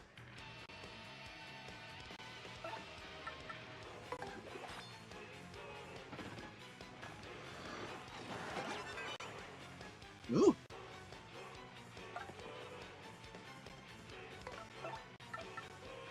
Alright, time to power lift.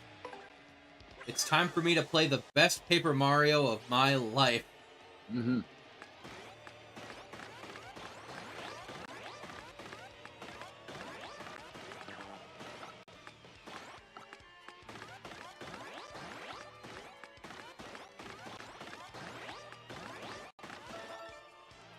All right.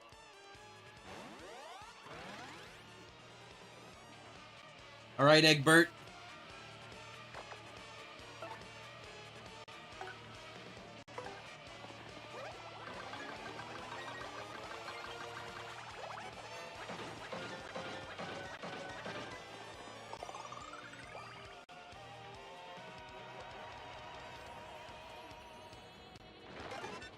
Woo! Ooh.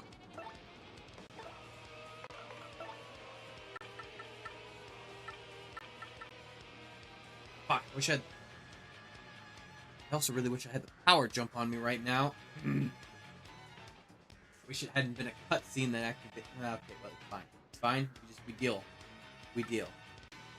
Mm-hmm.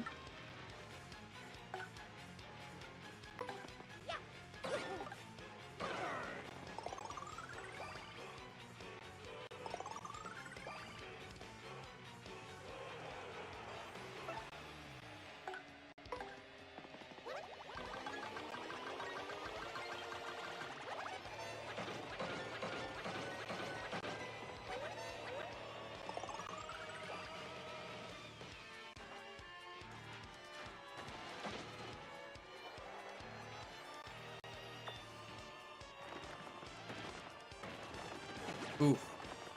Ooh.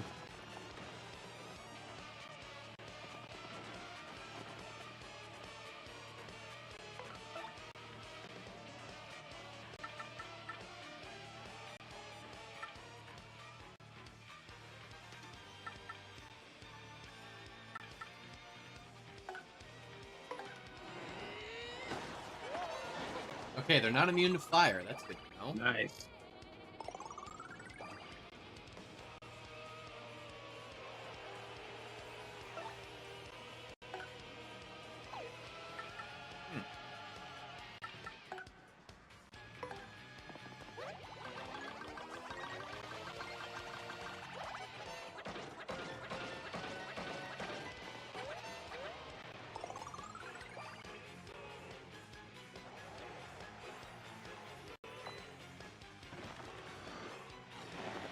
Oh shit.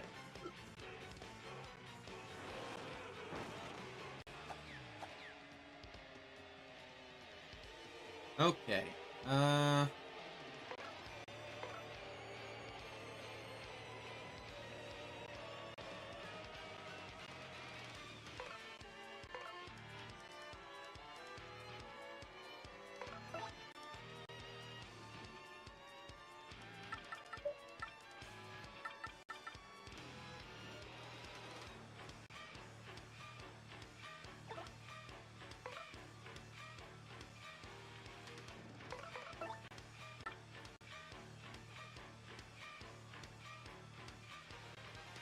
Who are you people? Oh hey, we got another raid. This time it's from Gothic. Hi, Oh, Gothic. hey. You showed up at quite an advantageous time. We're fighting the final boss of the Pit of 100 Trials. Oh boy. The literal 100th trial. Yes, this is trial 100. And, I mean, so far so good, but oh boy. Here, 1 second, let me... Clip Guru ain't working too great, so I'll just give you the Twitch integrated shout out, which I'm really glad they added that as a feature. There we go. Me too. Hello! For those of you over on Gothic side who don't know who I am, I'm Mr. K. I'm your funky space variety streamer. I play what I want when I want because I am a strong, independent woman who don't need no man. With me here, I've got Lace in the place, in your face, without a trace.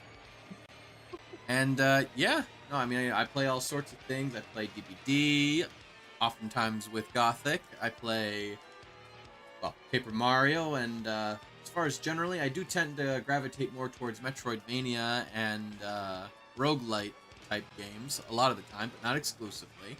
Those are fun, yeah. They are very nice. Let's see. But, yeah. We're doing this, and, right now, let's see. We got confused condition. I'm just worried. Alright, come on. Work. Yes! Good.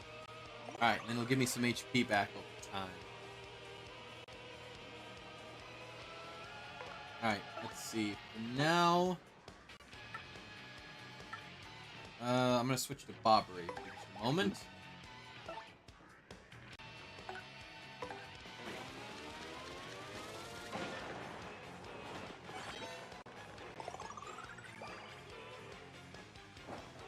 Oh, Oh.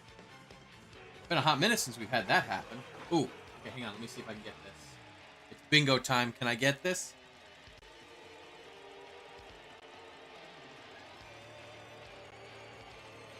Yes, I can! Yes. And All bingo right. was his name-o! Well done. Well done. Woo! Okay, Super Guard worked.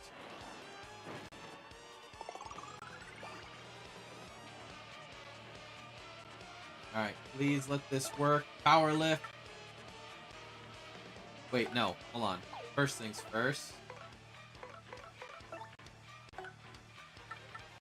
Actually, no, keep it on Bobbery. He's fine. I'll keep him for a couple turns. I really hope I hope the confusion don't mess me up. No, it didn't. Alright, we're good. Alright.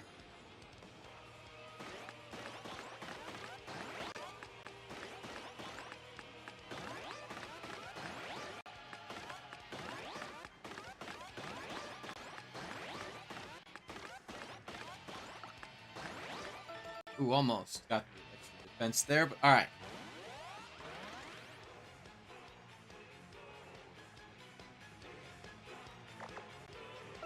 Alright, Bobbery. There we go.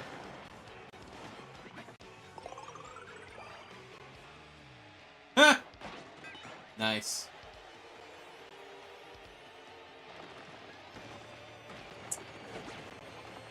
Still haven't quite gotten the super guard down on that one.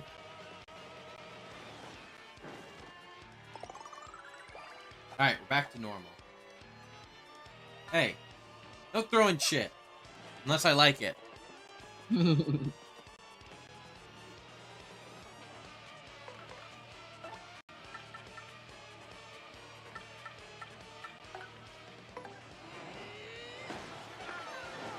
There we go. Alright, might be immune to ice, but I know they're not immune to fire.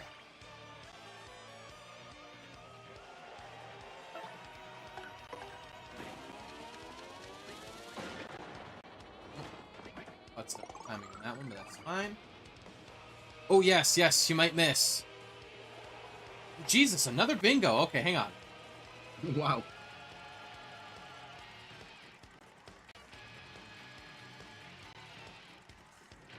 Ah, no, not quite. Off by one. Oh, man. Ah! You missed, dummy. Big dummy.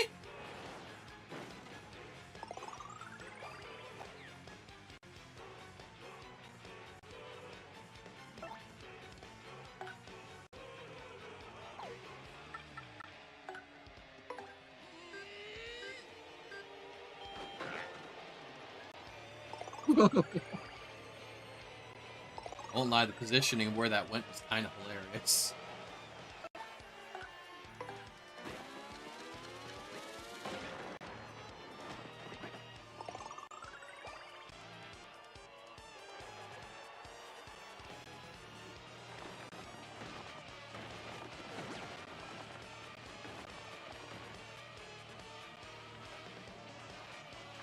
Whew, okay, I thought we were about to get frozen for a second there. That would have been bad. Mm-hmm. Mm-hmm.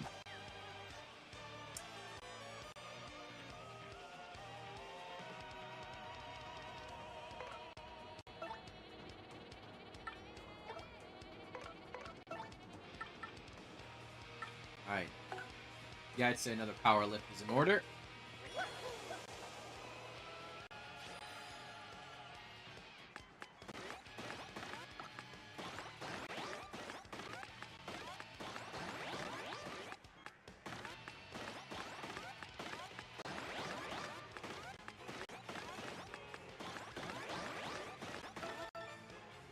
Alright. Right.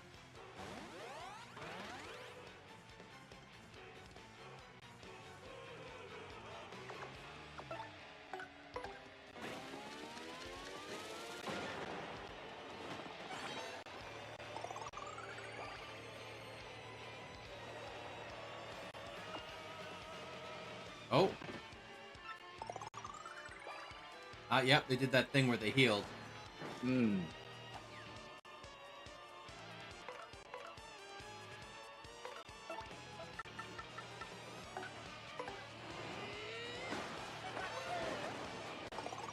Good thing I've been practicing my golf swing.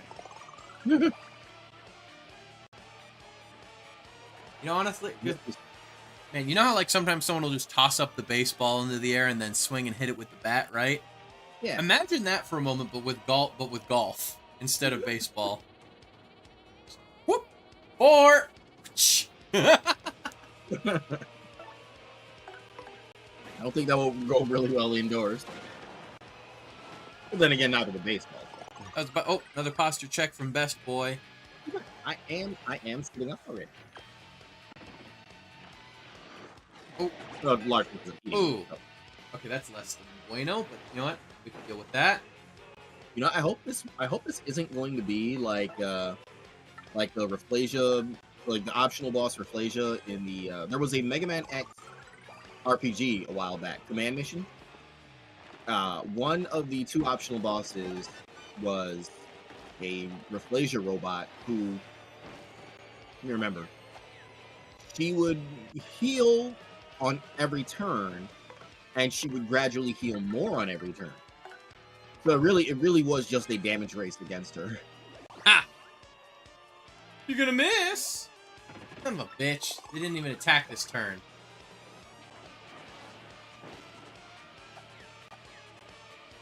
Alright, well, they'll miss for sure on this one, so I guess I'll just take it. Alright, give me 1 second. Another power lift.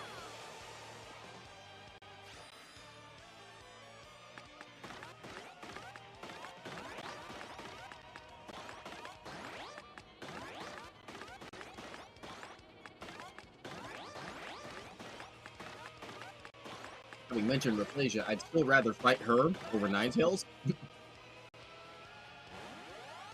Ninetales was oddly a peacock boss. And there were 9 battles against it, the first one has 1 tail, the second one has 2. You get it. Right. But it would actually no, the first one had 1 tail, the second one had 2. The third one had 3. The fourth had 3, but there were 2 of them. They would their turns would come up very quickly, and they'd do a lot of damage, but it wasn't really the damage, it was just the sheer amount of turns that they would get. Like that one also was just a damage race against something that was faster than you. Thankfully it was super weak. Defense wise.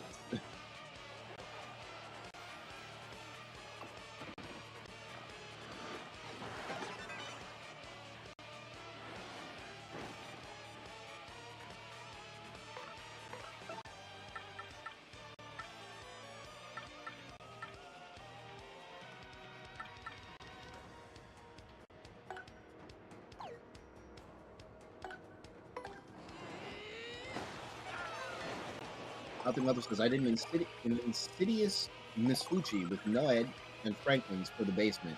Scared the crap out of a dwell. Oh, goodness gracious. That would scare just about anybody. Yeah. Hang on 1 second. We got another one here. Come on. I definitely could use this right now.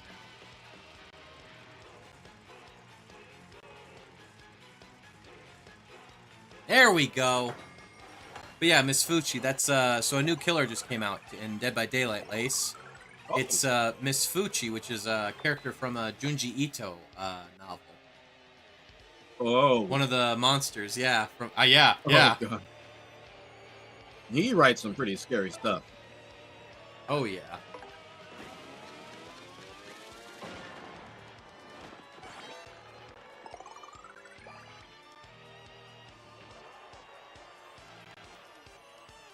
Ha! Really glad I have that lucky day badge.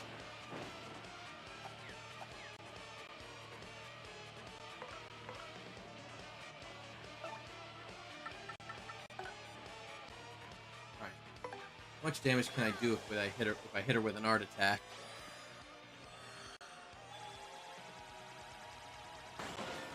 You know, I remember seeing Dracula's Mori in that, and people were upset that it was like they were saying it was out of character from him. When I saw it, I was like, no, that seems exactly like Castlevania's Dracula.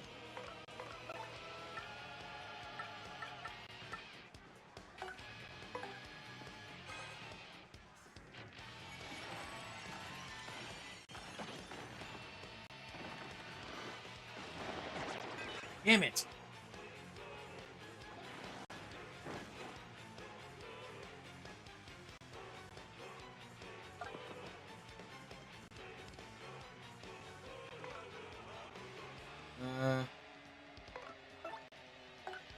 Let's see. Ah, I know. Swap to Vivian.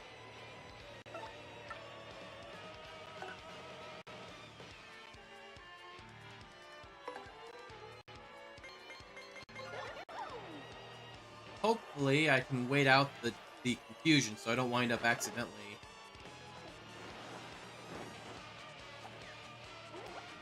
Alright, I did in fact wait out some of it at least.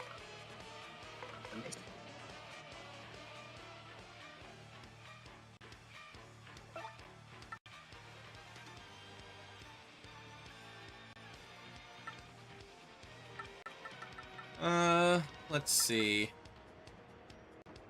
Oh, actually, I guess while I'm thinking about it. So what's Miss Fucci's thing all about? I'll admit, I don't know much about the character. So, like, what kind of, I remember I was lurking on yours for a bit.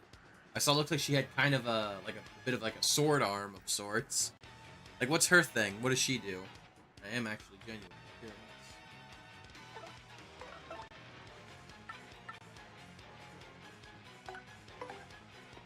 Oh, yeah, well. Alright. Worse things could have happened there.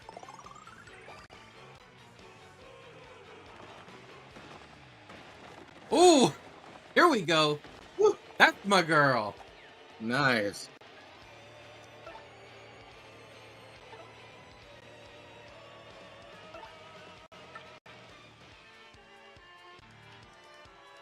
You know what? This is now when they usually hit with the breath attack and things, so you know what?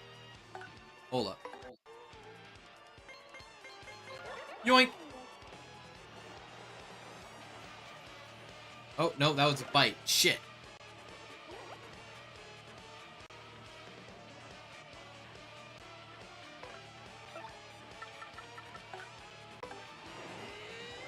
Alright, well, I'll hit you with the fire so I can at least make sure I keep doing damage. Nice, good move. Now you're gonna hit me with the breath attack, aren't you?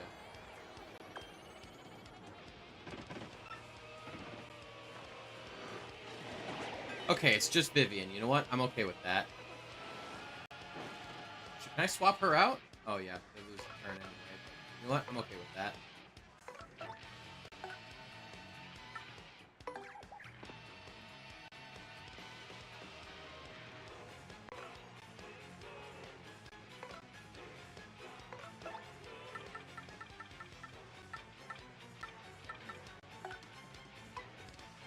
Alright, just top me up a little bit.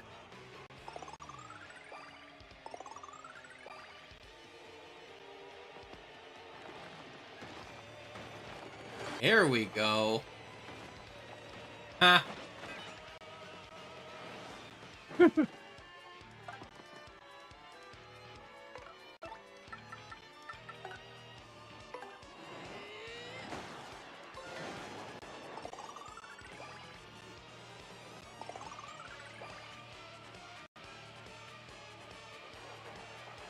Oh boy, can we go 3 for 3 here?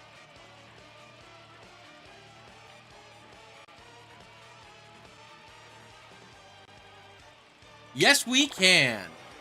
Tic-tac-toe, 3 in a fucking row. Good stuff. Making me feel slightly bad about using that one food item, but you know what? That's fine. Hello, lad. Give me 1 second. I will give you some snuggles. I am fighting a very, very powerful boss right now. I will give you all sorts of cuddles and snugs. The lad says, I'm the only boss you need. Just go cuddle with your sister.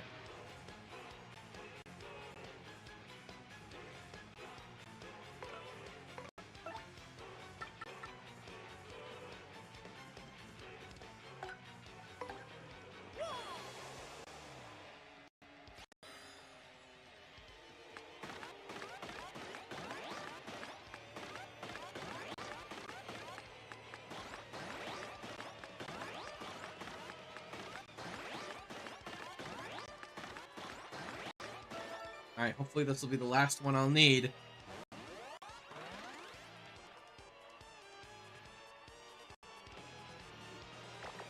Alright, Bobbery. Go for the throat!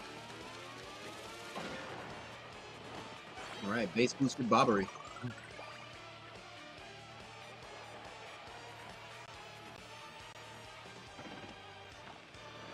Ha-ha! Not today! Victory has just been assured, everybody.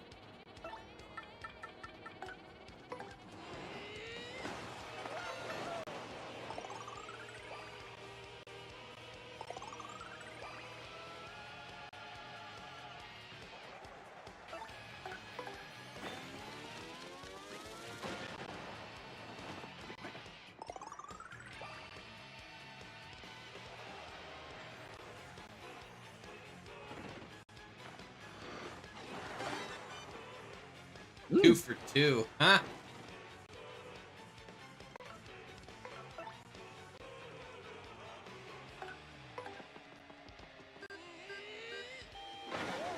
And finish with a flip! And with the backflip finish, nice. Let's go, get fucking styled on. Unless... No, okay, this is actually the end, okay. I thought we were about to hit phase 2 for a 999 clear bonus. Let's go. You know what? Fuck it. I'm gonna go buy the freaking XS Express. It's mine now. I own it. Fuck you. I've become a... Mario has officially become a class trader.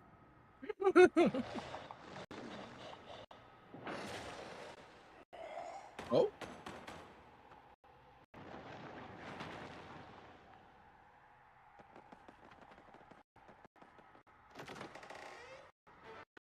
Return postage badge.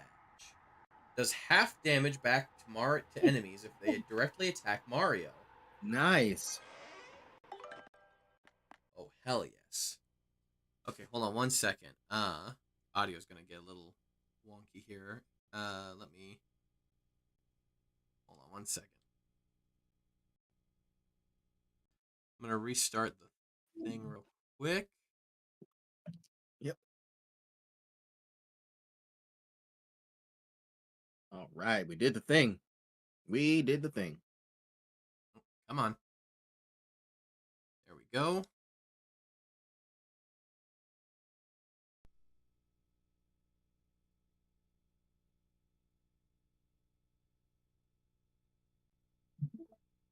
There we go. Now you should be able to... Yep, I see it again. There we are. I don't hear it, though. Well, that's because there was no sound. Oh. Ah, okay. That's what I'm thinking about it. Yeah, I hear everything just fine. Okay. I had to make sure our treasure detector didn't go off at all. Right? I like how the skeleton is still twitching, as if it's like a recently deceased body. Right. And that's usually like muscle spasms that do that, right? Yeah, because, what was it? Yeah, the reason why is because usually, like, fresh after you die, there's still, like, some residual, like, electrical, like, electricity or whatever running in your brain. Yeah. So sometimes it's like, yeah, the spasms are sort of just, like, the last bits of it, going through your body or whatever. Something Interesting. like that. Yeah, the nerves, yeah. Well, that's why, if you take, like, a recently deceased, like, that's what they, used to do, like, back in the 1800s, like, when they had electricity, for the first time, they were experimenting. Like, they would zap like a dead rat, and like a recently dead rat, and it would like clench up because the electrical current going through. But okay, oh man, that's really nice. Similarly, well, not so similarly. That's why spiders kind of like curl up, like when their That's legs actually basically are like their that's legs basically work like hydraulics, and without the fluid pumping through, the legs just naturally yes, just because their heart controls that. So yeah. sort of, but similar but different. Yeah. Yeah. Oh, hello. Oh, it's the guy. Yeah, it's Mover. Take you straight to level 50. Costs a little extra. No thank you. Nah, we're good, man. We just Oh, made it to the bottom all on our own. ooh boy. We did the thing. Okay. I will just say we're usually a decent bit past where I would normally go. However, I actually don't have work tomorrow in observance with the morning of former President Jimmy Carter. Oh. So I'm free to stick around a smidge longer if we want to go fight Prince Mush. I do have to work, sadly. Oh. Yeah. Oh shit. Give me 1 second here. It would be nice if I didn't, but just like on New Year's, no one told me that the building was going to be closed on New Year's Day. So I went all the way there and sat there for an hour, keys in hand, wondering like, hey, where is everybody? It was when there's an old lawyer. He's usually like the first guy who comes in, and he's like always there, like right at 8 o'clock. Once I didn't see him, I was like, is anyone coming in today? Plus, I also didn't see any traffic, so I was like, are we open today? I finally called the building manager and asked him. He was like, no, who told you we were open? I was like, well, normally there's a letter posted or there's something posted saying that we're going to be closed on certain days. He's like, we're always closed on Christmas Day and New Year's Day. And I'm thinking like, no, we're not, because we were totally open New Year's Day last year, but okay. Just cool. Whatever. All right. I told him, all right, cool. I'll lock everything up and go home. Still, like it would have been nice to know. I wouldn't have, I stayed up till like 3 something in the morning and still made it to work on time. But nice. Yeah, I just sat there doing nothing, organizing music and singing loudly in the lobby because no one was there. Oh,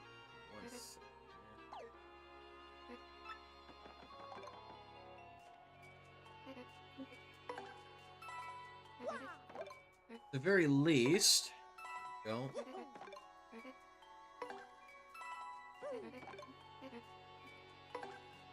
me prepare a little bit here.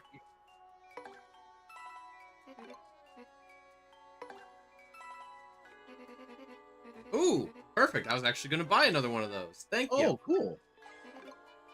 She gave that to you as like a bonus? Yeah, because we get points. Oh, I see now. There's the cool.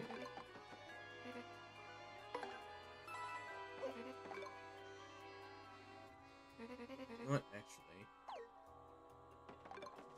Fuck it, we got the room. We got 5 extra slots to hold stuff. Nice. Alright, now we just take this back, get these mushrooms cooked.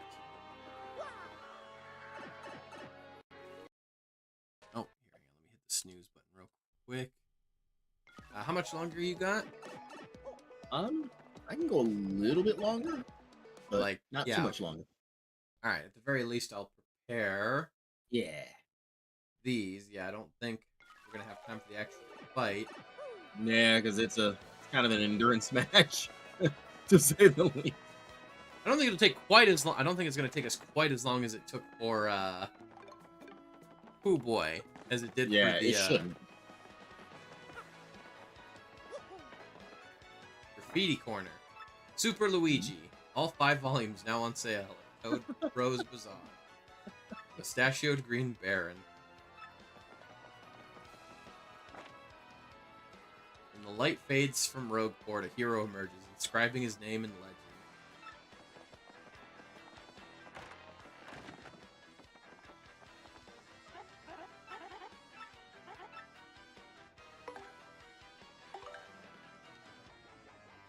Oh wait, shit, I might have got the wrong kind of mushroom. Uh-oh.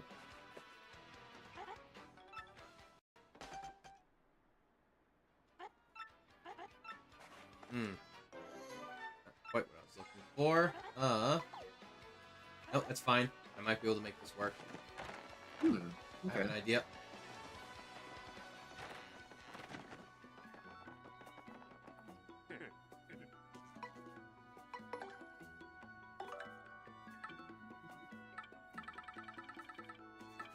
You know, it took me, I think we were like halfway through the playthrough of the main game before I realized that was a mustache and that wasn't just him with this like perma look of panic on his face.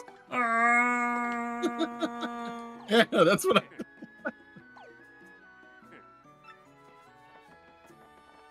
like he had the shocked Pikachu face on permanently. Trying to think, where can I buy maple syrup?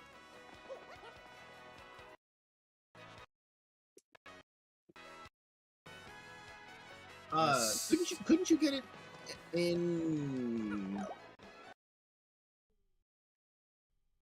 What's the name of Coop's hometown again? Petalburg? Petalburg. No, I don't think that's far enough in the story for us to get to it. Oh. No, no customers. Any introvert working retail? You know, that reminds me of a very old Bugs Bunny joke. It was one of those episodes where he was dealing with Mortimer, the monster. Okay. And he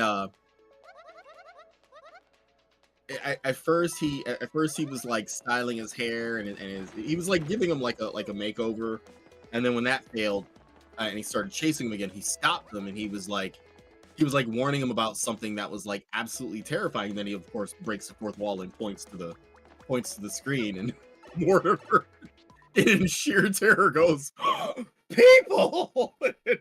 That's the Just red runs hairy guy, through the right? From backdrop. classic Looney Tunes? I love that. Oh, I always thought that was hilarious. And it's even funnier once you become an adult and understand why he was so terrified. Of course. Man is the greatest monster of all, aren't we? Right. Well, let's see. What happens if I... He also has quite the footwear fashion sense. Let's see what happens For a if I monster. For a monster, running shoes would be essential. I mean, if you're going to be like chasing and eating people, running shoes would be a good idea. Ooh, okay. Ooh, 10 and 10. You know what? that's not bad. No. 1,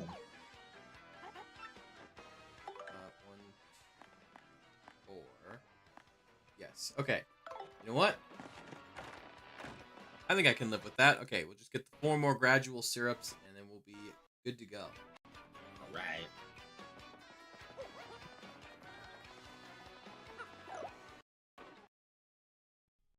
Huh. Well, all right. Just while we're here thinking about it, if we do put off the Prince Mush fight for another night, I don't think it's going to take us that long, assuming we're able to win. Without too much hassle. Yeah. I guess my question would be, what do we think we want to do next time? I mean, next week I've got Columbo Night more than likely, so... What do you think? Actually, since I finally got it today, and I also gifted Leah River City Girls too. I'd like to check out the Double Dragon DLC. Oh yeah, the one with with the one voiced by Game Grumps. Yeah. Yeah. Well, yeah. Weren't you also trying to get Ray to play as well? Yeah, I'll talk to her and see if we can I can get her on board with it. But although I think she wanted to play through the first one first, so that she'd at least be up to speed with two. Yeah, Yeah, I I'll talk to her suppose. about it. I mean, you can Also, they oh, released an update to it where, like, I guess now if you're playing online, you can play as the same character. oh, Uh, that's fun. Man, how's that gonna work with cutscenes? That'd be nutty. yeah, I wonder how that would work. You know what? It probably does like it does in single player. It just has we just hear the disembodied voice of one of the others. Yeah, that's probably how they'll do it. Still, it'll be cool to see. Yeah. Should we also grab the DLC? Yep, I got you covered on that.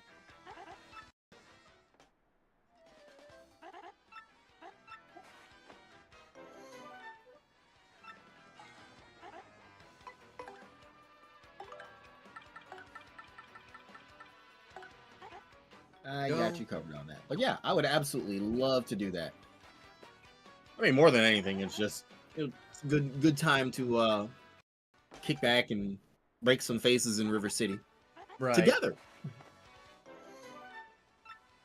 Sure. Plus, for what I heard, they fully revoiced like everything with Billy and Jimmy Lee. Like they fully worked them into the story. Oh, I'm sure. That's awesome. I can't wait to see that. I also just love the from the commercials too. I love the vibes that I just love the vibes they give off too. Just Yeah. I forget which is which, but the one the one that Aaron voices just like, yeah, let's do it. Just like it's basically just always just on, like at all times. Jimmy. and then Billy, voiced by Dan, is just so fucking just zen, just constantly. I love it. I love it. I can't wait, man. I know one of my favorite YouTubers was also in it. He didn't play a very major role, but he was in it. Matt McMuscles. Yeah. He was the skeleton guy in the graveyard. Mm-hmm. Which totally makes sense, because like that's kind of his shtick. Mm-hmm. Because he always wore the Punisher hat. Yeah. And then he made that his kind of his avatar. Yep. The Bone Man.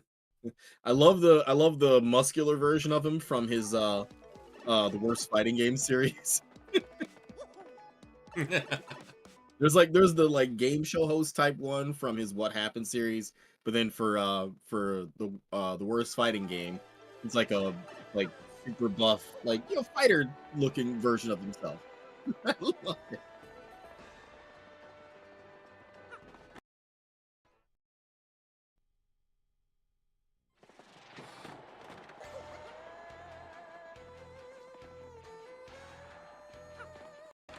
Okay. They still have a poster of him up there. Well, he is the reigning champion, so.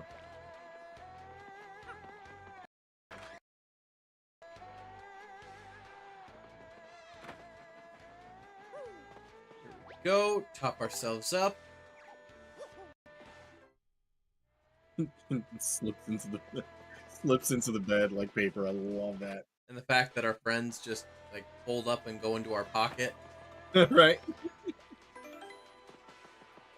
Okay.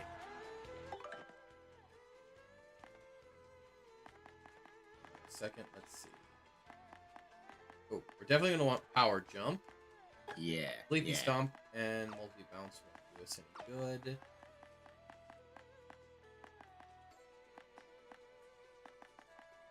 Need hammer throw. I don't think ice will work.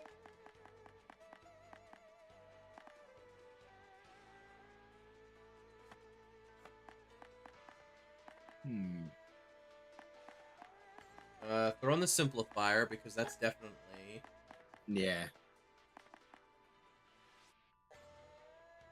tornado jump.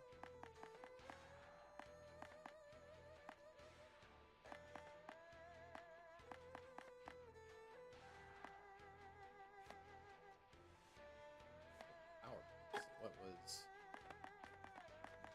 Oh right, Huh. jump just does increase damage. Right. No. Oh. Power bounce is what we want there.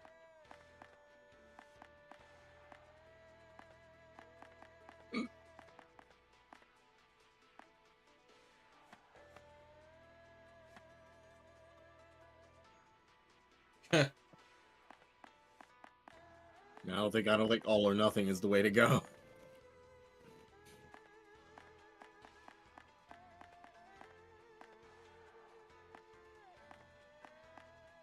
Let's see, sir.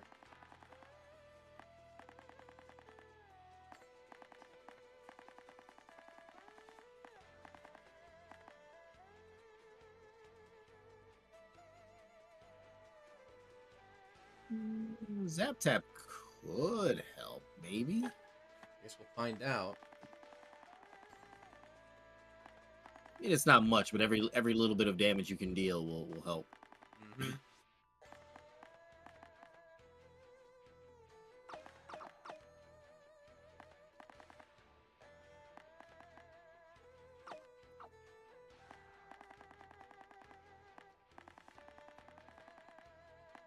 Let's see, is there anything else?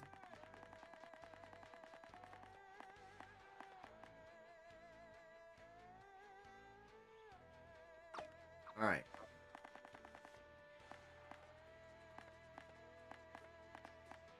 I really hope the return postage badge works on him.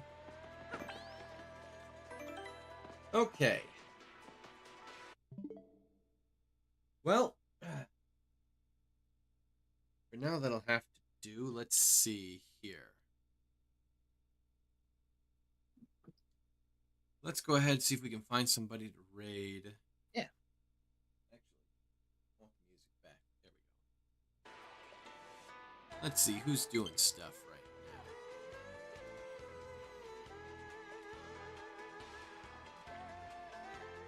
now. Let's see.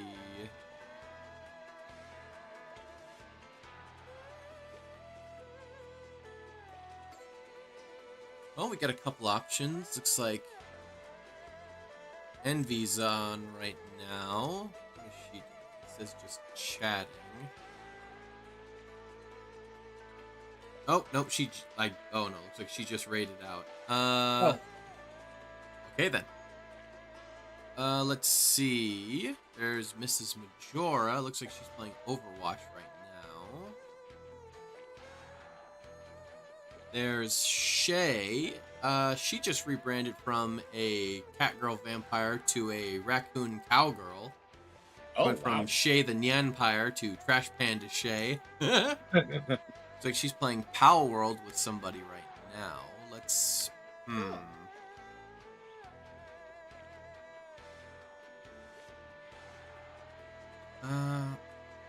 see. Both of them seem like they could be good options. Yeah, can't go wrong with either one. Oh.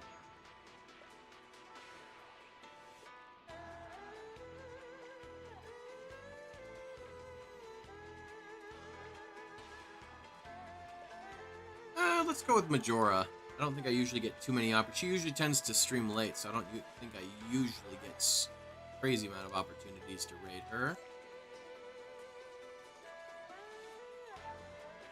All right.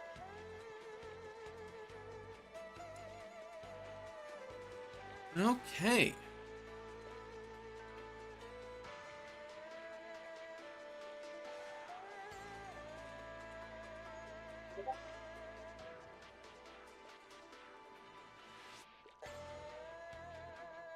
All 100 trials have been defeated. That is going to be our raid message.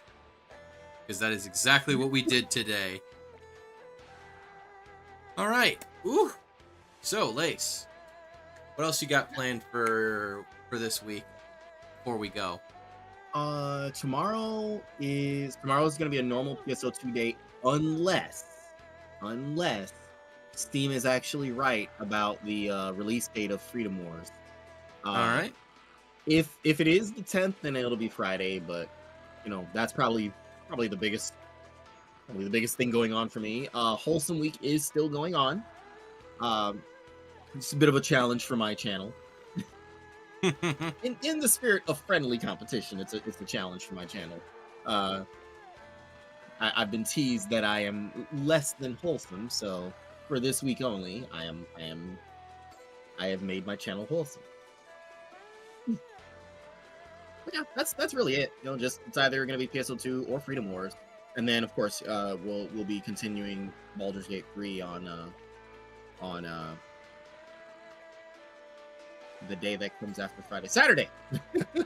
I'm sorry, I just blanked on it. I was trying to think about where we were, and I was just like, okay, how can I do where we left off? How can I handle that situation differently so that we don't get fried? Fair enough.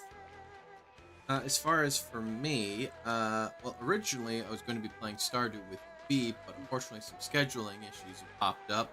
We're going to be bumping that to next Thursday. So instead, I will be picking back up with Aliens Dark Descent, that real-time strategy game that I played a couple weeks back. That was cool when you were playing that. I liked that.